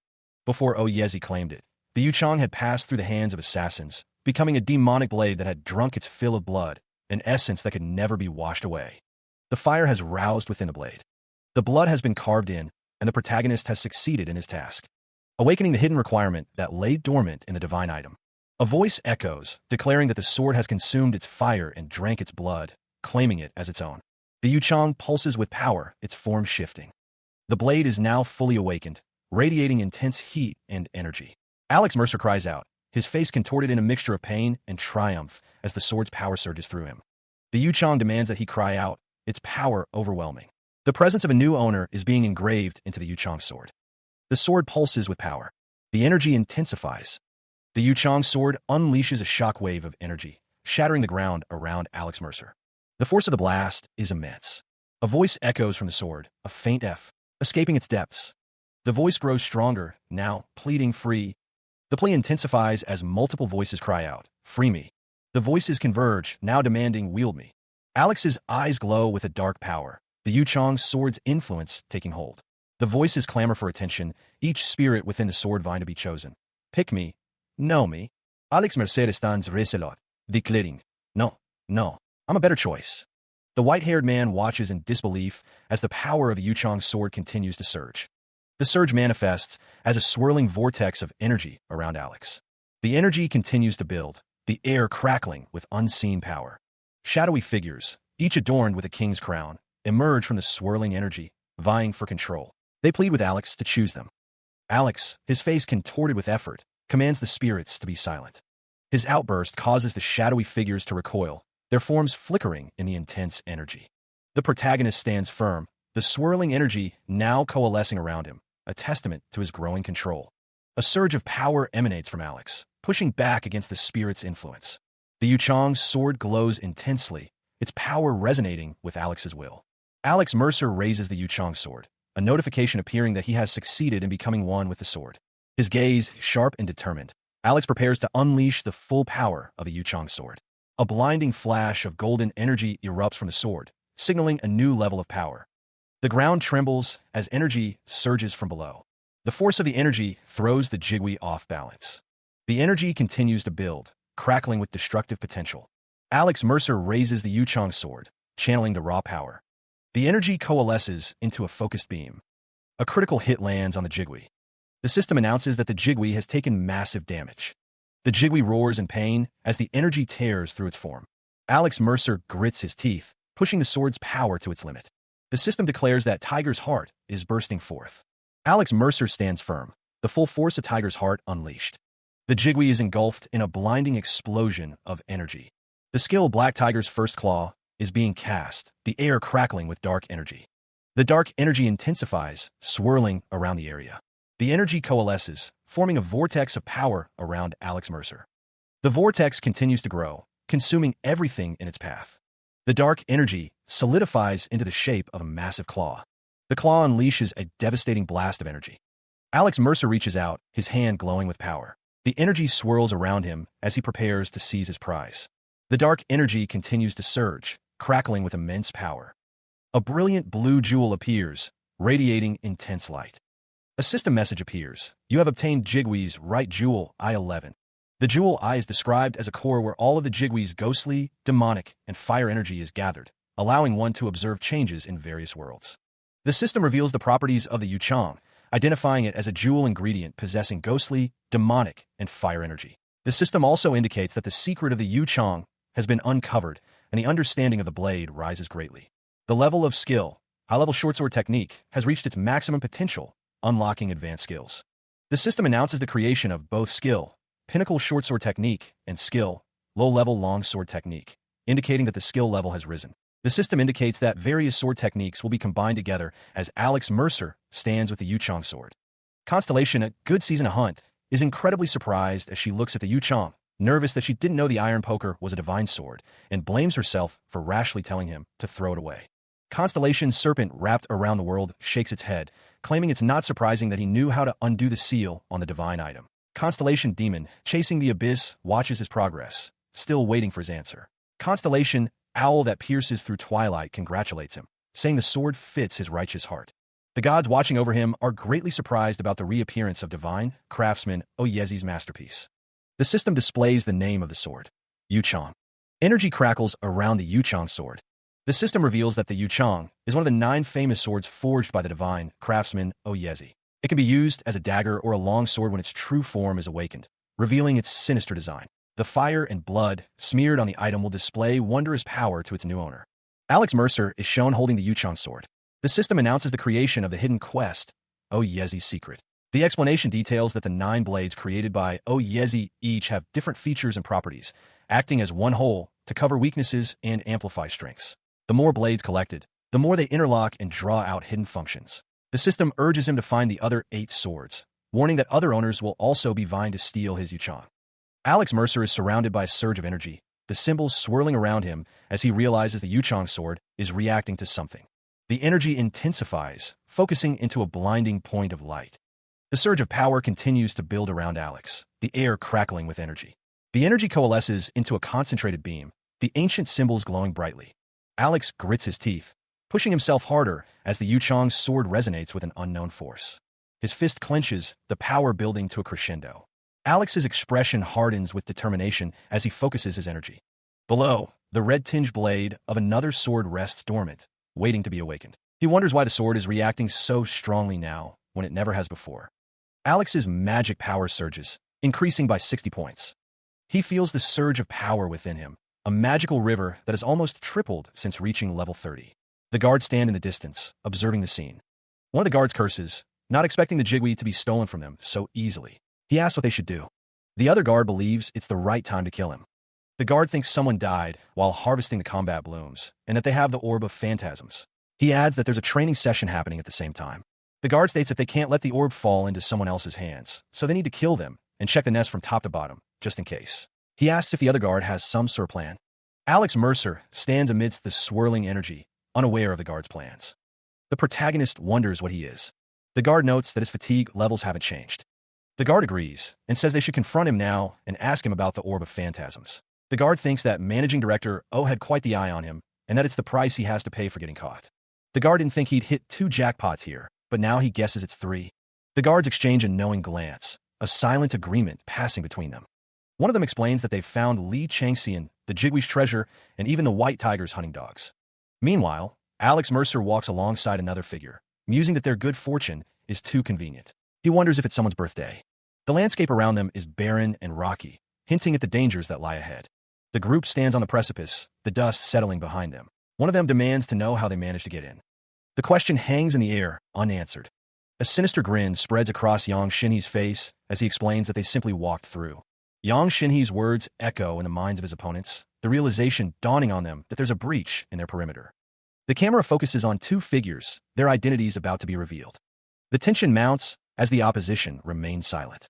The man with the sinister grin is revealed to be Mace Devil, Yang Xinhe. Another member of the group is revealed to be Serrated Knife's Edge Park Kipio. The third member is revealed to be Crimson Target, Bei Wuqiang. One of the invaders explains that their mistake was choosing to invade a dungeon under White Tiger's ownership. The guard with the sunglasses grimaces, realizing the implications of the situation. It seems their enemies have already caught wind of the research facility. Meanwhile, Yang Xinhe cracks his knuckles, a spike ball and chain hanging from his hand. He believes they have much to discuss with the intruders. The spiked ball hangs menacingly, ready to be unleashed. Bei Wuqiang stands ready, a crimson aura emanating from him as he prepares to fight. The guard with the sunglasses realizes that fighting against the 3 invaders is a losing battle. He decides to call for reinforcements. As the guard prepares to call for help, Park Kipio draws his sword, ready to buy time for his ally. Park Kipio leaps into action, his sword glinting in the light. The guard with the sunglasses moves with incredible speed. Alex Mercer, the protagonist, clashes blades with Park Kipio, who warns him not to even try. The force of their collision sends sparks flying. Alex Mercer and Park Kipio continue their fierce sword fight. Alex Mercer taunts his opponents, declaring that the fight has only just begun. Meanwhile, one of the guards attempts to flee, prompting Yang Xinhe to shout after him. The fleeing guard sprints away, hoping to escape the wrath of the Mace Devil. Yang Xinhe swings his spiked mace with incredible force. The blow connects, and the guard cries out in pain as the mace shatters his sunglasses and sends shards of glass flying. Yang Xinhe, reveling in his attack, challenges the others to try blocking his mace.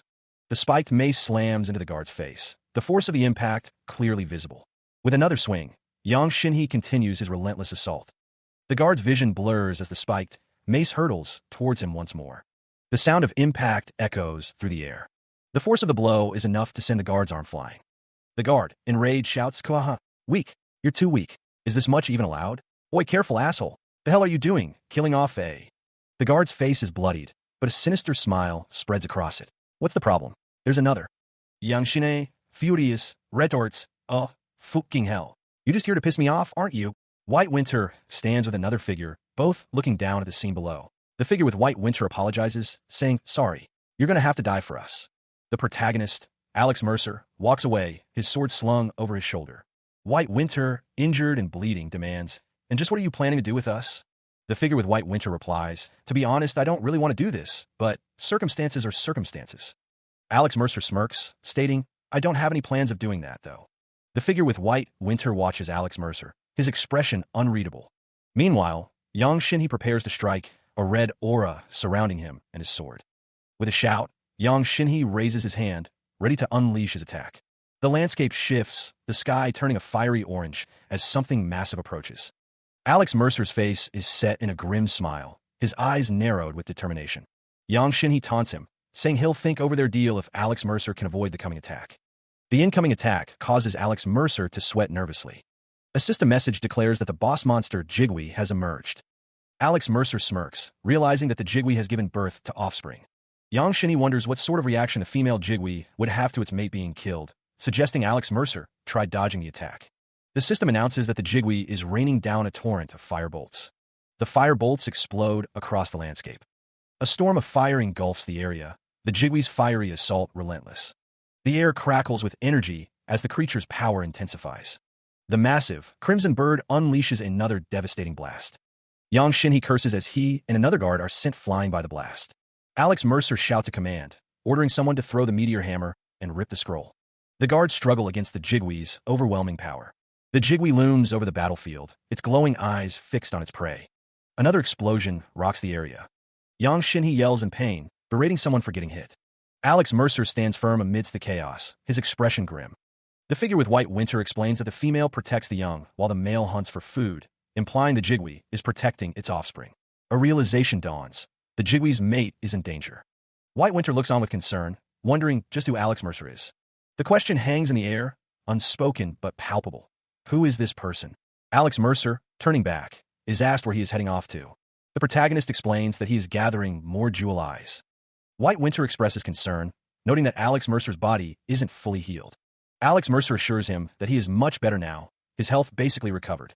Despite the protagonist's assurances, White Winter insists that it is still dangerous. Alex Mercer, holding a jewel eye, tells him not to worry. The protagonist confidently states that he has his ways. Alex Mercer smirks, a hint of arrogance in his expression. He wonders if he needs to ingest the jewel eye as well, even after absorbing all of the Jigui's flames, questioning why that would be necessary since he'd have already enhanced the power of his fire as much as possible. A figure explains that in that case, he would stop at just adding elements, and only after ingesting the eye can he continue on to altering the source. The figure, obscured by shadow, adds one final, crucial detail to his explanation. That detail, ingesting the jewel eye, the reward for such a dangerous act? The ability to become the Jigui itself. The transformation begins, engulfing Alex Mercer in a torrent of energy. The system announces that the destruction and spirit elements have been added to the fire of the 8 trigrams. All of the elements are consolidating to perform the transformation, and the annihilation element is being formed. The transformation intensifies, twisting Alex's form into something monstrous. The fire of the 8 trigrams has transformed into the ionic fire of the 8 trigrams. The system declares that he has become the Jigui, and his strength has increased by 2. His dexterity has increased by 4, and he has mastered the characteristics of the Jigui. He has learned how to use spirits and the ionic fire, and has also learned wraith fire and poltergeist. The transformation completes, leaving Alex Mercer in a terrifying new form, having also learned pyrokinesis. Ionic fire erupts, the raw power of the transformation surging outward. Amidst the chaos, Alex Mercer stands firm, the transformed Jigui form now complete. A massive explosion erupts, the force of it shaking the very ground. The air crackles with energy as the unseen force intensifies. Amidst the chaos, Alex Mercer is sent hurtling through the air, engulfed in a blinding light. The monstrous entity, a being of pure malice, begins to materialize. Its malevolent grin stretches wide, promising only destruction. The monstrous entity unleashes its power, sending Alex crashing down. Nearby, the guards react in terror, their faces contorted in fear as they witness the unfolding horror. The scale Black Tiger's first claw is unleashed, devastating the surrounding area. Dust and debris fill the air, obscuring the aftermath of the devastating attack. Standing amidst the destruction, the figure with White Winter surveys the scene, his expression unreadable. Footsteps echo through the desolate landscape, hinting at the approach of an unknown presence. He stands over the defeated form, the monstrous entity begging for death. The figure with White Winter's sword drips with dark energy. A surge of pink energy erupts from the downed monster, a desperate attempt to retaliate. The pink energy explodes outwards, a shockwave of raw power. The blast tears through the environment, leaving a trail of destruction in its wake. Alex Mercer's expression hardens, a flicker of understanding in his eyes as he absorbs the energy. The figure with white winter remains untouched by the blast, observing Alex as he channels the power. The absorbed energy coalesces into a swirling vortex, a jewel-like core forming at its center. A system message appears. Alex Mercer has absorbed Jigwee's right jewel eye. The system announces that Alex's magic power has increased, enhancing the flames of the ionic fire of the 8 trigrams and strengthening Poltergeist. The system further explains that the flames of first stage, ionic fire, have increased, allowing for finer control by imbuing regrets. His current magic power is now 287 plus 60. Alex realizes he gained 66 magic power points this time, suggesting a limit to the benefits he can derive from absorbing the second eye. The system displays the title Jigwee's Illusion, explaining that by becoming the Jigwee, a cluster of flames and spirits, one can utilize its characteristics, raise the land, and embody disaster with ionic trigram fire. With Jigwee's Illusion now active, the characteristics of the Jigwee have been strengthened. The dungeon rankings updated, showing Moonsung in first place, Oh Saiwan in second, and Lee Changxian newly ranked in ninth. Alex Mercer realizes that his actions must be causing quite the stir, having personally defeated 2 Jigwee, each powerful enough to be considered the king of the Scarlet Mountain Range. The protagonist asks the figure before him if he said he wanted to die. The figure, engulfed in flames, begs for mercy. The narrator states that the pain caused by burns is some of the worst pain in existence. The camera zooms in on the figure's face, revealing the agony of the burns. Alex Mercer demands that the figure tell him everything he knows if he wants to die. The figure with white winter stands in the distance, watching the scene unfold. The figure with white winter observes that it is like a ball of fire. Alex Mercer stands amidst the flames, which he describes as being like the core of the sun before his very eyes. The protagonist asks if that is correct. The burning figure, barely clinging to consciousness, manages a weak affirmation. Meanwhile, Alex Mercer reflects on the White Tiger clan's sudden rise to power some 13 or 14 years prior.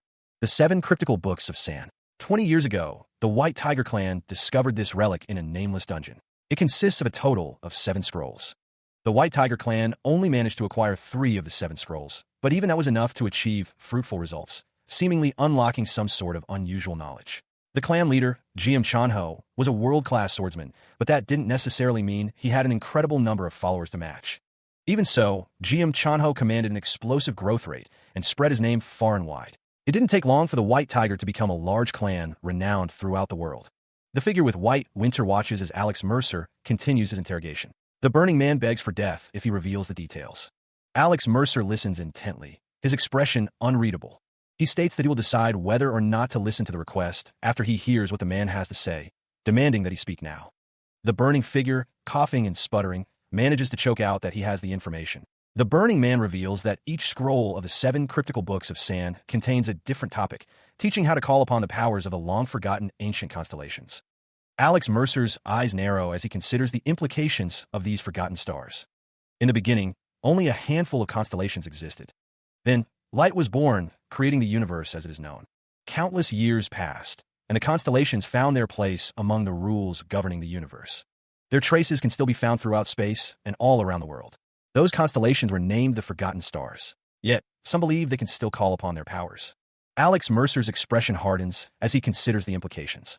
The figure with white winter, lying injured on the ground, thinks to himself that the White Tiger only unsealed 2 of the 3 scrolls, and that the most important one is still left.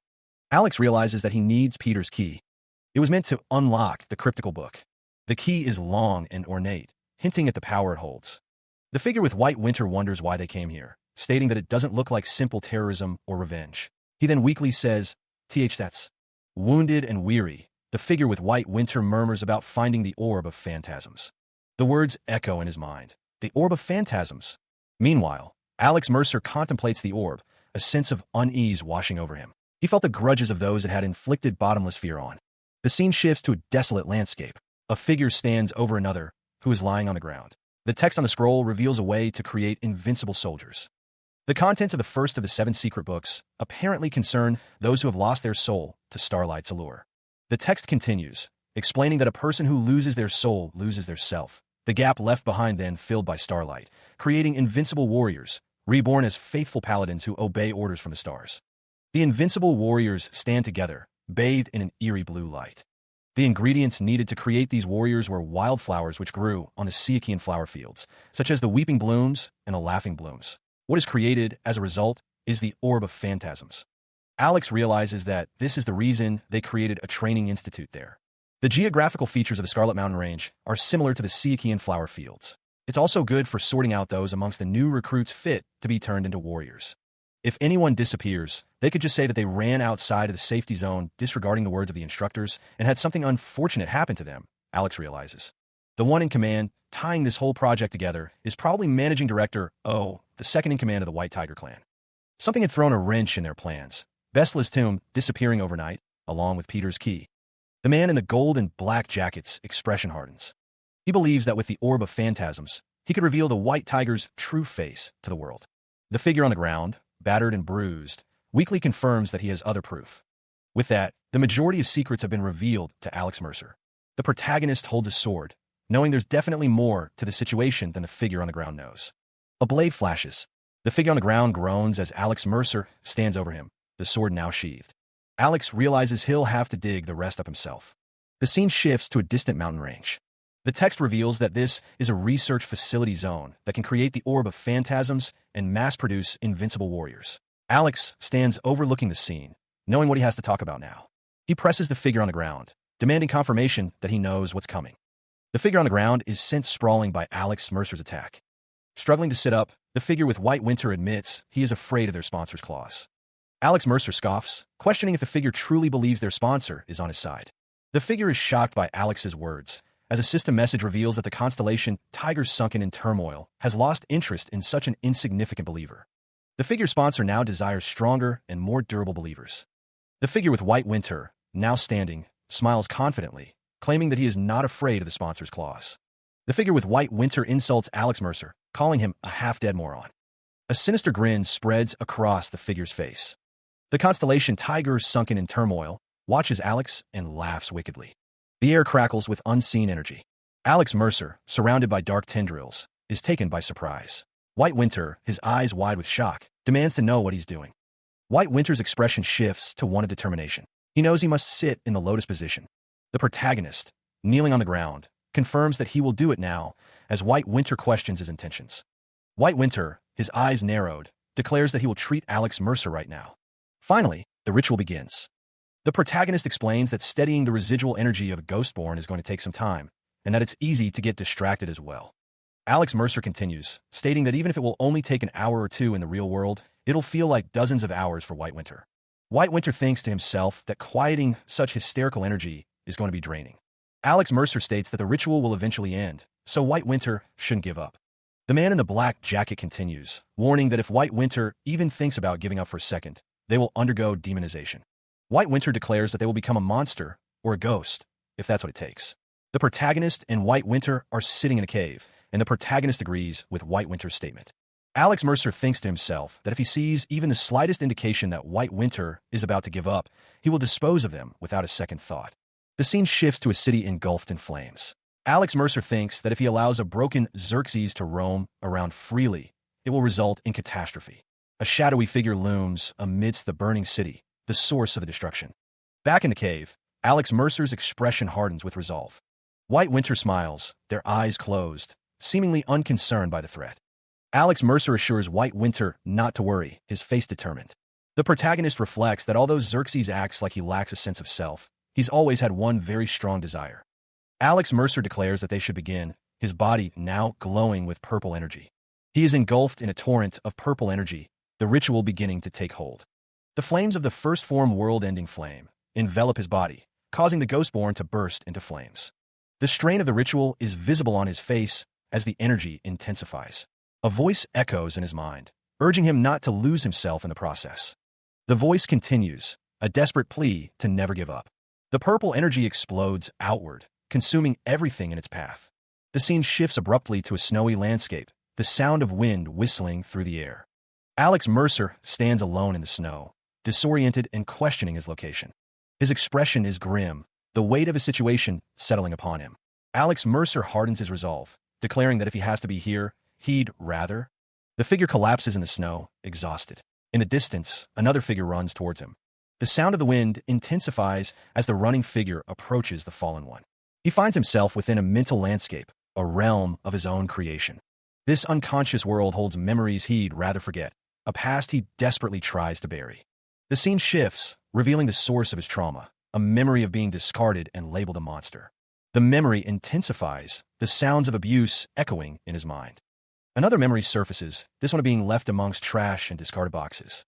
The memories coalesce into a moment of intense violence, as the boy is kicked and berated. The force of the blows blurs the image, the pain of the past still raw. The boy's face is bloodied and bruised, a testament to the suffering he endured. He reflects on what would have happened if he hadn't been saved.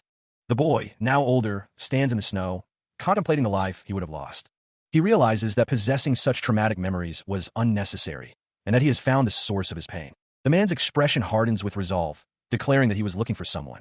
The figure from the snowy landscape stands before him, the confrontation now inevitable.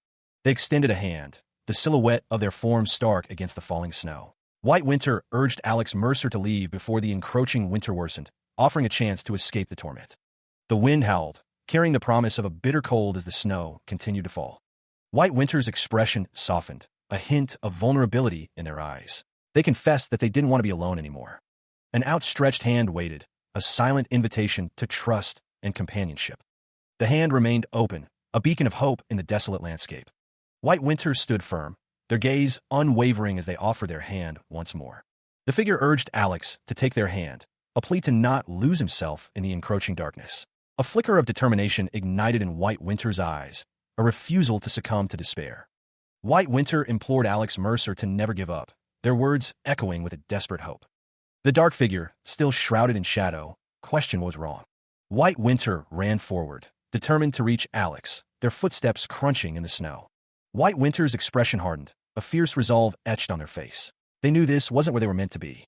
The voice echoes, declaring this place as where he was meant to be. Above the kneeling figure, a dark silhouette stands, sword in hand, ready to strike. Sweat beads on Alex Mercer's brow as he looks up, a grim determination hardening his gaze.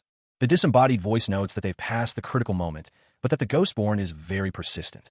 The kneeling figure, with long white hair, finds the situation admirable, but acknowledges that even with the entirety of the Jigwee's vessel, victory is uncertain. The man in the black coat muses that if the figure's father is Xerxes, then the situation is obvious. Alex Mercer, catching his breath, activates his skills. The system announces that his low-grade rune engraving has reached its max level, producing a higher-level skill, intermediate-grade rune engraving.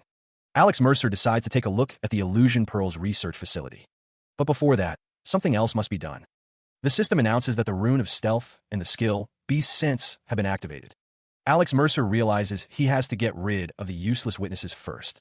A flurry of leaves and debris are kicked up as the unseen force tears through the environment. The energy explodes outward, the raw power distorting the air. The managing director is sent flying through the air by the unseen attack, realizing he needs to report this incident. Seeing his chance, the figure with White Winter decides to slip away while Alex Mercer is distracted. The figure with White Winter unleashes a blast of energy at Alex Mercer, sending him flying. The figure with White Winter watches as Alex Mercer is sent reeling from the attack. Alex Mercer's face contorts in pain and shock as the attack lands.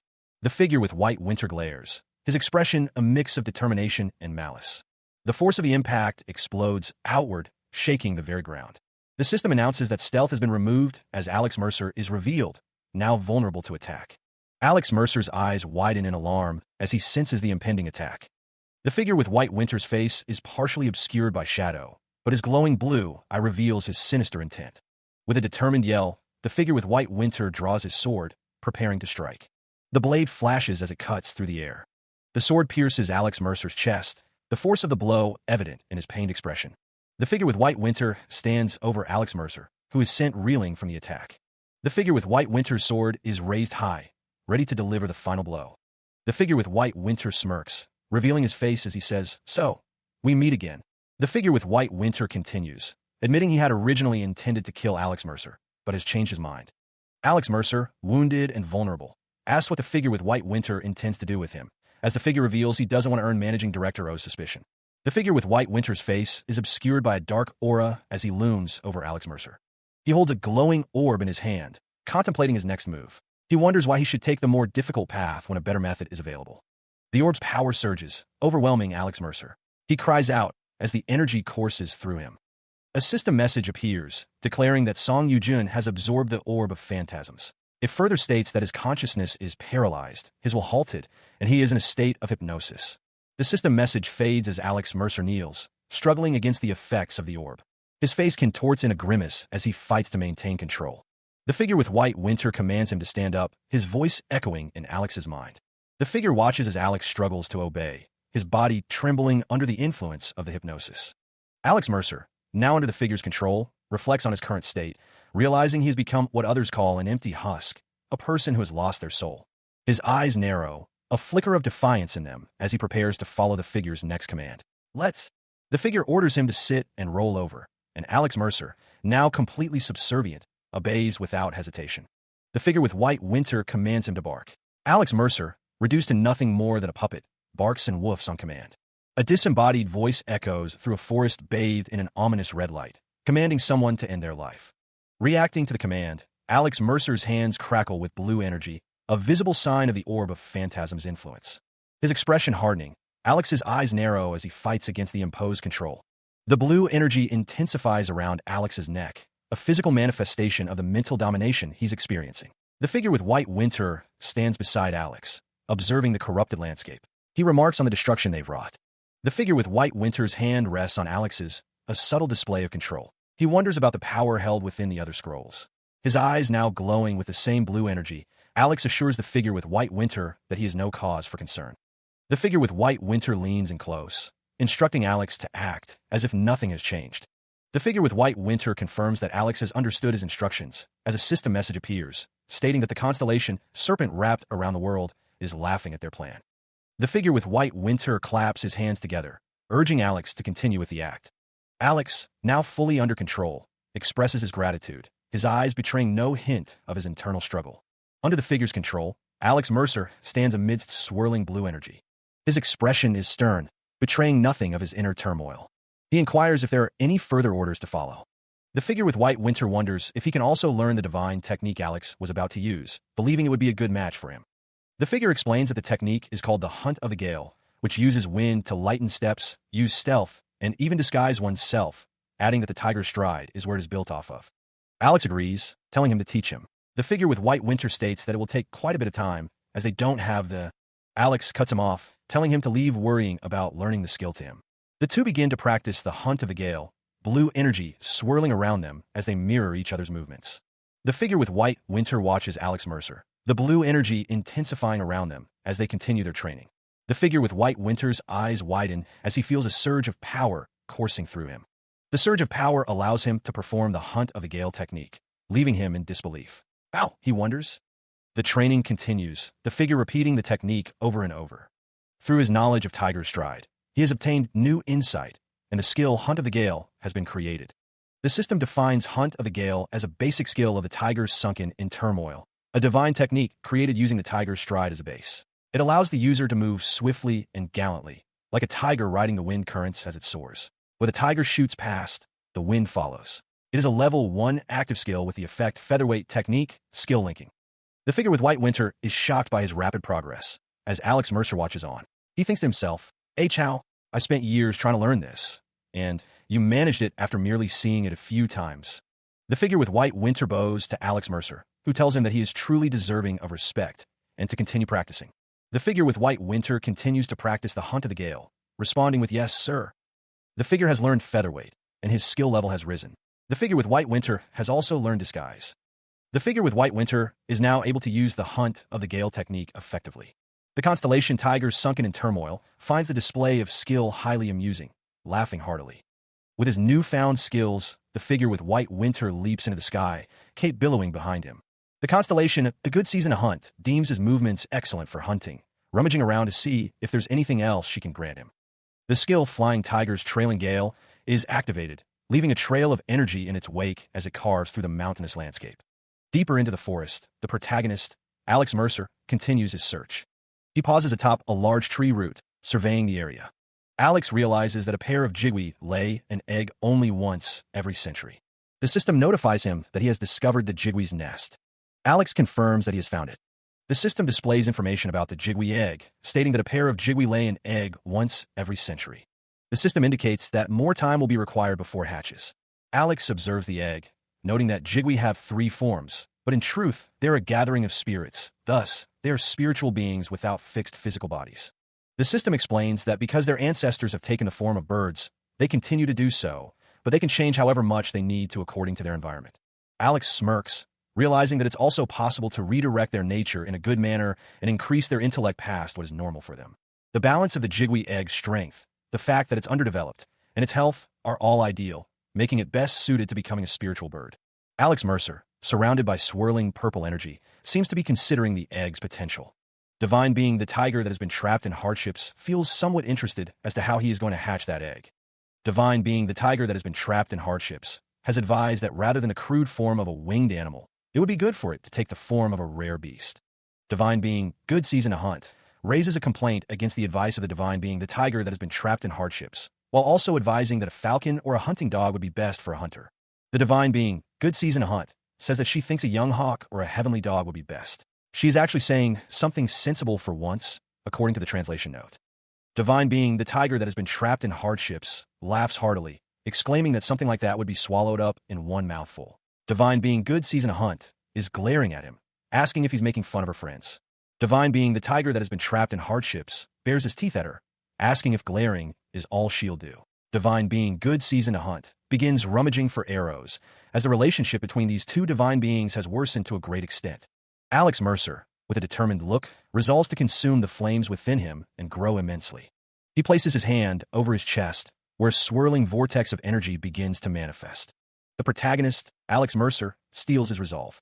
Elsewhere, a man contemplates his next move. He wonders if he should head to the research facility. The research facility looms in the distance. Inside the facility, the man considers the executive director. He recalls being told to wait, that everything would be resolved. The man, visibly agitated, curses under his breath. He slams his hand on the table, frustration building. He reflects on his accomplishments at White Tiger, from the illusion pearls used to birth God-sent warriors, to the starlight coordinates he developed, all the way to the divine armaments and artifacts. He remembers being told to wait, not only by the executive director, but also by the authorities. Despite all he has achieved at White Tiger, he learns that they are sending the inspection department after him. He wonders if the department is after him simply because he pocketed some of the resources. He recalls that it was executive director Oh who told him to prepare all of this to begin with. The man fumes, having contacted the executive director for aid countless times, only to be told to wait. The disembodied voice echoes, demanding to know how much the unseen speaker has done for someone. The White Tiger employee stands before a group of guards, their expressions unreadable. The employee, visibly stressed, recalls the board announcement. The Department of Inspection is coming today. He remembers the order to destroy any documents that might raise suspicion, especially with an official, third-rank directory coming in person. The Gildal project looms large in his thoughts. The White Tiger employee reflects on the project, one that Executive Directory ordered and supervised, and realizes that this alone would make anyone curious. He understands that for someone like him, the association is dangerous. The employee knows he'll have to become White Tiger rank soon, so the 5-star blade wouldn't be enough. The White Tiger employee runs a hand through his hair, anxiety etched on his face. He sighs, finally feeling a bit relieved. A vision flashes. A man in a tuxedo and a red cummerbund, surrounded by money, sits behind the White Tiger employee, who now wears a black mask. The White Tiger employee, back in the lab, resolves to make sure he gets some good cards in his hands. White Winter reflects on the loss of Beck Jiaowul, though she can't quite recall the name. Meanwhile, the figure with White Winter admits he was also curious about Li Changxian. The White Tiger employee walks past the containment unit, musing about the missing subjects and wishing he could examine them himself. He stops in front of another containment unit, deciding he'll have to make do with the subject inside. The employee realizes something. The camera focuses on the employee's lab coat. More pressing, he wonders why his men haven't returned with the illusion pearls yet. He panics, promising to send orders to find out what's happening, knowing it will be the end for them if anyone finds out about their activities. The scene shifts to a distant autumnal landscape. Energy crackles through the air. The energy intensifies, tearing through the landscape. Alex Mercer is revealed, standing amidst the chaos. The divine being known as the tiger that has been trapped in hardships believes that he takes after him and feels glad. The divine being known as good season to hunt tells him not to spout such nonsense and asserts that his brave form resembles her the most. The tiger responds by saying that sleep-talking should be done while she's asleep. The divine being good season to hunt mocks him by saying that it'd be best for him to shut up because of how his breath smells. The two of them glare daggers at each other as Alex Mercer wonders how long this is going to continue. Meanwhile, Alex Mercer stands atop a small rise in a forest of tall, bare trees, a faint blue glow emanating from his feet. Alex Mercer wonders if this is the place he's been searching for. Moments later, Alex Mercer stands before a large, fortified entrance built into the side of a cliff face, announcing that he has arrived. Alex Mercer, cloaked in shadows, surveys the entrance to the facility, the air crackling with barely contained energy. The system confirms that he is using disguise, masking his presence with a flurry of wind. The disguise takes effect, shrouding Alex in a veil of blue energy. The energy swirls around his face, obscuring his features. The blue energy intensifies, completely concealing Alex's identity. A burst of energy erupts from the facility entrance as Alex slips inside, undetected. Inside, two guards stand watch, unaware of the intruder who's just bypassed their security. One of the guards, sporting sunglasses, voices his suspicion. The other guard admits he felt something pass by, but dismisses it as his imagination. The first guard scoffs, complaining about the tension and questioning what they would do if something actually appeared. The second guard nervously laughs, admitting he's too wound up because he's on lookout duty as Alex Mercer speeds past them, a blur of motion. The 12th trap is about to activate, but the system indicates that it hasn't noticed him yet. Because of his actions, his skill has leveled up, but the 27th trap is now activating. He has succeeded in sneaking past the detection traps. The constellation, serpent wrapped around the world, lauds praise upon him for his proficient skill usage. Alex Mercer pauses, wondering if something has happened. Elsewhere, a researcher wonders why things seem so hectic. The hearing within Alex's B senses has become more sensitive, allowing him to pick up sounds in his vicinity. The researcher curses, noting that they always happen to visit when things are already hectic, and orders the others to clean everything up faster, fearing they'll be screwed if they catch wind of this. Another researcher laments that at this rate, they're going to end up becoming the research subjects. The first researcher orders someone to bring that over here and to move. He points, shouting that it's over there. The researchers are in a panic. They need to secure the orb of phantasms, and they need to do it now. The situation grows more dire as they learn that the Jigwe has been found dead and that someone has infiltrated the facility. Before the inspection crew arrives, they must take care of everything. Meanwhile, Alex Mercer has found what he was looking for. He realizes that this is where the orb of phantasms is being manufactured. The weeping bloom's poison makes one feel ticklish, and the restless spirits are watching. The inhibitor of 10 poisons takes effect, neutralizing all the poison in his system. One of the researchers orders someone to move something over. The door is firmly shut, trapping Alex Mercer inside. The screen informs Alex Mercer that his ID is not authorized for entry, prompting a request for a pattern or password to unlock the door. Before him, the door displays a complex keypad, awaiting the correct input. He considers his options, knowing he can't afford to cause a scene so early in his infiltration. He realizes he needs a password, something to bypass the security. Alex Mercer recognizes the pattern, realizing it's the Peter's key. He wonders why this particular key is needed to proceed. A determined look hardens his features as he prepares to input the code. But then, Alex Mercer hesitates, realizing he can't remove the key while the ruler of emptiness is watching. He considers the implications, weighing his next move. Despite the risk, Alex Mercer enters the code into the keypad. The screen confirms that the master ID has been accepted. With a resounding clang, the lock disengages, and the door opens for Alex Mercer. He smirks, holding the Peter's key. He wonders what exactly this key is. The key glows in his hand. He wonders what kind of abilities it has to crack the lock in one shot. Constellation, Tiger sunken in turmoil, is slightly perplexed at the sudden removal of the locking mechanism. Constellation, Tiger sunken in turmoil, wonders if he has some sort of talent related to unbinding. Constellation, Serpent wrapped around the world, asks why Tiger sunken in turmoil, doesn't know the reason yet, clicking its tongue at him. Serpent wrapped around the world says that something like this is more than feasible, considering he is a human with several dozen snakes writhing up and tangled inside. Tiger sunken in turmoil, nods his head and says it makes sense, praising his vast intellect. The constellations acknowledge the protagonist's viciousness. The desire that the constellation Tiger sunken in turmoil feels for him grows stronger.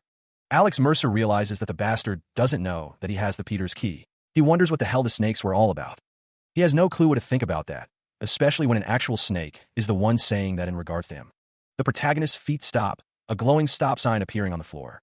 Alex Mercer realizes that this is it. Water drips from his hair. He looks down. The restless spirits are intensifying their presence. They're the soldiers who have become ghosts, the ghost warriors. He finds himself in a strange, blue-lit corridor, the words of the constellation, Tiger sunken in turmoil, echoing in his mind as the tiger grins evilly, inspecting his neatly laid teeth and claws. The situation is revolting to someone, though who is not yet clear. Alex Mercer's expression hardens, his gaze fixed on something ahead. The constellation owl that pierces through twilight expresses strong disgust at the sight before her, glaring at the constellation Tiger sunken in turmoil, who scathingly asks if glaring is all she's going to do. The constellation owl that pierces through twilight explodes in anger, fervently requesting that justice be enacted in her stead.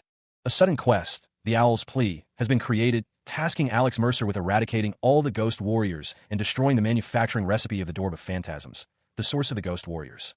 The reward for completing the quest is a blessing from the owl that pierces through twilight, but it depends on the results. Alex Mercer's expression shifts to one of grim determination. He reflects on the fact that the owl is going to such lengths to give him a quest, no matter how much anger she felt towards the ruler of emptiness. The terms of the blessing are now clear. It will depend on Alex Mercer's results. Alex Mercer wonders if this means he can even be granted an authority. The system message from the constellation Tiger, sunken in turmoil, hangs in the air, pressing Alex Mercer to make a choice. Accepting would mean turning his back on the ruler of emptiness. But if he refuses, Minerva will turn back on him. The weight of the decision is heavy on Alex's face. The protagonist curses under his breath, the implications of either choice sinking in. Alex chooses to refuse the offer, a digital hand selecting the stop option. His eyes narrow, a hint of defiance flickering within them as he makes his decision. A smirk plays on his lips, a subtle sign of the resolve he's found. He declares that he would like to ask one thing to the tiger sunken in turmoil, who wishes to become his sponsor. The gold pauldron on Alex Mercer's jacket gleams, a symbol of his growing power and the choices he's making. Alex Mercer addresses the constellation Tigers Sunken in Turmoil, requesting to be sponsored by it. The constellation Tigers Sunken in Turmoil agrees to answer Alex's question. Alex believes the constellation already knows why he is there. The constellation Tigers Sunken in Turmoil confirms that it knows why Alex is there and demands that he get to the point. Alex wonders if he should keep his intentions vague, leading both the constellation and the ruler of emptiness along. He realizes that he is currently thinking of stealing everything, since they both need him anyway. Even if he himself can't have something, Alex has no intention of letting others get a hold of it either. He asks the constellation what it thinks of his choice. Blue energy crackles around Alex as he awaits the constellation's response. Alex knows that he has already garnered a lot of interest from the ruler of emptiness, and that he is a highly sought-after disciple candidate. He realizes the constellation won't just give up on someone like him. The constellation Tigers Sunken in Turmoil smirks at Alex's attitude, which transparently showcases his true intentions. It says it quite likes that aspect of his personality and concludes that any underling of his that chooses to die by his hands is nothing but an idiot. The constellation Tigers Sunken in Turmoil promises that he won't impose any restrictions on Alex's ambitions. Following that promise, the sudden quest, Tiger's Pillage, is created. A sudden quest with a tiger sunken in turmoil is strongly invested in the growth of the new follower candidate. The quest giver warns that failure to meet his expectations will result in severe punishment. The failure penalty is divine punishment, but the success reward includes obtaining rights over the spoils and a blessing from the tigers sunken in turmoil, depending on Alex's accomplishments. Alex smirks, finding the terms agreeable. Nice! The quest details displayed before him. Alex considers his next move. He wonders aloud how Minerva will respond to this development. Alex anticipates that she will pretend to be all-knowing. With a tap, Alex accepts the quest. The system confirms that he has accepted the sudden quest, Owl's Plea. The two sudden quests, Owl's Plea and Tiger's Pillage, have combined, severely widening the area in which he may act. From this point on, he must get rid of all of the ghost soldiers and destroy all facilities connected with them. Alex decides he has wasted enough time. He declares that someone is next. The system announces that stealth has been deactivated. He is confronted by a guard, who demands to know his identity. The aeonic fire of the 8 trigrams flares up around Alex Mercer, engulfing him in a swirling vortex of energy. The system activates Jigwee's illusion. The illusion takes hold, the purple flames rising higher. The flames coalesce into a monstrous form, obscuring Alex's true appearance. The illusion intensifies, the purple energy crackling with power. The force of the illusion sends shockwaves through the area. The guards are caught completely off guard by the sudden shift, questioning the source of the Jigwee flames. The illusion continues to build, the purple light blinding. The flames lick at Alex's face, the illusion complete.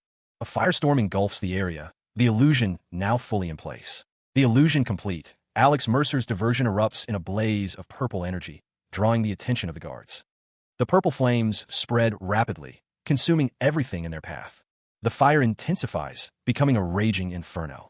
The flames continue to spread, fueled by an unknown source. Sirens blare as the facility's alarm system kicks in. A voice booms over the intercom, reporting that a fire has broken out in the central research facility and urging everyone to hurry. The explosion sends guards scrambling for safety, their faces etched with fear. One of the guards cries out in pain as the flames engulf him. The guard is consumed by the inferno, his silhouette briefly visible before disappearing into the blaze. Other guards watch in horror, realizing the fire cannot be contained. An order rings out. Do not approach. use frost magic from a distance. Two guards, responding to the order, unleash a torrent of frost magic, hoping to quell the raging flames. The frost magic collides with the flames, creating a volatile reaction. A massive explosion rips through the facility, the force of the blast shaking everything. The shockwave continues to expand, tearing through walls and sending debris flying. The blast reaches further into the facility, the heat intense. The White Tiger employee, caught in the chaos, demands to know what is happening. The employee, his face contorted in panic, wonders what actions the security team took to destroy the documents. The destruction continues, the facility crumbling under the force of the explosion. Alex Mercer is sent flying through the air amidst the wreckage, crying out in pain. The White Tiger employee, amidst the destruction, asks if his companion is all right and how many men are still standing. The employee, his eyes wide with fear, demands to know what is happening. The facility continues to collapse, the air thick with dust and debris. Coughing, the survivors struggle to breathe in the dark, ash-filled air, wondering if anyone is still alive and lamenting the heat. A system message reveals the grim truth. They have been poisoned with fire venom. The facility lies in ruins, the aftermath of the explosion painting a grim picture of devastation. The White Tiger employee, visibly injured and covered in soot, questions the nature of the threat. A warning flashes, urging immediate evacuation due to the rapidly spreading fire venom. The air crackles with purple energy as someone screams in agony, begging for salvation from the encroaching venom. The fire venom engulfs a figure, its agonizing touch causing them to writhe in pain. The air vibrates with the intensity of the fire venom's power. The venom's energy surges, a palpable wave of destructive force. Another scream pierces the air as the venom continues its relentless assault. The venom's power explodes outward, consuming everything in its path. The White Tiger employee is lifted off his feet by the force of the blast, his glasses askew as he's caught in the surge of energy. A blinding flash of light erupts, signaling a turning point in the chaos. Alex Mercer stands amidst the fading light, unharmed and radiating power. He acknowledges someone's skill, a hint of a smirk playing on his lips. The source of Alex Mercer's power is revealed, a blade crackling with the same purple energy as the fire venom. The White Tiger employee, visibly shaken, demands to know who his attacker is and if he was sent by High Off. The employee questions how Alex Mercer is able to use the Jigwee's ionic flames. The flames engulf Alex Mercer, who looks on with a smirk. The flames intensify as the employee shouts the name Lee Changxian. Alex Mercer pauses, a flicker of surprise crossing his face. He heard someone mention the name Lee Changxian. Meanwhile, a figure raises a sword, energy crackling around the blade. The White Tiger employee exclaims, "What luck!" He realizes that the man whose movements were obscured all this time has shown up all on his own. The employee thinks to himself that he could turn Alex into a Gildao. The camera pans out to show the city, with a billboard featuring the White Tiger employee's face. He believes he could form a clan like White. The employee's face is warped with glee as he thinks that he will be a tiger in just 5 years' time. Suddenly, an alarm blares as someone approaches. Alex is shown, surrounded by a purple aura. The White Tiger employee swings his sword, asking Alex where he thinks he is going. Alex is struck by the sword, a burst of light erupting from the point of impact. A system message appears, stating that the activation of skill, Hunt of the Gale, has been forcibly stopped and that stealth has failed. The blow from the White Tiger employee sends him staggering back, a grunt escaping his lips as he tries to regain his footing. The employee doesn't give him a chance to recover, unleashing a burst of energy. The employee advances, his sword crackling with purple energy as he prepares another strike. Alex Mercer grits his teeth, realizing the gravity of the situation. The White Tiger employee's single glowing eye pierces through the smoke, a sign of his transformation. The employee's grimace reveals the truth. He's become a ghost warrior. The employee's thoughts reveal a disturbing truth. Even the higher-ups at White Tiger have been converted into ghost warriors. Alex realizes this might be a good chance to figure out just what a ghost warrior is. A system message appears, indicating that his mana-integrated circuits are in rapid flux, and the ionic flames of the Jigwee flare up. The system informs Alex that he has applied 30 stat points to strength, increasing it from 111 to 141, with a strength value of 141 plus 55. The White Tiger employee is shocked as a system message appears before him, indicating that he has applied 30 stat points to agility, increasing it from 101 to 131. He lunges forward, his sword crackling with purple energy as he aims a downward strike at the White Tiger employee. The system displays the agility value of the Ghost Warrior, now boosted to 131 plus 45. The Ghost Warrior is engulfed in a surge of purple energy, enhancing his speed and power. With incredible speed, the Ghost Warrior counters, meeting the protagonist's attack head-on. The White Tiger employee's eyes glow with an eerie light behind his glasses as he thinks about the protagonist's unexpected strength. The Ghost Warrior, shrouded in dark energy, prepares to unleash a devastating attack. The White Tiger employee raises his sword, a manic grin spreading across his face as he prepares to strike. The employee shouts, declaring that the heavens are on his side as his tiger's bloodlust grows stronger. A system message warns the protagonist to be careful. The Ghost Warrior unleashes a flurry of sword strikes, each infused with immense power. The protagonist is sent flying backward from the force of the Ghost Warrior's assault. Each blast from the Ghost Warrior's attack carries incredible force. The spectral energy surrounding the Ghost Warrior pulsed with a menacing aura, resembling a predator closing in for the kill. The Ghost Warrior descended, shrouded in the ominous energy. The spectral energy is what they call bottomless fear. The Ghost Warrior's attack is swift, his blade aimed directly at Alex. One of the Ghost Warriors curses at Alex. Another Ghost Warrior vows to kill him. A Ghost Warrior declares that they will help their leader. Alex realizes that his opponents are also Ghost Warriors. Alex Mercer prepares to counterattack, his eyes narrowed in determination. The Ghost Warriors mix ionic fire with poisonous blood to create a barrier. The Ghost Warriors stand ready behind their newly formed barrier. The Ghost Warriors advance, their weapons drawn and ready. The protagonist, Alex Mercer, is surrounded by the Ghost Warriors' barrier, ionic fire crackling around him. The Ghost Warriors advance, their weapons raised, ready to strike. The Warriors close in, their forms blurring as they unleash their combined assault on Alex. Alex realizes the situation is rapidly deteriorating. He knows he needs a new strategy, and fast. The Ghost Warriors shout, ordering their comrades to catch him. Alex decides to try a divide-and-conquer strategy. Alex draws his blade, preparing to put his plan into action. He unleashes a torrent of energy from his sword, the blue light illuminating the chamber. Alex's eyes narrow with determination as he focuses on his objective. Meanwhile, the White Tiger employee watches the events unfold on a monitor, his eye widening in shock at what he's witnessing. The White Tiger employee's eyes widened as he overheard the conversation. One of the men realized they had been led into a trap. The employee's shock turned to outright fear as he watched the scene unfold. A voice shouted a warning to duck, just as Alex Mercer unleashed a torrent of energy. The energy crackled and surged, a visible manifestation of the power he now commanded. The White Tiger employee gritted his teeth, bracing for the inevitable impact.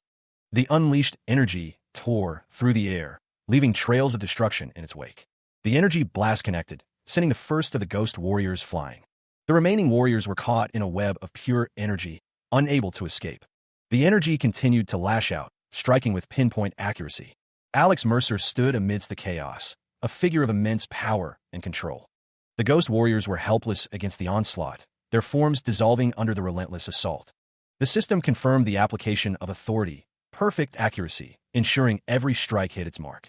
Constellation, a good season to hunt, preens at the sight of her authority being used in an effective manner. The attack sends Alex Mercer flying backward, a look of shock on his face. The White Tiger employee's hand reaches out, crackling with energy as he attempts to grab the protagonist. The employee's grip tightens around Alex's neck, a choke sound escaping the protagonist's lips. Li Changxian declares that he has finally caught Alex. Li Changxian stands tall, his hand still gripping Alex Mercer's neck. A close-up reveals the employee's eye glowing with power, a sinister glint in his gaze. Li Changxian boasts that his level and overall stats are much higher, demanding that Alex behave and give up. Alex Mercer smirks, revealing that he had allowed Li Changxian to catch him. Li Changxian's expression shifts to one of confusion and dawning horror as he hears this. The protagonist is now surrounded by crackling blue energy. Alex's hand glows with power, a mysterious symbol emblazoned on his palm. A blade materializes in Alex Mercer's hand, crackling with energy. The weapon's crimson and gold hilt gleams as the blade fully forms. Alex's eyes glow with power as the dual blade resonance begins. A system message confirms that the dual blade resonance is now transpiring. The system announces that the evil dragon Snaggletooth is awakening. If the divine blacksmith Oyezi gained eternal reputation after creating a few masterpieces, then the demonic blacksmith Taotai created countless masterpieces and products to establish his everlasting position. Even among the gods and stars, the two of them are well known to be opposing forces. It's impossible to decide who is superior between the two master craftsmen. This is because the two of them sought after different things, and the eras and places in which they were active differed, thus preventing the two of them from confronting each other head-on. But right now, at this very moment, an opportunity to judge which is superior has come. The fish intestine sword and the evil dragon Snaggletooth are poised to clash. The fish intestine sword, which has consumed its fill of blood, is shining brilliantly, while the evil dragon Snaggletooth has begun to show its true worth in return. The evil dragon Snaggletooth is gleaming, and the lock has been undone. The evil dragon Snaggletooth is beginning to show its true worth. The White's eyes widen as he realizes the dagger is growing longer. The evil dragon's snaggletooth pulses with power as it is held aloft. The energy intensifies, crackling around the blade. The blade of the evil dragon's snaggletooth glows brightly. Alex Mercer raises the evil dragon's snaggletooth high above his head, the power emanating from the blade. The energy surges around Alex, distorting the air. The words "evil dragon's snaggletooth" appear, confirming the weapon's identity. The evil dragon's snaggletooth is shown in its entirety, the blade now longer and more menacing, with the image of a dragon behind it. A system message appears, identifying the weapon as a dagger and longsword, divine artifact with immeasurable attack power and effects including continuous bleeding and gluttony of evil. It also notes that Alex has fulfilled part of the qualification requirements to utilize hidden functionality. Alex Mercer raises both the fish intestine sword and the evil dragon's snaggletooth, the energy around him intensifying. The words "twin sword resonance" appear, indicating the swords are reacting to each other.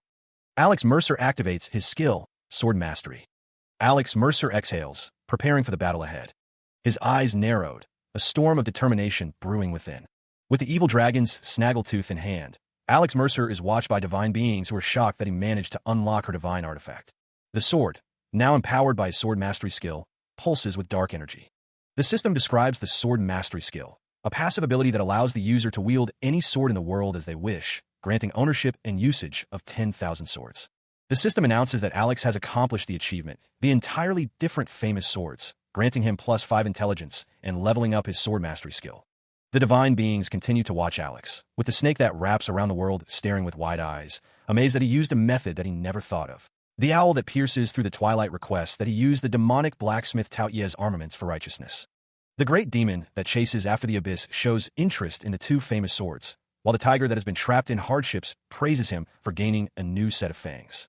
Alex Mercer raises the evil dragon's snaggletooth, the blade crackling with dark energy. The sword glows intensely, ready to strike. Meanwhile, the white tiger employee's eyes widen in terror, sweat beading on his brow as he senses the impending danger.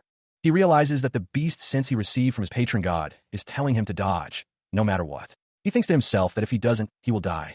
The evil dragon's snaggletooth is swung down with immense power. The purple energy surges, a visual echo of the power, now coursing through Alex Mercer. The energy coalesces around him as Alex leaps forward, ready to strike. The white tiger employee, now silhouetted against the swirling power, braces for the inevitable. The employee cries out as Alex's blade descends, the force of the blow immense. The employee grunts as the blade cleaves through his defenses, the purple energy intensifying around him. The evil dragon's snaggletooth hums with power, the blade vibrating with anticipation. Alex Mercer hears a strange sensation from the blade, a feeling almost like sorrow. It's crying. He grips the sword tighter, a question forming in his mind. Is it complaining that ending it at that isn't enough? Alex Mercer stands poised, the evil dragon's snaggletooth radiating a malevolent aura. He realizes the sword is communicating with him. This time, it's the evil dragon's snaggletooth. Is it telling me to watch what it can do? The purple energy intensifies once more, swirling around Alex as he prepares to unleash the sword's full potential. The purple energy swirls ominously, a prelude to the chaos about to unfold. The fish intestine sword, now fully awakened, is wielded against its former owner. The white tiger employee cries out as the sword's power erupts around him. The force of the attack sends the white tiger employee staggering backward, barely able to hold onto the blade. His eyes widen with a desperate resolve. He realizes that if he wants to live, he must escape. Fear contorts his face as the white tiger employee resolves to flee. The fish intestine sword presents its brilliant edge, while the evil dragon's snaggletooth bears its vicious fangs. The sword's combined power overwhelms the white tiger employee, who can only utter a strangled groan. The white tiger employee is sent flying backward, a victim of the sword's overwhelming power. Alex Mercer's face is a mask of grim determination as he prepares to unleash the sword's full potential.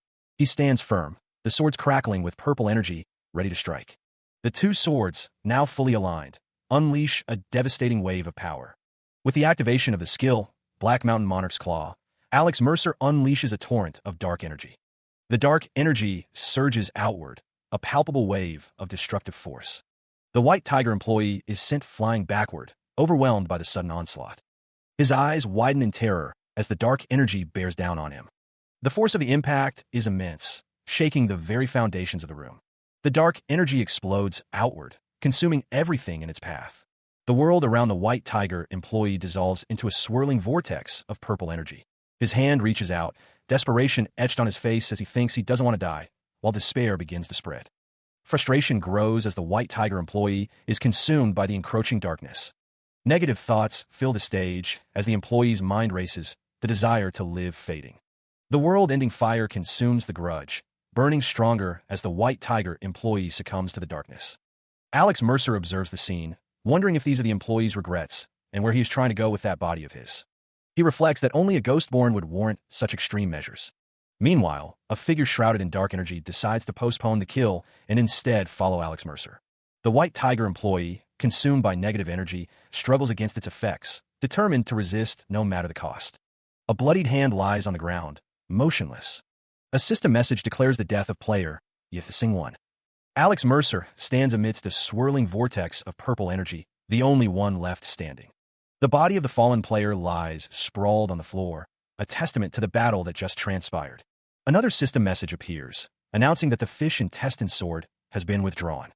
Alex Mercer, surrounded by crackling energy, reflects on how close the fallen player was to opening the door, lamenting that he dropped dead right at the entrance.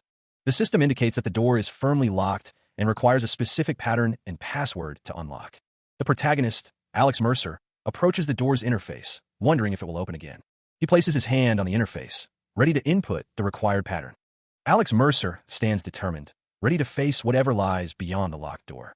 With the master ID confirmed, the door begins to open, revealing a path forward. Alex Mercer reflects on the key's purpose, realizing it's specialized for unlocking mechanisms and opening doors. A message appears, stating that a divine being, the tiger that has been trapped in hardships, stares at him in wonder. The message continues, acknowledging that he managed to find his way there. He steps through the doorway into a room filled with strange machinery. The machinery consists of tubes connected to a smooth surface. The tubes appear to be connected to a person. One of the tubes is connected to what appears to be a pen-like device. The machinery hums with power, crackling with energy. The tubes connect to a figure's leg. Alex Mercer stands amidst the machinery, observing the scene before him. A young woman lies connected to the machinery, her eyes closed. Alex Mercer's gaze remains fixed, a silent contemplation hanging in the air. He tries to recall the young woman's name, a detail lost in the urgency of the moment. Elsewhere, a group of onlookers reacts with a mix of shock and excitement, their expressions mirroring the unfolding events. The name surfaces in his memory. Shin Yunseo, he believes. As Shin Yunseo lies connected to the machinery, a system analysis runs, detecting an abnormality and putting His Majesty the Tiger's Calamity on guard. Alex Mercer's eyes narrow, his focus sharpening as he observes the situation. The analysis concludes that Shin Yunseo is not a God-sent warrior, but something far more intense and fundamental. His gaze intensifies, a hint of understanding beginning to dawn. The system identifies demonic beasts and monsters, their forms swirling within a chaotic energy. Goblins are also detected, their presence adding another layer to the unfolding mystery. Alex Mercer realizes that this is the Jigwee, the very thing Executive Director O try to hide.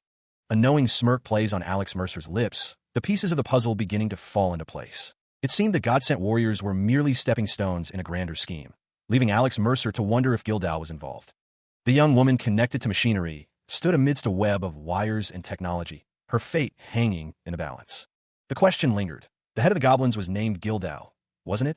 Alex Mercer observed her condition more closely, utilizing his beast sense skill to analyze the young woman. The system indicated that His Majesty the Tiger's Calamity was 41% complete, a number that Alex Mercer found unsettling. That percentage was too low to consider her a God-sent warrior or Gildao, but her physical body was remarkably tough, far beyond that of a normal person. Even her muscle fibers had toughened, making it clear that in her current condition, most players would be devoured alive by her. It was a relief to Alex Mercer that the hypnosis and brainwashing hadn't started yet, buying him precious time. The system informed Alex Mercer that the divine being, the tiger that has been trapped in hardships, was watching him, curious about his next move, while Owl that pierces through the twilight requested he aid the poor girl. The Gildalification process had been forcefully stopped, but His Majesty the Tiger's Calamity had already begun raging as his supply was cut off. Owl that pierces through the twilight nodded, expressing belief in Alex Mercer and ordering him to hurry, move her to a safe location, and provide first aid. The 8 trigram Urn's world-ending flame was surging forth, a dangerous power unleashed. Destruction has begun, the system announces, as poisonous elements and foreign substances are purged. His Majesty the Tiger's Calamity strongly resists the world-ending flame, a digital voice declares, as the figure shrouded in dark energy looms over the young woman. The system reports that he attempts to resist, but his resistance has been pulverized. He attempts to defy, but his defiance has been destroyed. Treatment and recovery have been provided quickly, and her wounds are healing up, the system states, adding that all external stimulation has been cut off. The system announces that the first form world-ending flame and His Majesty the Tiger's calamity are clashing greatly. A vortex of energy swirls, the clash between the flame and the calamity intensifying. Alex Mercer, bathed in the ominous glow, declares that he has to remove His Majesty. The Tiger's calamity will destroy all the negative aspects of guildalification, leaving only the positive aspects, a voice proclaims. However, just as with Baek Jae-wool, Shin Yun-seo must persevere. Shin Yun-seo, lying still, thinks that all she can do now is wait. The divine being, the tiger that has been trapped in hardships, questions where Alex Mercer's ambition to take everything for himself has gone. The divine being scoffs at Alex Mercer for choosing to treat the child instead of using her. Alex Mercer, his expression unreadable, states that he didn't say he wouldn't. The dark energy swirls around Alex Mercer, a prelude to the power he's about to unleash. With arms outstretched, Alex activates his authority, soul extortion, drawing upon the ashes of lives taken in the past 24 hours. The power surges, impacting the young woman connected to the machinery. The force of the impact causes the machinery to break apart. While mixed in the ashes, His Majesty the Tiger's calamity has broken away from Alex's attempt to absorb them. The attempt to absorb the calamity has been superseded by the power in Alex's authority, and a merge has begun by force. The divine being, the tiger that has been trapped in hardships, is laughing uncontrollably at the turn of events. Alex, his expression grim, asks if the tiger has lost it. Now that he thinks about it, Alex Mercer recalls hearing talk about White Tiger's inspection department planning to raid this place. The protagonist wonders how he would know whether that's even possible. He recalls a report about unconscious individuals from high off being discovered on the training grounds. Someone wonders just what is going on here. They realize they've got to clear everything out before the inspection department arrives. If it's true that they were investigated, then the inspection department is under Executive Director Oh's opposition, Director Kwon Hyohee. Since Director Kwon smelled something fishy and decided to raid this place, Alex Mercer wonders if that sly Executive Director Oh would really just sit still. The protagonist reflects that his suggestion to close the dungeon was supported by superficial mana reading alone. He considers what if Executive Director Oh was planning to remove his political opposition or something else. And what if that's why the Void Monarch is laughing like a madman when faced with this situation? Realizing the gravity of the situation, Alex Mercer curses. He realizes now isn't the time to dawdle, as the title Jigwee's vessel has been equipped. Purple energy surges around Alex Mercer. The system activates the skill Flying Tiger's Trailing Gale, using all of Alex Mercer's power to leave this location. The purple energy intensifies. The energy explodes outward. Below, 3 figures stand before a massive, fiery explosion, wondering why no one is emerging from the dungeon. One of the figures speculates that the manager needs to hurry and get out of the dungeon. Suddenly, the explosion intensifies, sending debris flying outward and catching the figures in the blast. Alex Mercer, caught in the blast, cries out in alarm, wondering what is happening. The explosion reaches its peak, a cataclysmic eruption of energy. The landscape shifts, revealing a mountainous region bathed in an ethereal, purple light. High above, Alex Mercer plummets through the sky, surrounded by dark energy. The sky above roils with ominous energy, a fiery glow emanating from the clouds. Below, a lone figure stands atop a rocky precipice, gazing up at the fiery sky. The destruction is widespread. The figure is revealed to be Kwon Yohee, the 3/3 highest-ranked member of the White Tiger clan, also known as the Fong of the White Pell Tiger. Kwon Yohee surveys the scene with a critical eye. He mutters, unimpressed, about the mess before him. Flames engulf the area, consuming everything in their path. The inferno rages, a testament to the destructive power unleashed. Kwon Yohee remains unfazed by the devastation, his stance firm amidst the chaos. A close-up reveals Kwon Yohee's stern expression, his eyes narrowed as he assesses the situation. He turns to one of his subordinates, his expression demanding answers. He asks if they have discovered what happened. The subordinate reports that explosives were placed in the basement, as Kwon Yohee stands surrounded by his men. The subordinate confirms that traces of Agni's breath, calamitous fire zone, forest of fire demons, and lightning round were found, indicating a deliberate and powerful attack. He stands with another figure, the devastation of the explosion behind them. Kwon Yohee states the obvious, it was planned. The scene of the explosion reveals the source of the mountain fire to be the Jigwee's ionic flames. A figure wonders if even the Jigwee are involved. The blond man's expression hardens as he considers the situation. He acknowledges that much was factored in. The man wonders why it exploded ahead of schedule, questioning if it was simple carelessness or some sort of malfunction. He dismisses both possibilities. He believes that a sly old fox like managing director wouldn't make a mistake like this. The man realizes that some other variable that even he didn't account for was present, but nothing in particular comes to mind. He instructs someone to keep looking, suggesting that something might turn up. A subordinate responds, acknowledging the order. The blond man's expression is grim as he contemplates the situation. It is revealed that there was a rat leaking some unnecessary information. Two figures react with shock to the news of the leak. Kwon Yohee declares that they will immediately sort out the matter of the leak within their organization. The subordinates bow in response to Kwon Yohee's command, while he remains standing, his gaze fixed on the distance. A screen appears before Kwon Yohee, asking if he wants to log out. The managing director thinks it would be nice to be given a hint, but he knows there's no chance of that. The screen displays a message stating that the constellation Tiger Sunken in Turmoil is reveling in the chaos that is filling the dungeon. The managing director continues to stand before the screen. The managing director realizes that he can't be helped. He resolves to get rid of managing director O himself. A sinister smile spreads across the managing director's face as he contemplates his next move. He believes that his actions are justified, stating that this is the word of God.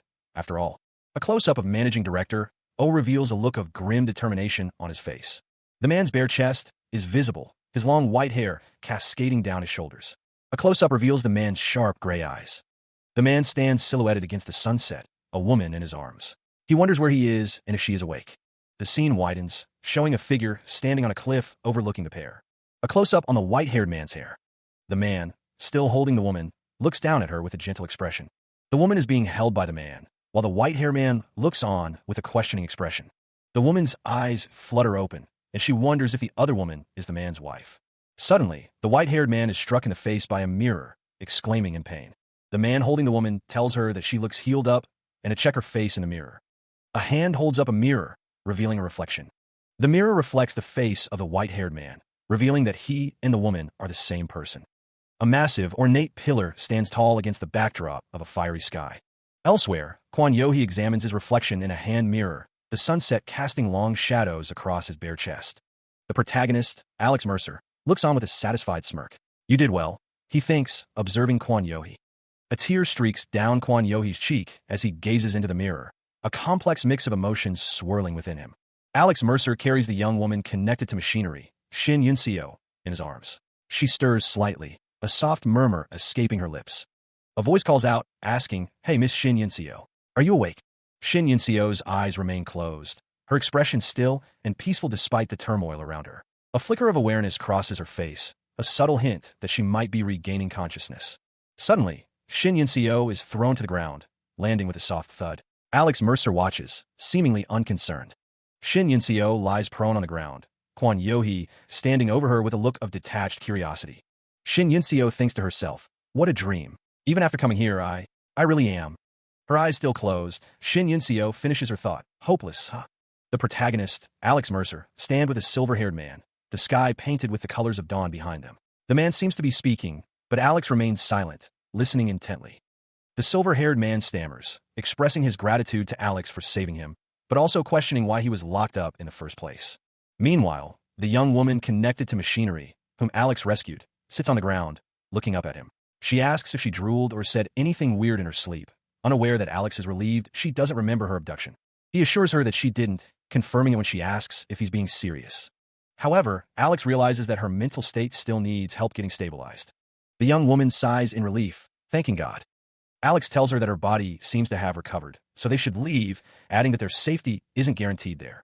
The young woman is startled by something, her eyes widening in surprise. Alex, his back to her, abruptly asks what her blood type is. He states that his blood type is B.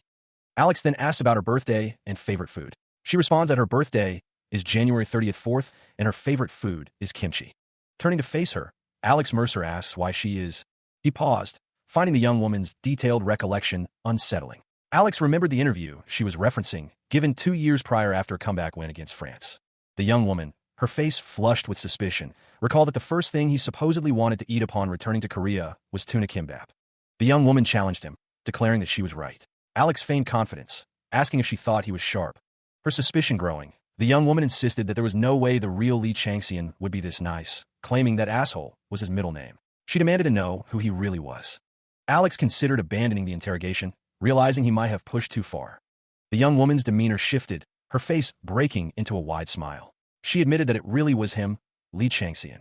The protagonist, now joined by the figure shrouded in dark energy, and Kwon Yohee, questioned why she had changed her mind. She simply stated it was because she saw his face. Alex recalled that she had said he was getting annoyed and was going to leave her there. The young woman affirmed that that sort of personality was indeed Lee Changxian. She then asked where they should go next. The young woman led the way, with Alex, the figure shrouded in dark energy, and Kwon Yohee following behind her. Alex's expression was unreadable as he followed the young woman. The system acknowledges the acquisition of several items, including Orb of Phantasm X32 and Flask filled with wisdom. Constellation's owl that pierces through twilight, and tigers sunken in turmoil will grant blessings as a reward. The system notes that the constellations are having difficulty finding a gift that matches the ones she has already bestowed. The young woman connected to machinery, walking ahead, mutters that someone is adult. The air crackled with energy as unseen forces clashed. A figure dashed through the forest, wondering where their target had disappeared to, unaware that they were already surrounded. The pursuers emerged, shouting for the figure to halt. The group declared the area their hunting ground, ready to strike. The figure, desperate, was warned to turn back or face the consequences. The figure pleaded to be let in, their face etched with desperation. Lee Changxian stood tall, flanked by his subordinates, his expression unreadable. One of Lee Changxian's men apologized, acknowledging the figure's circumstances, but hinting at an unavoidable outcome. Lee Changxian warned that it was dangerous past that point, his smile unsettling. Lee Changxian's pendant glowed as he thought to himself about the excessive workload he was enduring. Lee Changxian's expression hardened, his name echoing in his mind. He considered the difference in their rankings, noting that he was far below the other player. The more time passed, the harder it would be to catch up, he realized, resolving to narrow the gap as much as possible, knowing that someone like him would only get in the way. A man pleaded for just a moment, but Lee Changxian simply apologized. Lee Changxian reflected that people like him were a problem, failing to understand that the world of players was a jungle. He thought they were acting like moths, attracted to the pretty lights, but then corrected himself, deciding they were more like pigs. The figure shrouded in dark energy unleashed a wave of power, striking the man who had been pleading. The force of the blow sent the man flying. The man's eyes widened in shock as he realized the danger he was in. His expression hardened with a mix of fear and determination. His eyes darted around, searching for an escape. A voice declared that carelessly entering a hunting ground that belongs to someone else was a grave mistake, as the tiger's aura spread out fully. The air crackled with the intensity of the tiger's aura. A disembodied voice declares that something is against the rules, followed by a demand to back off. The protagonist, his face contorted in rage, shouts a warning. He draws his sword, preparing to strike. A woman, presumably the one being addressed, stammers in response. The protagonist, Alex Mercer, declares that she is in the way. The sword is swung with incredible force. A voice shouts, demanding that Alex Mercer get away from their brother, calling him a half-eaten, squid-looking bastard. The sword connects, and the woman wonders what is happening. The woman is sent flying backward from the force of the blow. The woman, Shin Yun-seo, is surrounded by a swirling vortex of energy as she is sent flying. Shin Yun-seo demands to know who dared to lay a hand on her brother, demanding they back off. Shin Yun-seo's legs are shown as she stands amidst the swirling energy. Dust and debris swirl in the air, the aftermath of a confrontation. The man in the tan suit, flanked by two subordinates, demands clarification. What did you just say? The man's suit is accented by a blue pendant hanging from his neck. Shin Yun-seo's expression hardens, her eyes narrowed with anger. Shin Yun-seo warns, back off my brother? No, not that. The woman's face contorts in a sneer as she continues her tirade. She compares the man in the tan suit to a half-eaten squid, questioning if there's a problem with that. The man in the tan suit, revealed to be Kwon Yohee, acknowledges that there is indeed a problem. He retorts that she looks more like a dried-up and twisted sea anemone, asking if that was an insult to sea anemones. Lee Changxian, his face marred by a fresh wound over his eye, grits his teeth. He declares that the insult was directed at their team. Shin Yun-seo, her anger reaching a boiling point, retorts that they were the ones who tried to lay a hand on her brother first. The woman continues her verbal assault, questioning if her actions were intimidation, a threat, or an abuse of power, and if she should have stated that instead. Kwon Yohee draws his swords, his face a mask of fury as he prepares to strike. He declares his intent to silence Shin Yun-seo's arrogance. Shin Yun-seo's expression hardens, her eyes narrowing with determination as she prepares to face Kwon Yohee. The text declares that Shin Yun-seo's tiger's aura is flaring violently as she faces her opponents, who she accuses of cowardice for facing her as a group. Energy crackles around Shin Yun-seo, the raw power of her aura manifesting. Two figures watch from a distance, deciding they will have to intervene in the fight. One of the observers calls out, telling the other to wait. The other observer asks if something is wrong, and is told to stand back and not head in. The text reveals that Shin Yun-seo's tiger's aura has surpassed the Guildal's rage and is currently filled with the Royal Tiger's calamity. Unfamiliar to her, Shin Yunseo wields the power proficiently, almost as though it was hers from the start. The observer watches Shin Yunseo intently. The observer thinks that if he continues to watch her, he'll be able to understand just what the Guildal is and if it has any negative side effects. Shin Yunseo's power manifests as a swirling vortex of energy. The protagonist, confused, questions the appearance of the tower shield and the actions that led to its deployment. The tower shield, massive and imposing, emanates a powerful aura. Shin Yunseo screams, her voice filled with a mix of rage and desperation as the shield activates. As she advances with the tiger's step, the system message indicates that her power is being strengthened. The tower shield glows intensely as her speed continues to increase. The shield hurtles forward, leaving a trail of fiery energy in its wake. The shield hurtles towards Kwon Yohee and the protagonist, the air crackling with energy. The system announces that the shield attack skill has been unleashed. The force of the shield attack explodes outward, devastating everything in its path. Kwon Yohee is sent flying by the force of the impact, groaning in pain. The protagonist is also caught in the blast, sent tumbling through the air, gasping for breath. Shin Yunseo, fueled by rage, screams at Kwon Yohee, calling him a bitch as she prepares to follow up her attack. She watches as the protagonist looks on in disbelief. The tiger's calamity skill activates, engulfing Kwon Yohee in a burst of energy as he cries out. The force of the attack sends Kwon Yohee hurtling through the air. The protagonist and Lee Changxian watch the unfolding events with shock. The protagonist realizes what is happening. The halberd slams into the ground with tremendous force. The protagonist recognizes the weapon as a halberd. The halberd wielder demands that Lee Changxian repeat what he said he would do to her mouth. The halberd wielder is revealed to be a young woman with brown hair tied in a bun, wearing minimal clothing. Dust and debris fill the air from the impact of the halberd. Lee Changxian is visibly shaken and speechless. The young woman taunts Lee Changxian, daring him to repeat his earlier threat. Bathed in golden light, the young woman with the halberd hears a voice call her a dick-headed old man. The light intensifies as a message appears, declaring that the divine being, owl that pierces through the twilight, is showing support for Shin Yunseo. The attack lands, and Alex Mercer is shocked by the force. He can't believe it. The attacker scoffs, dismissing him as beneath her. The force of the blow sends Alex reeling, a pained cry escaping his lips. He struggles to comprehend that he's being overpowered. The attack explodes with raw power. Lee Changxian observes the fight, deciding that he doesn't need to get involved. Lee Changxian notes how Shin Yunseo warned in the moment she regained consciousness, and how she's managing to keep calm even after understanding these unknown powers. Lee Changxian reflects on Shin Yunseo's talents, recognizing her level-headed judgments and her determination. The halberd wielder possesses superhuman strength and senses that dwarf the Guildal flames. The observer notes that her talents are blooming, or perhaps her latent potential is blooming instead, and that it's more in the direction of completing her physically. If she's at this level without even bringing out half of the Guildal flames, then the real Guildal must be even more incredible. Alex Mercer, realizing the situation, shouts for them to wait. Lee Changxian's face contorts with rage as he recalls the events that transpired. The memory shifts to Alex Mercer, his expression thoughtful. He wonders if Executive Director O is the only one with a blade like his. He realizes that whatever O is after, it's on a grand scale. Alex's brow furrows, his eyes narrowed in determination. He resolves to carefully confirm what he picked up from the altar. A surge of energy erupts around him. The energy intensifies, causing Alex to grimace in pain. He stands amidst this swirling energy, a sword now in his grasp, his arms raised in triumph. Elsewhere, the young woman halberd wielder stands guard, holding a large, ornate shield. She turns to Alex, concern etched on her face. She asks him what just happened. Alex, still reeling from the experience, simply states that some stuff happened. The air crackles with residual energy. Lee Changxian approaches, his words cut off as he recognizes Alex. The stern gaze of Lee Changxian pierces through the scene. The name of the man who saved them echoes in the air, a chilling realization. The young woman tries to reassure her companion, reminding him that he was the one who saved them. The companion wonders if it was Lee Changxian who saved them. The silver-haired instructor observes Alex Mercer, questioning his presence among the trainees. The instructor wonders if there was someone like him among the trainees. The moon hangs high in the sky, casting an eerie glow over the landscape.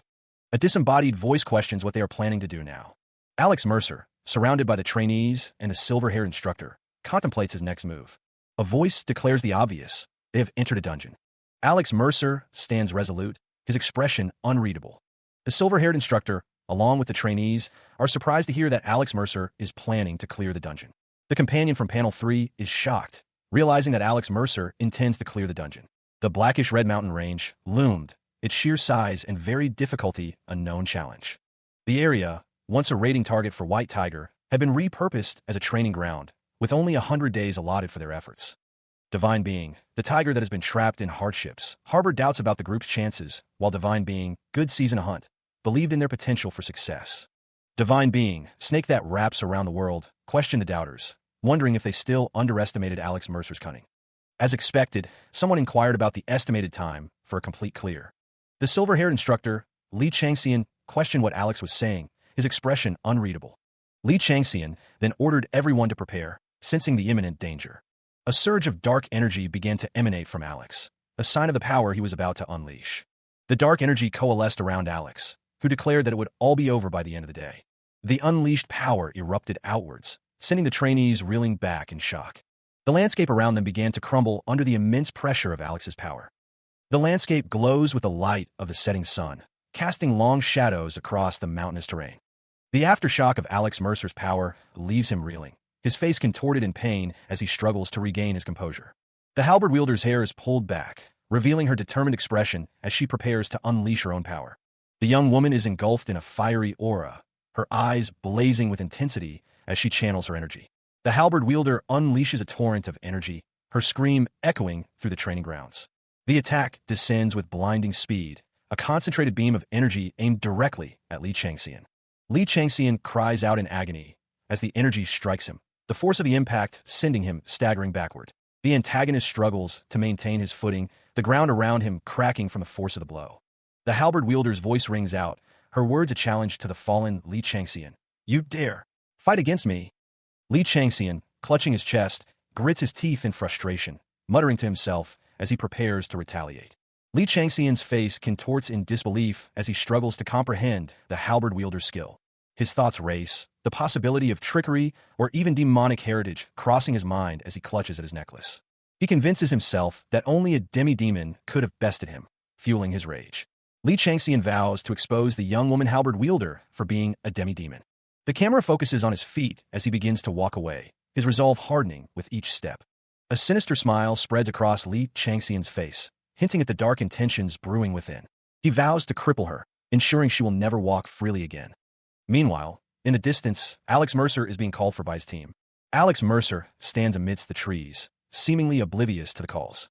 A flicker of annoyance crosses Alex Mercer's face, a hint of the internal conflict he is experiencing. Alex Mercer pauses, considering the scene before him. The halberd wielder standing over the defeated young man trainee. Even if his opponent was a demi-demon, Li Changxian was determined to maintain his position within the dungeon. He considered his options, wondering if he should silence everyone to prevent word from getting out, or claim they were ambushed, then take the team and go after Shin Yanxiu. Li Changxian smirked, recalling the report of a trainee who managed to take down a demi-demon intruder after a desperate struggle at the training facility. He thought the desperate struggle at the training facility didn't sound too bad. He realized that Li Changxian must be a demi-demon as well. Otherwise, these kinds of results would be absolutely impossible. Li Changxian cackled, promising that after he exposed Shin Yanxiu, she would be next. He announced his presence, as a notification appeared stating that the dungeon mission had been completed. The final rankings were being calculated. He was confused. The dungeon ranking showed Li Changxian in first place with 810,320 points, and Mun Xiang in second with 390,000 points, leaving him to wonder what was going on. He was informed that rewards would be given depending on the results and ranking. Elsewhere, men were ordered to figure out what happened to the guy observing Li Changxian. The dungeon's energy pulsed with chaotic power. The system announced the dungeon's imminent closure. Li Changxian grunted in response, surrounded by his subordinates. The energy continued to surge, growing more intense. The system warned of an impending shock as dark figures perched atop towering structures. The dark figures remained still, observing the unfolding events. The camera focused on Li Changxian, his expression unreadable. The system declared that the divine being known as the tiger that has been trapped in hardships was taking great joy in the chaotic situation. A group of people stood before the dungeon's entrance, gazing up at the chaotic energy. The dungeon's energy began to coalesce into a swirling vortex. The landscape shimmers with an otherworldly glow, the mountains in the distance fading into a hazy purple. Li Changxian stands before a towering structure, the gateway to another realm, perhaps the one that is closing. Lotus flowers float serenely, a stark contrast to the impending chaos. The countdown continues, ticking down to the moment of complete closure. a blinding light erupts, signaling a surge of energy. The system message is clear. The dungeon will be completely closed. Another system message appears, congratulating everyone for their hard work. Li Changxian's eyes narrow, a hint of concern flickering across his face. The silver-haired man's expression is pained, as if he's enduring something difficult. Li Changxian looks up, his expression unreadable. Online, news outlets reported the closure of the blackish-red mountain range, a training ground White Tiger had guarded for over 2 decades. Another article announced that the seemingly impossible dungeon had fallen to the tyrant. The news continued, stating that the S+++ rank talent was clearing dungeons and that Li Changxian might become another tyrant. The comments sections exploded with reactions, ranging from awe to disbelief and even fear. One commenter noted that the blackish-red mountain range was the place where 1 out of 10 people disappeared. Another expressed amazement at Hyung Nim's achievement, noting its difficulty even among foreign players. Someone shared a video of the dungeon, expressing disbelief at how quickly it was cleared. Others speculated that White Tiger had worked with the tyrant, while some dismissed the conspiracy theories. One commenter felt that White Tiger was the most shocked of all and wondered if they would write an official report. White Tiger's official statement was that an announcement would be made after further investigation. The online discourse continued, with some expressing shock that the land White Tiger had used for 20 years had disappeared in one go. Others hailed the tyrant, while some predicted the comment section would be cleaned up. Li Changxian, observing the online frenzy, wondered if it wasn't enough already. The scene shifts to show Li Changxian surrounded by his subordinates. 2 bald men in sunglasses express their shock at the situation. 3 imposing figures stand ready to enforce their will, their words a clear threat, questioning if their target thinks they are playing around and warning against defiance. Li Changxian, flanked by his subordinates, continues his advance, the weight of his presence palpable. The sound of a brutal impact echoes as one of the enforcers is sent crashing to the ground. The force of the blow leaves the enforcer gasping for air, his vision blurring. The attacker's face is revealed, a look of grim determination etched upon his features as he continues his assault. The air crackles with energy as the man's tiger's aura roars violently, a testament to his raw power. His fist, wrapped in bandages, glows with intense energy, ready to deliver another devastating blow. The T-Team 2 leader cries out in pain and shock. The man's eyes burn with fury as he questions if that is any way to address him. He taunts his opponent, asking if he wants another fist to the face. The man demands to know why the T-Team 2 leader has come all this way. Kneeling before the man, the T-Team 2 leader's subordinate explains they came to get that brat, but the man dismisses their investigation, stating he's taking him anyway. The unknown fighter, surrounded by a golden aura, demands to know if anyone has any complaints. The fighter's fist clenches, the tiger's aura roaring violently around it. Li Changxian, standing before his subordinates and the kneeling enforcer, declares that he'll take the silence as a no and orders everyone to follow him. The golden aura fighter begins to walk away. Elsewhere, a group of onlookers, including the young woman halberd wielder, watch with anticipation. One of the onlookers gushes about how awesome their appa is. The young man trainee admits he thought the fighter was bluffing when he said he'd clear it in a day, but after seeing that, an explosion of golden and purple energy erupts. The fighter with the golden aura stands amidst a swirling vortex of purple energy. The energy intensifies around him, the force of it almost palpable, as Li Changxian is mentioned. The energy continues to surge, crackling with raw power. Elsewhere, 2 figures marvel at the golden aura fighter's speed. One of them didn't think he'd clear it in just half a day. The golden aura fighter, addressing his team members, tells them to follow him, even though all he did was follow behind Li Changxian. The golden aura fighter and the young man trainee walk down a long, brightly lit corridor. The golden aura fighter assumes that the team members he's gathered up are in the training facility. The young man trainee responds, saying it's something like that, as the golden aura fighter narrows his eyes. The golden aura fighter thinks that a team is a collection of people that get along, with the biggest brains at the very center of them. The young man trainee thinks that it always starts like that, and that he doesn't think Executive Director O's room is in this direction. The golden aura fighter agrees and asks where they're going. The golden aura fighter reveals that he didn't tell the young man trainee that they are going to the meeting room because the clan leader said he wanted to hear from him directly. Geometry Chanho Munseong's eyes widen in shock as he hears something. The man's expression hardens, a grim line forming on his face. Elsewhere, Li Changxian greets someone, remarking on how much better they look than last time. The eyes of the ferocious tiger are watching. The man in the tiger portrait wears a yellow robe. Geometry Chanho Munseong's expression is serious as he listens intently. The man wonders what Geometry Chanho Munseong is curious about, especially concerning the dungeon closing and the research facility blowing up. He continues, noting that although Director Quan is fine, he should have received a report from Song Yu-jun stating he doesn't know anything. The man thinks that Geometry Chanho Munseong is suspicious of him, but because clearing a dungeon within a day is so absurd, he'll reign in his suspicion. Li Changxian is thanked, with the other man saying it's all thanks to the executive directory. Li Changxian replies that it's all thanks to his ability, adding that things have gotten quite hectic. Geometry Chanho Munseong asks if that's so. Li Changxian asks if Geometry Chanho Munseong is asking because he doesn't know, stating that it's not merely hectic. The situation was escalating, with team leader from the raid division vying for recruits and even arguing over the rewards. Li Changxian mused that the rumors had spread, attracting unwanted attention. Calls from board members were becoming frequent. Li Changxian pressed the protagonist, asking if he had changed his mind. The system chimed in, with Divine being good season to hunt, scoffing at the situation, claiming the protagonist didn't know his place. The protagonist, however, remained calm, his expression unreadable. Li Changxian stated that he had something he wanted to ask him. The protagonist responded that he also had something he wanted to ask. He thought to himself that if he didn't get into the division he asked to enter, he might just toss his resignation letter. Li Changxian declared that if he was a man, he had to be able to handle things properly, thinking that the whole company didn't plan to just let him go. The protagonist learned that the leader asked to see him directly. He dismissed his clan, thinking he had little interest in worldly matters anyway. Li Changxian suggested that they go greet him. The pair made their way to meet the leader. The protagonist and Li Changxian step through a shimmering portal, the gateway to their destination. As they travel, Alex Mercer's Viper Eye skill activates, shining with an acute intensity. The protagonist's Beast Sense skill warns him of danger, a feeling he hasn't experienced since his return. He recalls hearing that the leader raised a good apostle, but his abilities should fall below that of a patron. They have entered the Azura Flower Garden. The protagonist surveys the area, taking in the landscape of the Azura Flower Garden. Alex and Li Changxian continue along a glowing path, the air thick with anticipation. The text reveals that the meeting room where the clan leader resides is connected through another dungeon, and that he called the magicians to move the gate over this way. Alex realizes that this territory truly belongs to the clan leader. The divine being, good season to hunt, scowls, commenting that the air within the dungeon feels uncomfortable. A subordinate reports to the clan leader, stating that, per his command, Li Changxian has been brought before him. The clan leader stands silhouetted, awaiting their arrival. He narrows his eyes, a storm brewing behind his gaze.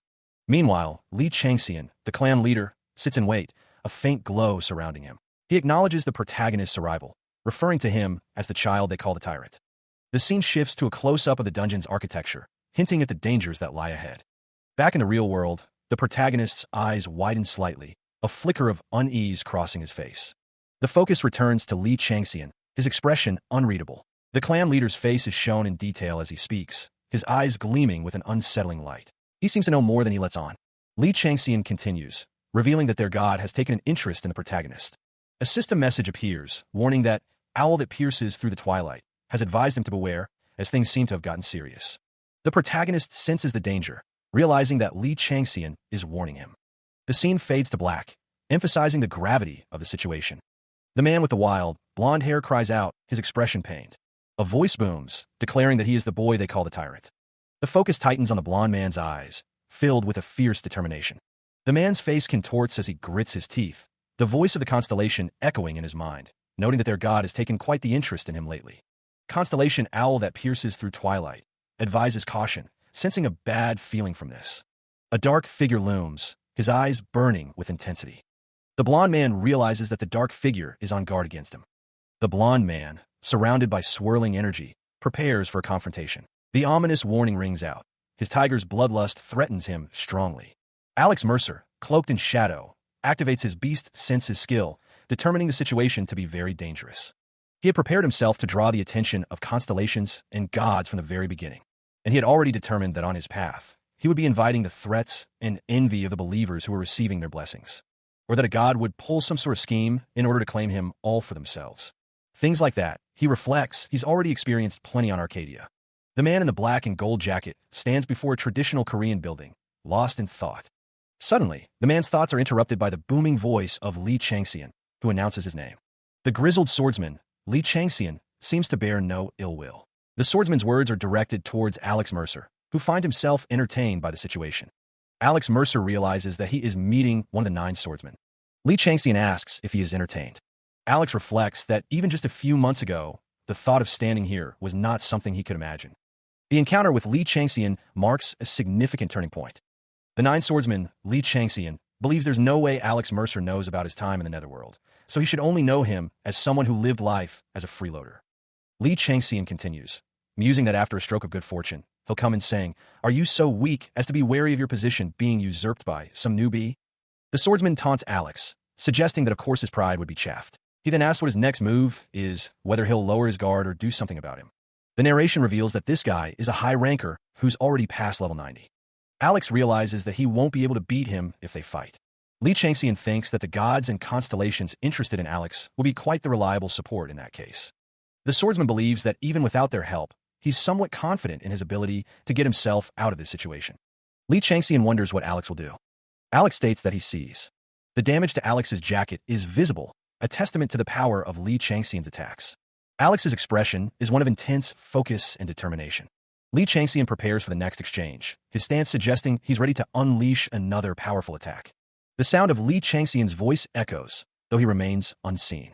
The gray-haired antagonist continues to speak, his expression unreadable. Li Changxian reveals that his sponsor has decided to bestow a gift upon Alex, leaving the details to Siwen. A gateway shimmers into existence, a sign declaring, "The exit has opened." The protagonist, Alex Mercer, stands before the newly opened exit, his expression hidden in shadow. A close-up reveals Alex's hair as he pauses, sensing something amiss. Alex's eyes narrow, a flicker of unease crossing his face. He wonders what that sensation was. He turns, glancing back at the structure behind him, a sense of foreboding settling in. Li Changxian reflects on Munxiang's unwavering faith in his sponsor, confident that their bond is too strong to be broken. Alex's gaze sharpens, his suspicion growing. The protagonist wonders if this sensation is related to the 7 cryptical books of San. Munxiang, it is revealed, creates ghost warriors and guildals to expand the ruler of emptiness's sphere of influence, possibly offering decryption of the books in exchange. As Alex Mercer's eyes glow with newfound power, he wonders if his suspicions are correct. The system confirms his skill. Viper's Eyes is activating, enhanced by the constellation Serpent wrapped around the world, increasing his skill level. The system begins pulling information on the player known as Munxiang, the one responsible for the encroaching darkness. The information reveals a monstrous entity looming behind Li Changxian, its presence a chilling testament to the power Munxiang wields. The system warns that a thick cloud of bottomless fears is swarming around them, a manifestation of Munxiang's influence. Suddenly, a surge of energy emanates from Li Changxian, disrupting Alex's investigation. Li Changxian's power is revealed to be far greater than that of a Gildao, a terrifying realization for Alex. The silver-haired antagonist warns that he would appreciate it if Alex stopped his prying. Alex is shocked by the sheer power emanating from Li Changxian. Li Changxian stands firm, the embodiment of the monstrous power he commands. The gateway shimmers with an ominous light, a testament to the forces at play. A figure appears within the gateway, offering their apologies for the intrusion. The figure, cloaked and distant, continues his advance, seemingly unfazed by the events unfolding around him. A surge of energy erupts, the air crackling with unseen power. The cloaked figure remains the focal point as the energy intensifies around him. The energy continues to build, coalescing into a tangible force. The cloaked figure, now bathed in the radiant energy, strides forward, his destination unknown. Meanwhile, Li Changxian reflects on the situation, realizing that guildals were not the end, and that Munxiang is far more powerful than he initially believed, only creating ghost warriors, nothing at a higher level. Li Changxian's thoughts turn to Munxiang's ambition, realizing that he plans to monopolize the power he now wields. The realization dawns on Li Changxian. Munxiang's power is immense. Alex Mercer realizes that the ruler of emptiness simply wanted to see his reaction to Munxiang's power. The narrator reveals that Munxiang merely played along with the ruler of emptiness's desire. It seems that Munxiang has gained an undeservedly sharp blade. That blade is power itself. Far below, the world is a tranquil blue, but someone is looking towards something much higher up. The question hangs in the air. Just what could that be? Meanwhile, Li Changxian strides down a hallway, flanked by 2 others. The clan head is a difficult man in many ways, someone thinks. Li Changxian's expression is unreadable, a slight smile playing on his lips. The man in the brown coat considers the guildals being developed at the Hidden Tiger Research Facility, dismissing them as meaningless crumbs to Munxiang. He suspects Munxiang may already know about Managing Director O's plot, feeling like he lives in a completely different world. The blond man observes that Li Changxian's facade is strong. Even now, someone admits, he has a hard time reading Li Changxian's thoughts, begging not to be called when they have to enter the president's office from now on. Li Changxian grimaces, complaining that every time he goes there, the goosebumps refuse to leave him, driving him crazy. The man in the brown coat wonders what gift he is being given. The system message declares that Constellation, a good season to hunt, confidently asserts that whatever it is, it won't be able to top her own privilege. Li Changxian, making a peace sign, responds with a simple, "Oh, that." The terms of the reward are laid out. Li Changxian has a choice between a weapon and access to the second grade of the library. The fighter with the golden aura is shocked by the offer. He complains that he wasn't offered a second-grade reward, ideally the armory. Li Changxian's expression is unreadable as the man before him states that he seemed to already have an idea of what the gift was going to be. The protagonist, standing beside Li Changxian, claims to be plenty surprised by the offer. The man with the long white hair tells him to at least try to look a little shocked when he says that. Alex Mercer recalls completing the quest that the tigers sunken in turmoil had given him and clearing the dungeon. With that in mind, Alex had simply expected to be given some sort of large reward. The man with the long white hair states that it makes sense. The man asks if Alex has decided. Alex, with the golden aura fighter cheering him on, thinks that he still hasn't found the call of the Advent and will resume his search on the second-grade floor. The man with the long white hair knew that Alex would say that. The man with the long white hair says, "Oh, by the way." The man reveals that he heard Alex hasn't chosen a sponsor thus far and asks if that is true. Alex is shocked by this revelation. He stands silently, the question of his lack of sponsor hanging heavy in the air. The room remains quiet, the tension palpable. Li Changxian scoffs, his expression one of disbelief. "Ah, sir, at least speak sensibly. A player without a sponsor?" The camera focuses on the collar of Li Changxian's jacket as he continues to press the issue. Li Changxian continues, his voice rising with incredulity. "You think it's even possible for someone without a sponsor to get this strong?" The voices of those observing Alex Mercer questioned his power, unable to comprehend how a godless individual could become so strong without a patron. Meanwhile, Alex Mercer stood silently as the silver-haired instructor approached him, Quan Yohi trailing behind. Alex Mercer remained stoic, his expression unreadable. Quan Yohi, observing the protagonist, wondered why the silver-haired instructor wasn't saying anything. The blonde-haired man couldn't believe Alex Mercer's power, struggling to accept that someone without a constellation could be so strong. Quan Yohi's eyes widened, a bead of sweat trickling down his face as he began to realize the truth. The realization struck Quan Yohi. It was true. He grabbed the silver-haired instructor's arm, his face a mask of disbelief. The blonde-haired man was beside himself, finding the situation ridiculous. Quan Yohi and the silver-haired instructor stood side by side, the former lost in thought, wondering just how destructive Alex Mercer could be if he had patron. Even a genius, Quan Yohi thought, would only be powerful within reasonable limits, but this was beyond comprehension. Alex Mercer, unfazed by their reactions, realized that the tiger that has been trapped in hardships wanted him. The silver-haired instructor walks away, dismissing the idea that he is someone special. The voice of Alex Mercer echoes in his mind, questioning what God wouldn't want someone like him, adding that many have asked him to become theirs. The silver-haired instructor, now revealed to be an apostle, asks if Alex is going to suggest he do something he has already stopped doing. The apostle's expression hardens as he awaits Alex's response. Alex Mercer wonders if the apostle realizes how little sense that makes, stating that if his reward is just becoming an apostle, he will hand him his resignation letter. The apostle's current state is one of contemplation as he listens to Alex. The apostle tells Alex that he is truly unique. A system message indicates that the divine being good season to hunt angrily asks why he's pestering the one she marked, while the divine being owl that pierces through the twilight expresses discomfort and glares at the tiger that has been trapped in hardships. Another system message reveals that the divine being, the tiger that has been trapped in hardships, takes a step back and smacks his lips. The apostle listens intently, his expression unreadable. The apostle warns that having overflowing greed and ambition is a trait of the young, but that Alex's ambition will come back to haunt him one day. Alex Mercer listens, his face shadowed, contemplating the apostle's words. The apostle smirks, a hint of amusement playing on his lips.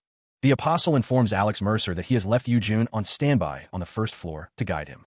The apostle cautions Alex, warning him that their God is not as tolerant as he might believe. The apostle's words carry a chilling undertone, hinting at a possessive nature. If he can't have someone, he'll ensure nobody else does either. The apostle and Alex walk away, their figures receding into the distance. Quan Yohi puts a hand on Alex's shoulder, telling him to think about things positively, despite what may be on his mind. Suddenly, Quan Yohi is sent flying backwards by an unseen force, crashing into the wall with a resounding thud. Alex's expression hardens, his eyes narrowing with a cold intensity. Alex thinks to himself that they are full of it. The two are informed that from grade 2 onwards, chambers are divided by category for security, and that leaving and entering is only possible with their assigned key. Alex wonders what category of chambers he can enter using this key, realizing that limited access would pose an issue. Alex's face contorts in frustration as he realizes the limitations placed upon him. He overhears a conversation where someone claims to not know themselves and is given 6 hours to use the chambers. Leaving the room, Alex Mercer walks down a brightly lit hallway, passing another man in a suit. The protagonist's expression hardens as he contemplates the offer made by the divine being, the tiger trapped in hardships. The divine being states that being the tiger is the real treasure that drives him, as Alex stands before 9 chambers, each labeled with a different tiger name. The divine being, the tiger trapped in hardships, tries to tempt Alex by saying that if he becomes his apostle, everything here will become his. Alex approaches a chamber labeled Ferocious Tiger. He continues onward, passing chambers labeled White Tiger, Half-Blind Tiger, and Bell Tiger. Further down the line, he sees chambers labeled Mountain Tiger, Holy Tiger, Split Tiger, and Black Tiger. The final chamber is labeled Nightmare-Eating Beast. Alex realizes that all of the chambers are rooted from the tiger. The reward for the tiger's pillaging quest that was held back has been given, and in front of him are 9 split paths, each with its own special way of being a proud tiger. He must select the path he wishes to take, and depending on his choice, the nature of his key will change accordingly. Alex dismisses the offer made by the tiger trapped in hardships, believing that if he decides to become his apostle, he will receive the rights to every single category, calling it nonsense. How irritating, he thinks. Even if he doesn't do this, he intends to one day steal everything from here. Below, the key hovers, ready to be used. The protagonist chooses. Alex Mercer declares his choice. The divine being, the tiger trapped in hardships, is unable to comprehend his choice and simply shakes his head. The snake that wraps around the world throws shade, saying he wouldn't understand anything with that empty head of his. The tiger trapped in hardships scowls in annoyance. The tiger trapped in hardships tells Alex it's not too late yet, and asks whether he wants to open another stone chamber. He has selected the half-blind tiger. Alex stands before the chosen path. Simply put, the half-blind tiger is a one-eyed tiger. Although the observation skills of a half-blind tiger may fall behind that of a two-eyed tiger, his will to live is stronger than any other. Using violence and brutality, a killer beast that does not need shielding. Void Monarch's reaction was expected. He's only looking for a life away from himself, so he thought he'd choose the last of the 9 brothers. The stone chamber's doors have opened. The Jigwee and its world-ending flame will be a good match. It will also likely go well with the Black Mountain Monarch's claw, he thinks to himself. Alex Mercer steps further into the half-blind tiger's room. A disembodied voice expresses a desire to open the rest of the stone chambers with Peter's key, but acknowledges that the Void Monarch won't allow it, no matter how much of a pushover he may seem. The protagonist is told that he will be robbed in a way that's beyond his imagination. The system message declares that he has entered the half-blind tiger's room. Back in the main hall, Kwan Yohe's companions wonder what's taking Alex so long, and worry that something might have happened to him. One of the women tells the other to stay still, while the other retorts that the tyrant will come back on his own, and that she should sit down already because she's getting on her nerves. One of the women is upset that the other referred to Sean-gun as a tyrant, and insists that he is a prince. Someone sighs, noting that although it's noisy on this side, the other side is far too quiet. He stands silently, the weight of the situation settling upon him. Meanwhile, a voice wonders if that person is really peak Jaya from that time. The question hangs in the air, unanswered. The same voice notes that his face went from melted ice cream to Mr. Handsome.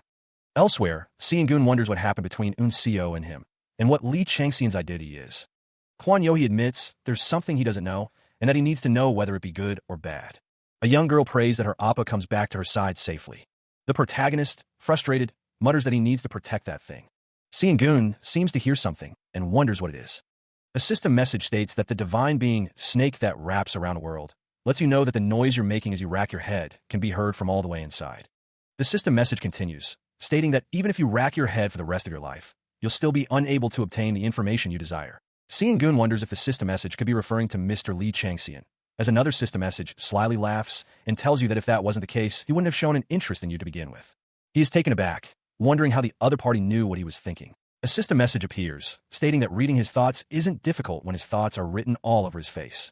The system continues, stating that his habit of doubting everything makes him similar to the divine being, and then offers to take him in as his priest depending on the situation. The protagonist looks surprised at the system's offer. Elsewhere, Mr. Jung-jiu and Ms. Eun-seo are being called for. Sean-gun turns around, confused by the call. Kwan Yohe expresses his relief that they both made it. The protagonist, unseen by the others, thinks Kwan Yohe is a pretentious prick. A desperate plea for help to find Eun-seo is visible in the background, while Sean-gun observes Kwan Yohe, noting how happy he seems. Sean-gun's sister calls him Appa, remembering that he refused to help them earlier. Kwan Yohe's face is flushed with relief and happiness. Sean-gun's sister calls out for Eun-seo, as the protagonist looks on with a shocked expression. The scene shifts to a close-up of a young woman's torso with a hand reaching out to her.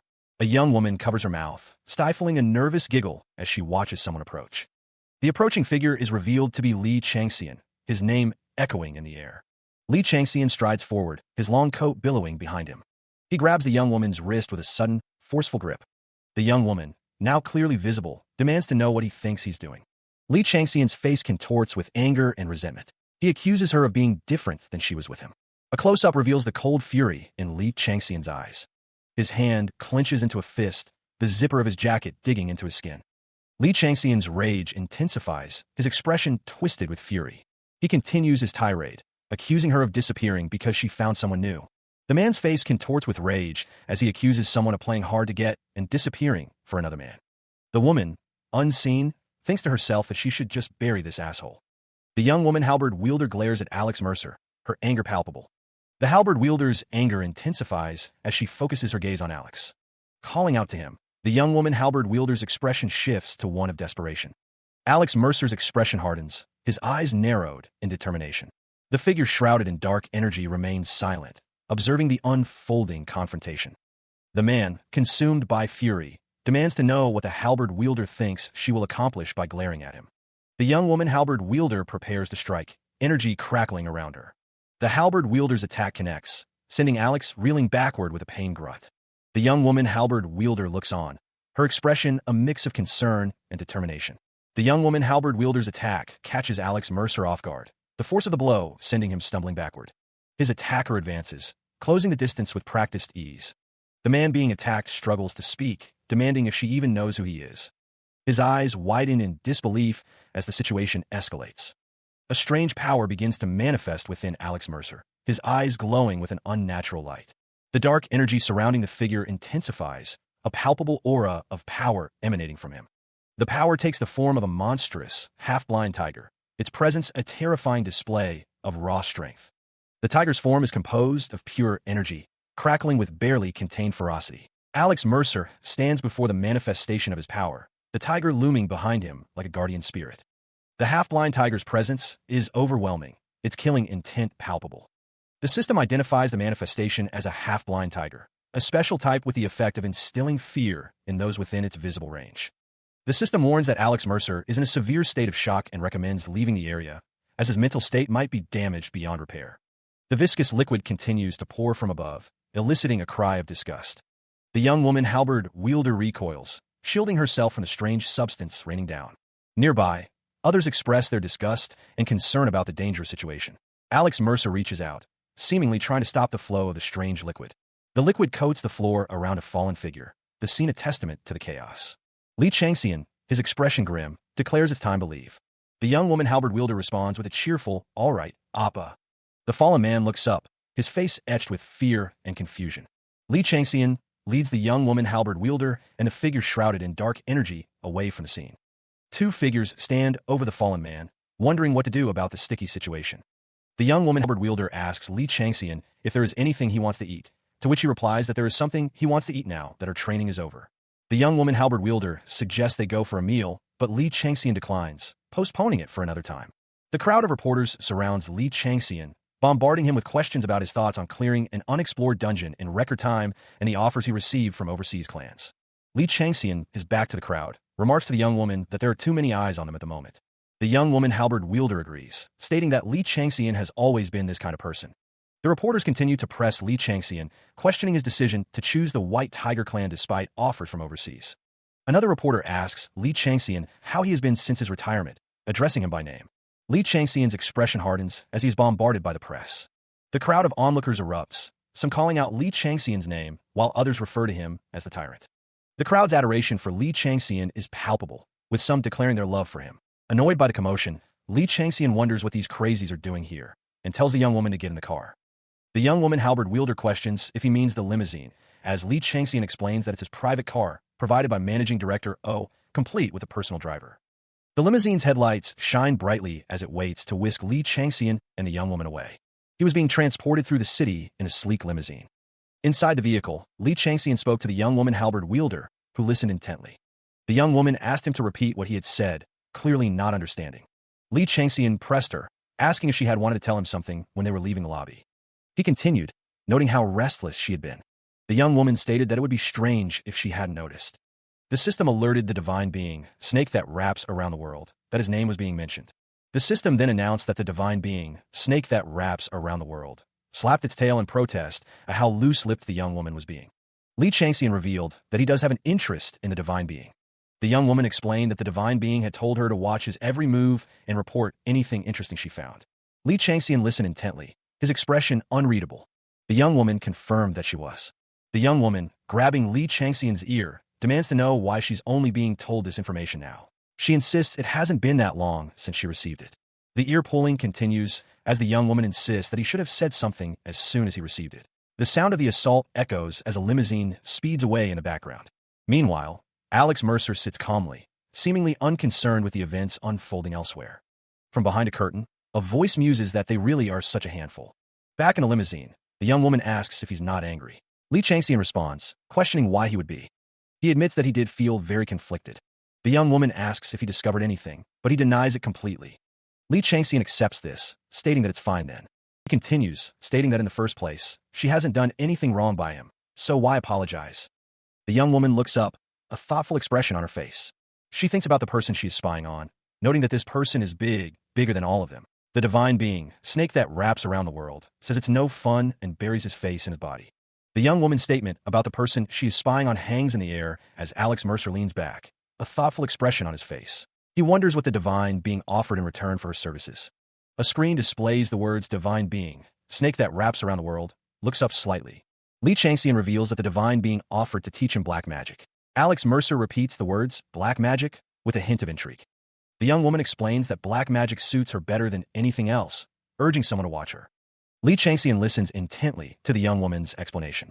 Alex Mercer's expression hardens as he considers the implications of black magic. Li Changxian appears surprised by the mention of black magic. The young woman asks pardon after someone mentions the black magic. A visual representation of the snake that wraps around the world appears along with text explaining that it knows one of the best disciplines called Ouroboros formula, and that even learning the basics is extremely difficult. Alex Mercer reflects on the divine being's offer, realizing that it means the divine being has a high opinion of the recipient's talent. The young woman looks concerned, perhaps realizing the weight of the divine being's offer. The divine being, snake that wraps around the world, believes someone definitely sees something in him, opening his mouth in shock, wondering how they could tell. The divine being grumbles, telling himself not to feel too good about himself. He wonders if he truly has talent. The divine being's expression hardens. The divine being orders someone to go ahead and do as he says.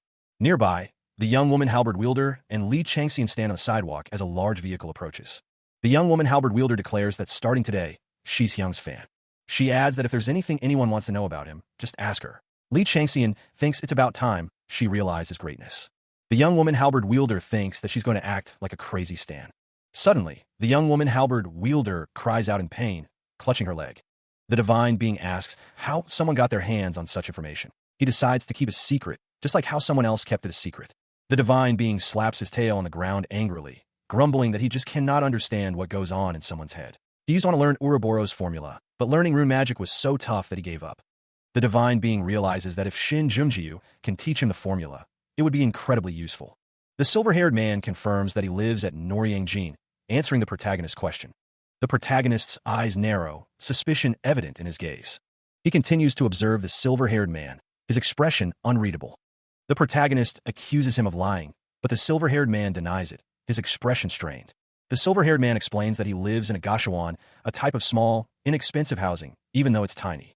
The protagonist demands the truth, threatening the silver-haired man with violence if he discovers a lie. The silver-haired man appears nervous, sweat beading on his brow. The protagonist questions if he doesn't have a home, and the silver-haired man confirms that he doesn't. He then explains that he needed weapons, so he took out his deposit. Elsewhere, a man, presumably Xerxes, is being called a fool and questioned about the life his son is leading. The protagonist resolves to help the silver-haired man fully understand Ghostborns. The protagonist finds the situation convenient. The silver-haired man looks up, confused, and asks the protagonist to repeat himself. The silver-haired instructor contemplates the protagonist's words, his expression unreadable. The instructor's voice echoes, offering a temporary solution. Stay at my place for now. The protagonist's eyes widen, a flush rising on his cheeks as he processes the offer. The instructor continues, suggesting a practical next step. But let's get you some clothes first. The protagonist, Alex Mercer, announces his return home. He walks further into the building. His mother greets him, surprised by his early return. Alex explains that training finished earlier than expected. His mother says that if she had known, she would have made more food, but Alex assures her that ordering in is fine. She insists that since he is home for the first time in a long time, he should have a home-cooked meal. She then states that she has a request. She asks what he is doing and tells him to come in. Alex looks past his mother, questioning who is there. A man with long silver hair excuses himself. His mother tells the silver-haired instructor that since he is a friend of Lee Changxian, he shouldn't just stand there and come inside. The silver-haired instructor thanks her, and she tells him not to be so tense and to make himself at home. The silver-haired instructor stands with Alex Mercer in the expansive living room, the sheer size of the place still eliciting awe. The instructor seems unfazed by the opulence. The view from the window stretches across the city, a glittering tapestry of lights reflected in the dark waters of the Han River. The instructor remarks on the vista. Meanwhile, Alex thinks to himself, still processing the fact that Lee Changxian lives in such luxury. The instructor's presence looms behind Alex, his expression unreadable. On a nearby screen, news reports detail Lee Changxian's recent dungeon raid, highlighting his growing fame and influence. The instructor watches the news report with a subtle smirk, his gaze knowing. He finds it somewhat embarrassing to watch the news coverage. Elsewhere, a young woman lies in bed, idly snacking on a biscuit. She is surrounded by snacks, relaxing in her room. The young woman pauses, a flicker of curiosity in her eyes. Suddenly, she sees Alex and the instructor standing in her room, causing her to sit up in shock. The young woman screams, demanding to know who they are and how they got in. The young woman's eyes widen in shock as she stares at the sudden appearance of Alex Mercer and the silver-haired instructor in her room. Startled, she can only manage a silent exclamation. Meanwhile, downstairs, the woman's mother sits on the couch, watching TV with another man. She insists that she was just channel surfing when she stopped on the show. The young woman, annoyed, shouts at her mother. From elsewhere in the house, the mother's voice echoes, questioning why she stormed off to her room when they were watching TV and needed to eat dinner. Turning away, the young woman declares that she doesn't want to eat. The mother sighs, calling her daughter a little brat and wondering where she gets such a temper from. The man beside her points out that though she's acting like that, she was very worried about him. He adds that just the other day, she was watching his entrance exam video on YouTube. The young woman's miniature self shouts at her mother to stop saying weird things, insisting she doesn't like him. The mother's voice continues, scolding her for not saying nice things when her little brother is finally home after such a long time. The young woman insists she doesn't care and isn't going to eat. The mother sighs again, wondering if she's doing something by starving herself. The young woman simply replies with a dismissive whatever. Alex Mercer tells the silver-haired instructor to come with him, suggesting they go to his room first. The silver-haired instructor is impressed by Lee Changxian's room, referring to him as brother. He tells the protagonist, Alex Mercer, to call him brother, confirming their familial connection. Alex, still processing the revelation, remarks that this is his brother's room. Alex is taken aback by the sheer size of the room, stating that it's even bigger than his house. The silver-haired instructor retorts that if Xerxes were to hear this, he'd probably say that Alex is messing up the family tree. The camera pans to a display case filled with numerous trophies, each gleaming with gold and signifying past victories. Alex exclaims in awe. The view shifts to a high-tech gaming setup, complete with multiple monitors and a sleek, modern design. Alex is clearly impressed by the extravagance. The camera focuses on a shelf lined with the latest gaming consoles, including a PlayStation 5, Xbox Series X, Nintendo Switch, and Steam Deck. Alex's amazement continues to grow. Alex asks if this is his first time seeing things like this, given his reaction. The protagonist admits that he can't afford to buy these things, and the silver-haired instructor even has them. The silver-haired instructor suggests that Alex should play one of the games, extending an invitation to enjoy the luxurious setup. Meanwhile, the scene cuts to a showerhead, water cascading down. The sound of the water fills the air. Lee Changxian stands under the shower, a towel draped around his neck. He thinks to himself that his bathroom is huge and that there's even hot water. The silver-haired instructor is shown in a close-up, his expression thoughtful as he looks off to the side. The silver-haired instructor thinks to himself that he really lives in a different world compared to Alex. The scene shifts to a table laden with a variety of dishes. Lee Changxian tells someone that there's not much but to eat up. The young woman with the halberd responds that there's so much food. He watches as the young woman with the halberd offers Alex Mercer a spoonful of soup, declaring it's super delicious. The young woman beams, clearly pleased with the compliment. Alex's eyes widen, tears welling up as he exclaims he's never tasted such delicious food and suggests she open her own restaurant. The silver-haired instructor watches them, thinking to himself that he wishes someone would learn a thing or two from her. The young woman teases Alex, saying that his praise makes her not want to make anything delicious, and asks if his name is Jaiwool. She then asks if he wants to be adopted into the family, joking that he'd do a better job being the youngest son than that guy. The young woman's eyes sparkle as she smiles. Startled, Alex stammers, seemingly caught off guard by the unexpected offer. The young woman clarifies that it's a joke and asks if he wants more soup. Alex simply replies with a quiet, "Us." The three continue to sit at the table, enjoying the meal. The silver-haired instructor reflects on the faint sound of laughter from his memories, wondering what it was. The silver-haired instructor remembers a time long ago, a hooded figure surrounded by golden leaves. He recalls the sound of his mother's laughter. The instructor stands with Alex Mercer, the two of them having just finished their meal. The scene shifts to Alex and the young woman halberd wielder lying in separate beds. Alex lies awake, staring at the ceiling. The instructor also seems to be having trouble sleeping. Alex asks if he is uncomfortable. He insists that he is fine, remarking on how soft the blankets are. Alex smirks, sensing that something is amiss. The instructor wonders aloud why he can't fall asleep, admitting that he seems to be thinking about a lot of things. Alex says that it's obvious that something is wrong, but the instructor brushes it off, saying it's nothing. The silver-haired instructor's brow furrows as he contemplates something, his gaze distant. The reason for his discomfort remains unspoken, hidden behind a simple, just because. Meanwhile, Alex Mercer lies awake, his expression thoughtful as he considers the implications of recent events. The instructor sits up, wrestling with his conscience. He wonders if he truly has the right to be comfortable at this moment. The question of rights echoes in Alex's mind. Who grants such authority? The answer comes, no one gives you such a right.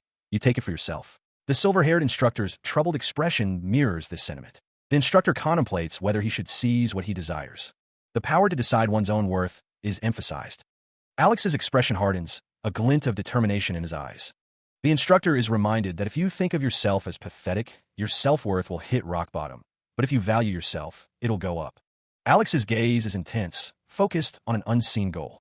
The message is clear. You decide your own rights, whether you should have all this or not, as Alex's unwavering gaze confirms. The silver-haired instructor watches over Alex Mercer as he rests. The instructor reflects, noting that Beck Jayawul reminds him of himself from a long time ago. The memory surfaces. He was once merely a ghost obsessed with battling. He laments that he never realized his true worth back then. He recalls hitting rock bottom after losing everything, and only then realizing his mistake. The memory fades, leaving only the image of the instructor's hands. Back in the present, the silver-haired instructor offers a quiet thank you. Meanwhile, Alex wonders aloud if being a father isn't supposed to be Xerxes' job, questioning where the hell he is. A system message appears, stating that the divine being good season to hunt is all choked up, and the divine being owl that pierces through the twilight is looking at him with an affectionate expression. The scene shifts to an exterior shot of a modern high-rise building against a bright blue sky. The camera focuses on the building's many windows. Back inside, someone asks if something is weird, prompting another to ask what they are saying now, as they look at a bowl of bean sprouts. The woman with the rollers in her hair scolds her companion, questioning why she always refers to her little brother as a loser. Annoyed, the woman in the apron tells her to stop interrupting so she can continue, asking if she hasn't noticed how weird that loser has been lately. The woman with the rollers explains that ever since he was involved with the Jamshel Gate, it's like he's become a completely different person. The woman in the apron admits that she tried irritating him earlier, but he simply ignored her. The woman with the rollers continues, saying that he's just weird, like he got old all of a sudden. She adds that he talks less, thinks more, and may have even developed more talent, though he's still a rude asshole. She elaborates, saying that he quit drinking, controls his temper, and that she tried. The woman in the apron sighs, saying what a thing it is to do as a big sister, and that she must be so proud of herself. She then asks if her companion doesn't know that he originally. The mother's expression hardens as she listens to her daughter. The daughter continues, thinking to herself that the weirdest thing is. She trails off, asking her mother if she knows that he originally. The daughter recalls that he had no friends. But all of a sudden, he brought a friend home. The mother strikes her daughter, who cries out in pain. The daughter exclaims that what she said shouldn't be said about her younger brother, while also telling her mother to stop hitting her. The daughter continues to complain, insisting that there's something else, something important. The mother asks what nonsense she's going to say this time, but the daughter insists that it's not like that. The daughter thinks to herself that the friend of his face and body, are totally her type, and asks her mother to ask him if he has a girlfriend later. The mother thinks to herself that if he's hanging out with that asshole. The young woman with the halberd is scolded by an unseen figure, who believes the protagonist must have a great personality. Meanwhile, Alex Mercer and the silver-haired instructor stand in the background as the young woman with the halberd and another woman speak. The woman asks if the young woman with the halberd is going somewhere. Alex Mercer looks off to the side, a serious expression on his face. The protagonist's gaze remains fixed, his expression unreadable. The woman tells the young woman with the halberd not to work too hard, referring to Alex as her brother. Alex Mercer looks back, a bead of sweat forming on his face as the silver-haired instructor looks on with a surprised expression. The silver-haired instructor stammers, saying they'll be back. Outside, the silver-haired instructor asks where they are going, as Alex Mercer states they're going to change their weapons. The silver-haired instructor questions their need for new weapons, and Alex Mercer asks if he's going to keep using that ragged old thing, referring to the instructor's weapon. The silver-haired instructor says he doesn't have any money. Alex Mercer reminds the instructor that he gets to decide his own worth. The silver-haired instructor emphasizes the importance of a weapon, not just for offense, but for protecting oneself and defeating enemies. He continues, elaborating that armor, charms, and gems are also crucial. The instructor tells Alex Mercer to stop talking and follow him so he can get suited up. He adds that he'll check Alex's skills afterward, warning him to brace himself. Alex reflects on the instructor's words as he descends the stairs, realizing that his first turning point was when he healed the Ghostborn, and this opportunity is bound to become his second. A mysterious narration box states that the same man is involved in both of Alex's turning points. An unseen character angrily demands if he wants him to make another weapon, asking if he thinks he's some sort of magical staff maker. Another narration box questions if he thinks weapons are forged so easily. The scene shifts to a city street, where a message indicates that 100 million was deposited into an account at W Bank from Lee Changxian. The recipient insists they aren't talking about money, but the work itself. The man in the red coat asks if he's still not going to do it, prompting an angry outburst and a string of expletives. Below, a character expresses confusion at what they are seeing. The silver-haired instructor curses, clearly displeased by something. Meanwhile, Alex Mercer is reminded to address the man in the fur-lined coat as CO. The man finds Alex's insistence on formality amusing. The man with dreadlocks acknowledges the correction, though his tone drips with sarcasm. The man in the fur-lined coat asks what it is that they want him to make. The answer comes, a spear. The man in the fur-lined coat threatens to harm them if they ask him to make another spear like the one he already made. Alex clarifies that it doesn't need to be that advanced, just an average long spear. He then asks about the weight and length. The man with dreadlock states that the length should be about 3 meters, and then begins to talk about the weight. Alex wonders how he's supposed to know the weight when it's described like that, asking if there isn't something he can use as a reference. He then asks Jaiowul to take out his spear for a minute. The man with dreadlocks is now holding a spear. The man in the fur-lined coat wonders what kind of weight this is. The man with dreadlocks hands the spear to the silver-haired instructor. The silver-haired instructor holds out his hand, noting that the spear wielder mainly uses his left hand more. The silver-haired instructor elaborates on the proper way to use a spear, emphasizing stabbing over wielding.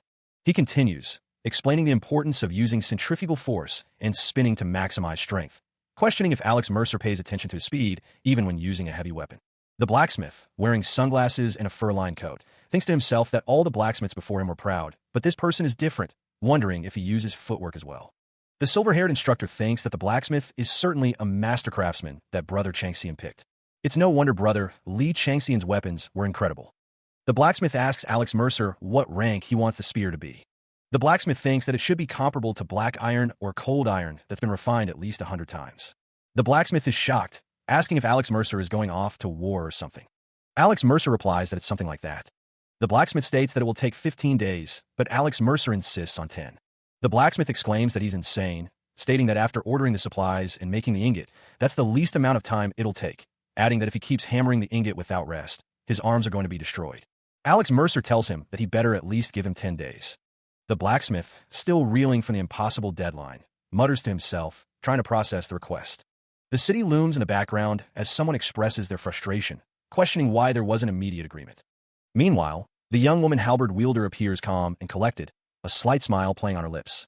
The protagonist, Alex Mercer, states his intention to acquire his own weapon. The halberd wielder asks Alex what he's thinking about. Alex realizes that now is not the time to be distracted by other thoughts. The young woman halberd wielder holds her weapon at the ready.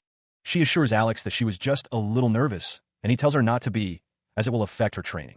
A system message indicates that the divine being Good Season to Hunt is watching their spar with fascination. Another system message states that the divine being Owl that pierces through the twilight is organizing information about the rewards.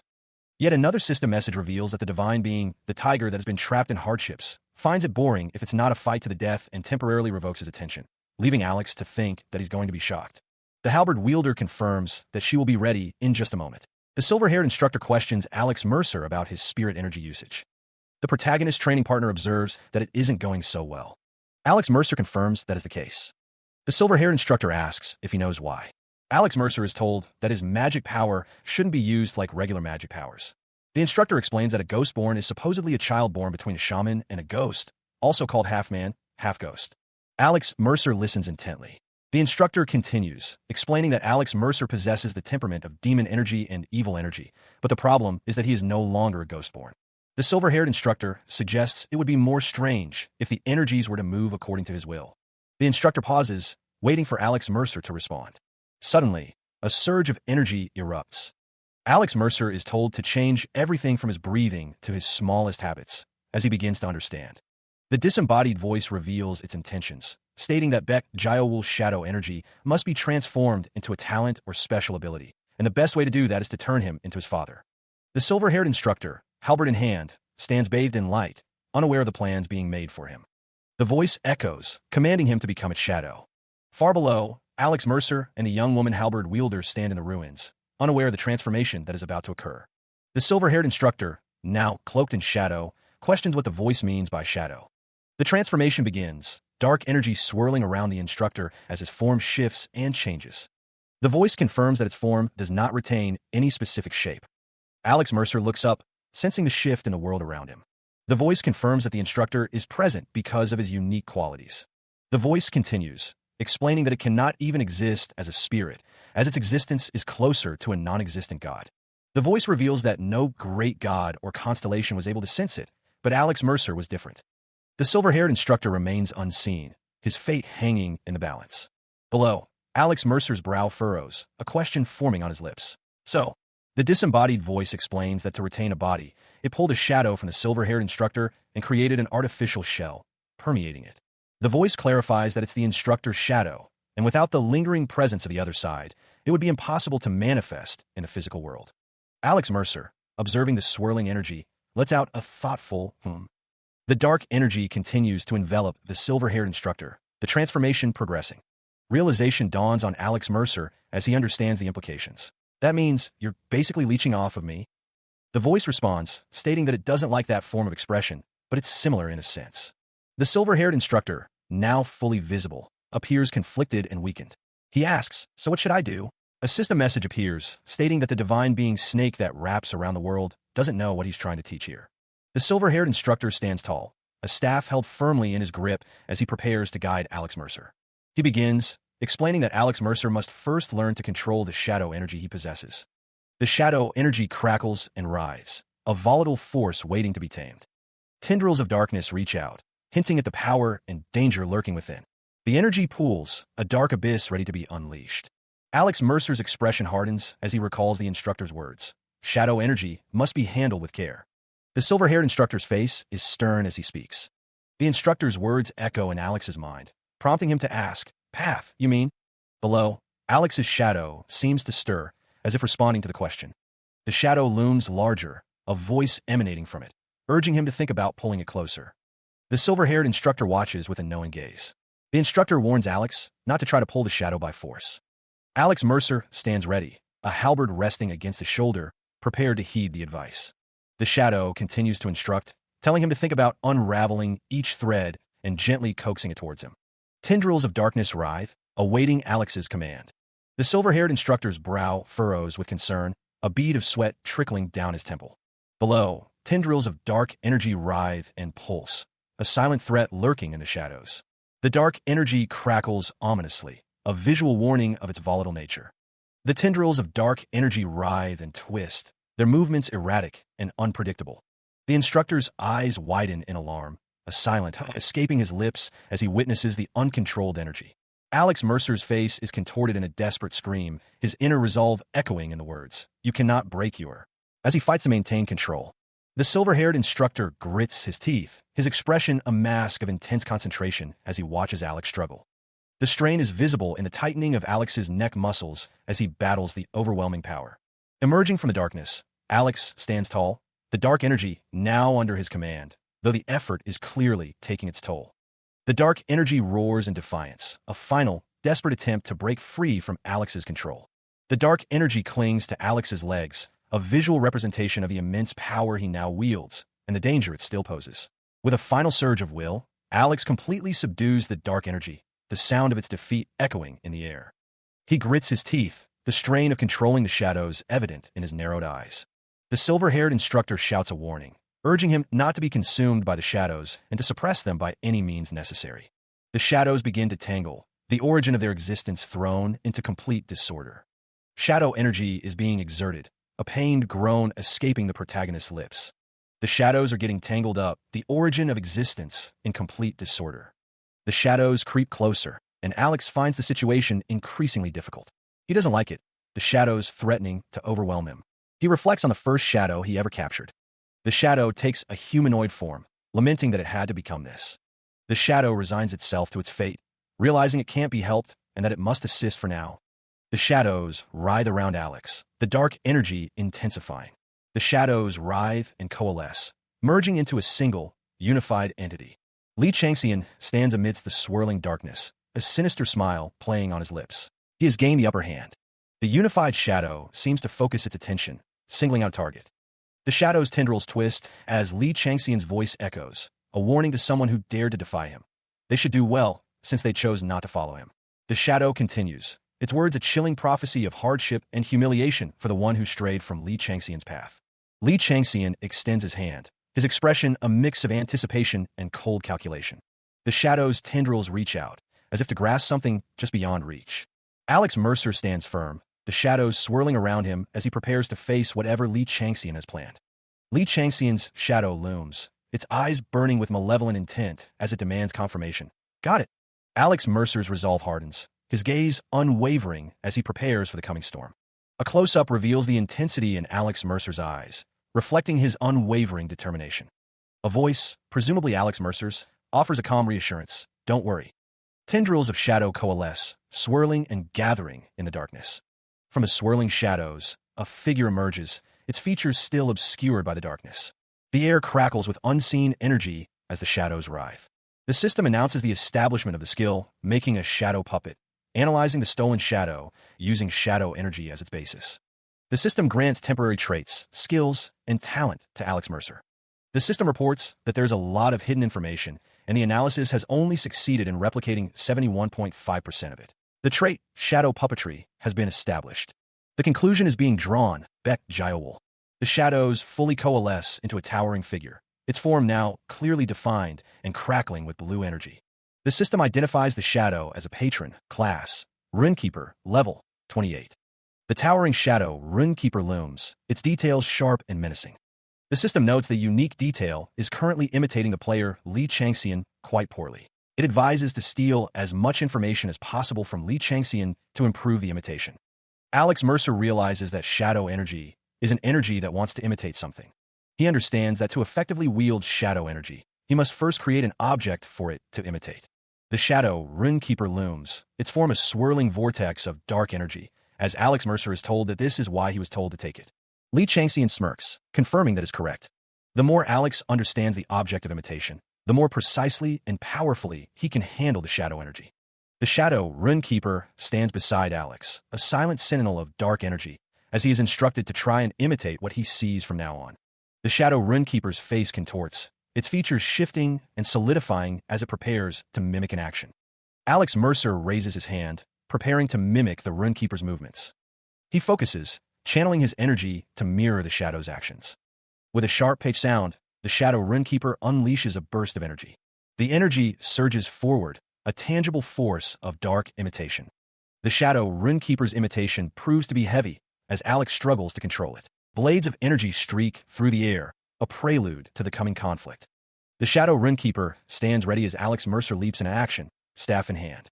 A system message appears, congratulating Alex on his progress. The divine being, owl that pierces through the twilight, commends your endearment of your comrade. Another message urges him to ensure he has acquired their divine skill properly. Alex Mercer's expression is one of intense focus as he prepares to fight. The fabric of Alex's jacket ripples as he moves, ready to strike. He plants his foot, preparing to unleash the full force of his attack. Alex Mercer swings his staff, the air around him crackling with energy. Another system message appears. The divine being, the tiger that has been trapped in hardships, is viewing your achievement with pleasure. Alex Mercer stands bathed in golden light, his staff poised for action. The shadow Runekeeper, observing Alex, thinks to himself that the difference in level between him and the shadow owner is too great and wonders if Alex wants him to imitate that. Alex Mercer's eyes narrow, a question forming on his lips. What are? The shadow Runekeeper stands tall, a formidable figure of dark energy. The divine tiger, trapped for so long, laments that entering more stone chambers would have made a massive difference. Li Changxian smirks, a golden aura beginning to emanate from him. He declares that it is time to begin. The divine tiger, still trapped, senses something is strange and tilts his head in confusion. The tiger's status shifts, the system now designating him as a ferocious tiger. The golden energy intensifies around the tiger. The divine tiger, previously trapped, is absolutely stunned by the sudden change. The tiger roars, his form now composed of pure, crackling energy. The ferocious tiger roars, his power unleashed. The ferocious tiger explodes out of the hole, Alex Mercer standing ready to face him. Li Changxian's eyes narrow, a fierce determination etched on his face. The divine tiger, now empowered, screams at Alex Mercer, demanding to know what he has done. The White Tiger Clan's headquarters loomed, a monument to their power. Inside the 7th fourth floor director's boardroom, a tense meeting was underway. The topic at hand, the latest round of flag bearers. One of the directors lamented that things were taking a turn for the worse, even amidst the existing chaos.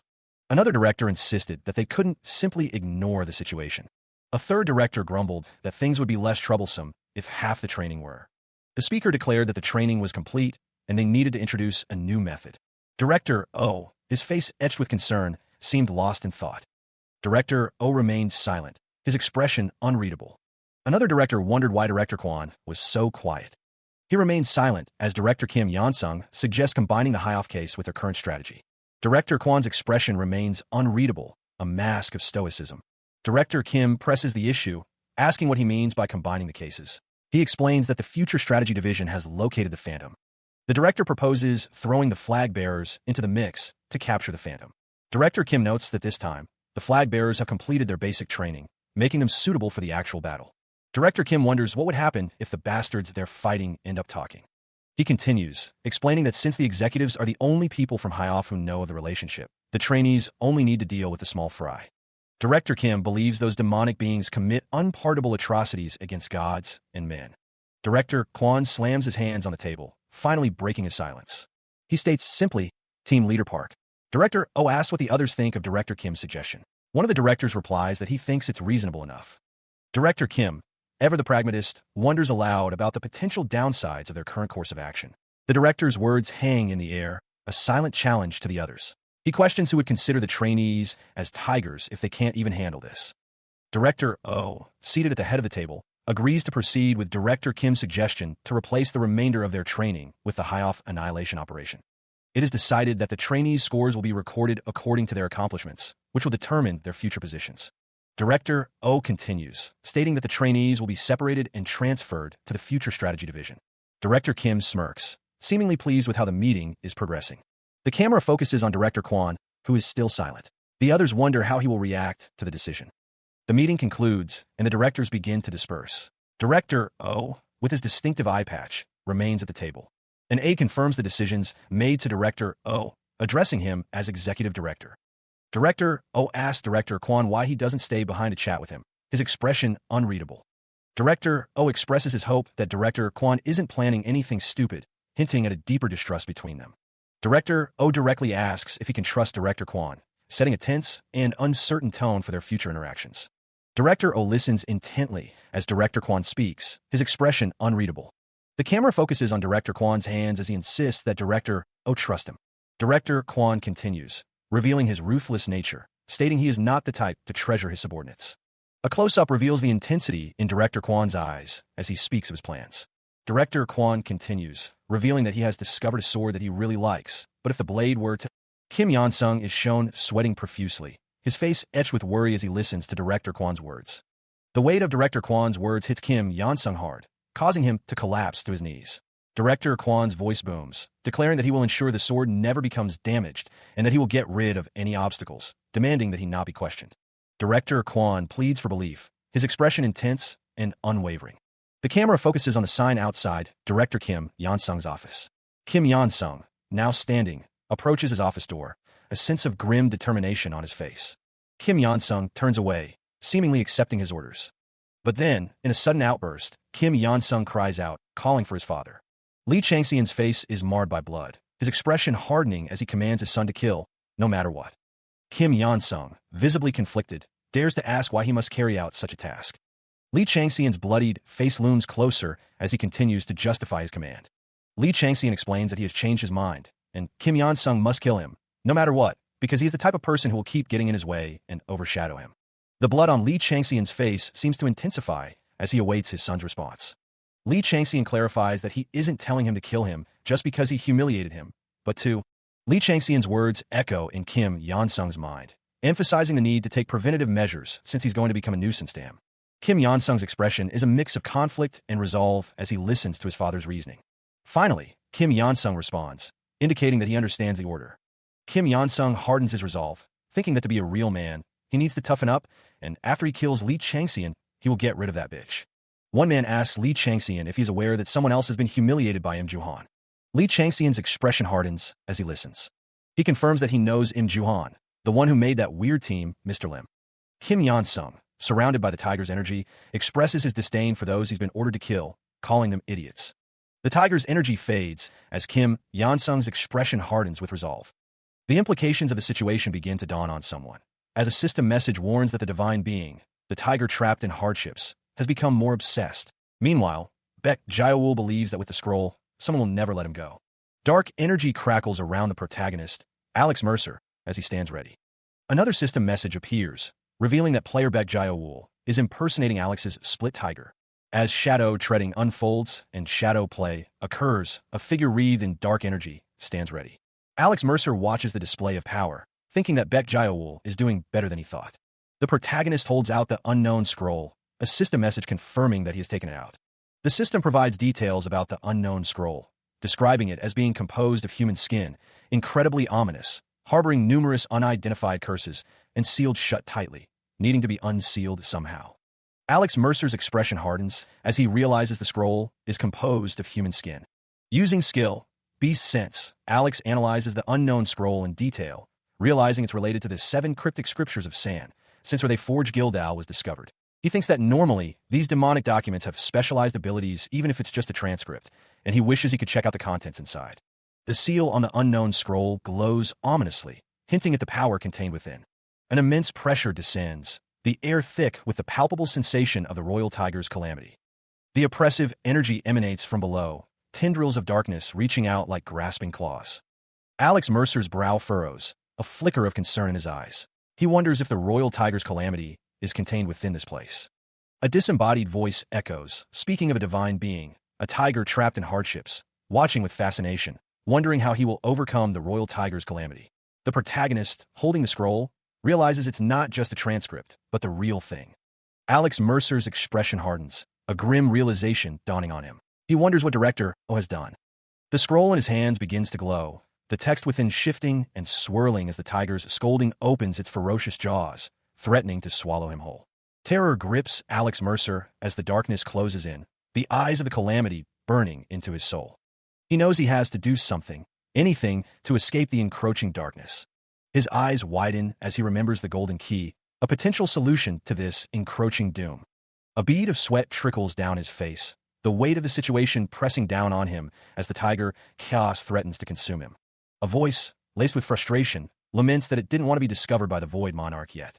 The golden key, referred to as Peter's key, glows brightly as it hovers in the air. The divine being, the tiger trapped in hardships, is stunned by its sudden appearance. The key finds its mark, successfully locating a keyhole on the unknown scroll. Dark tendrils writhe around the scroll as the key begins to unlock its secrets. With a burst of light, the locking mechanism of the scroll is unsealed. Alex Mercer watches as the scroll unlocks, a look of surprise on his face. The divine being, the tiger trapped in hardships, laughs, knowing the key would come into his possession. The royal tiger's calamity, the dangerous force that had been plaguing Alex, has come to a halt. The scroll's hidden contents are revealed, promising new knowledge and power. Alex is surrounded by the unsealed power of the scroll, the ancient script swirling around him. The sentences from the scroll twitch, seeking an opportunity to escape. Ancient symbols glow with power as the scroll's secrets are unleashed. Alex Mercer has acquired the 4th scripture from the 7 cryptic scriptures of San. The power of the scripture surges through Alex, his expression one of newfound determination. A voice calls out, asking if his brother is all right. He raises a hand, seemingly to stop the speaker. The dark tendrils writhe and twist. Alex Mercer stands before the dark figure, the tendrils swirling around them both. The dark figure acknowledges something, stating that he understands. The screen displays information about Osin's 4th scripture, explaining that it embodies the powers of the forgotten stars and holds numerous secrets, but its effect can only be confirmed once it is put together with the other fragments. Alex's expression is unreadable. He recalls acquiring 3 fragments of the 7 cryptic scriptures of San from the White Tiger clan, and wonders if this is the 4th. The man realizes what he was missing. He believes Director O must have found the 4th scripture and hidden it secretly. Alex wonders if this is why Gildao was able to be forged. He questions how all of this was interpreted. The ancient text glows, and Alex Mercer realizes that since it created the Royal Tiger's calamity, its contents must be extraordinary. He knows it's not like the Void Monarch will tell him willingly, but he can't keep this ominous thing out in the open for long, either. Suddenly, a system message appears, stating that the divine being, the great demon that chases after the abyss, shows great interest in the object he possesses. Alex is confused. The message continues, asking if he is still waiting on the proposal from the tutorial, implying that the great demon is still waiting for his answer. Alex Mercer wonders what his answer should be. A surge of energy emanates from a scroll. With the effects of the benefit, Alex is now able to interpret the sentences on the scroll. The divine being, the tiger that has been trapped in hardships, screams that this is ridiculous. The divine being, the owl that pierces through the twilight, is breathing in, while the divine being, the snake that wraps around the world, would like to see the contents of the scroll through his eyes. A voice echoes, speaking of children who have been led there from being possessed by the starlight, children who would like to be reborn using his powers, and children who wish to follow him. The voice continues, claiming to be the being that is far away, yet close by, that will guide him.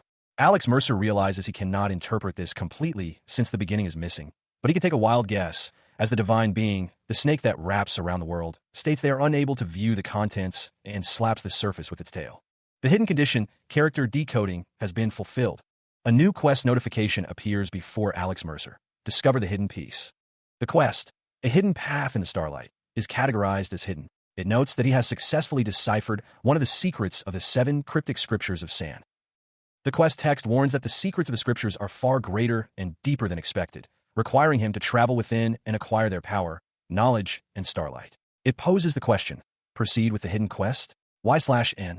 Alex wonders aloud about the nature of this hidden piece. A vision appears, showing a figure with long hair and a beard. The vision fades, leaving only darkness. The vision clarifies, revealing the figure standing behind Alex, his hand resting on his shoulder. The image fades once more. Alex realizes he must complete this quest to acquire power greater than the God-sent warrior or Gildao, the starlight of the forgotten stars that the 7 cryptic scriptures of San embody. He clenches his jaw, his expression hardening with resolve. He thinks to himself that Director O is only using this superficially. A system message states that the divine being, the tiger trapped in hardships, is gazing upon him to see what choice he will make. Alex realizes that the Void Monarch only gave him this scroll because it wouldn't be of much use in Director O's possession. Jiaowul's name is spoken. In response, the shadow-like figure confirms that he will not interfere no matter what happens to his brother, Alex Mercer. The shadow, Jiaowul, orders that no one else be allowed to enter. Alex Mercer asks if Jiaowul can do that. Jiaowul confirms that he can, thinking to himself that his brother is a mysterious being who possesses secrets he couldn't even begin to understand. The shadow resolves to follow Alex blindly, without any questions or doubts. Alex Mercer's expression hardens with determination. A system notification appears before Alex. The system informs Alex Mercer that he has accepted the quest and will be invited to the instance dungeon for the mission. The system warns that the Royal Tiger's calamity is running wild again, and the tiger's scolding opens its jaws. The system announces that the tiger chaos has been created. The divine being, the owl that pierces through the twilight, wishes Alex Mercer a great victory and presents him with rewards it has been holding off on, stating that the unbending spirit and inner peace have become one. He declared that he would return. The air crackled with energy as the declaration hung in the air. Suddenly, a system message appeared. An authority had been created. The energy intensified, swirling around them. Another system message appeared, announcing their entry into the instance dungeon, Reckless Demon Cave. Jiaowul, clad in blue and black armor, stood ready for battle. The system message confirmed their location, the Reckless Demon Cave. The entrance to the dungeon loomed before them, a dark and ominous gateway.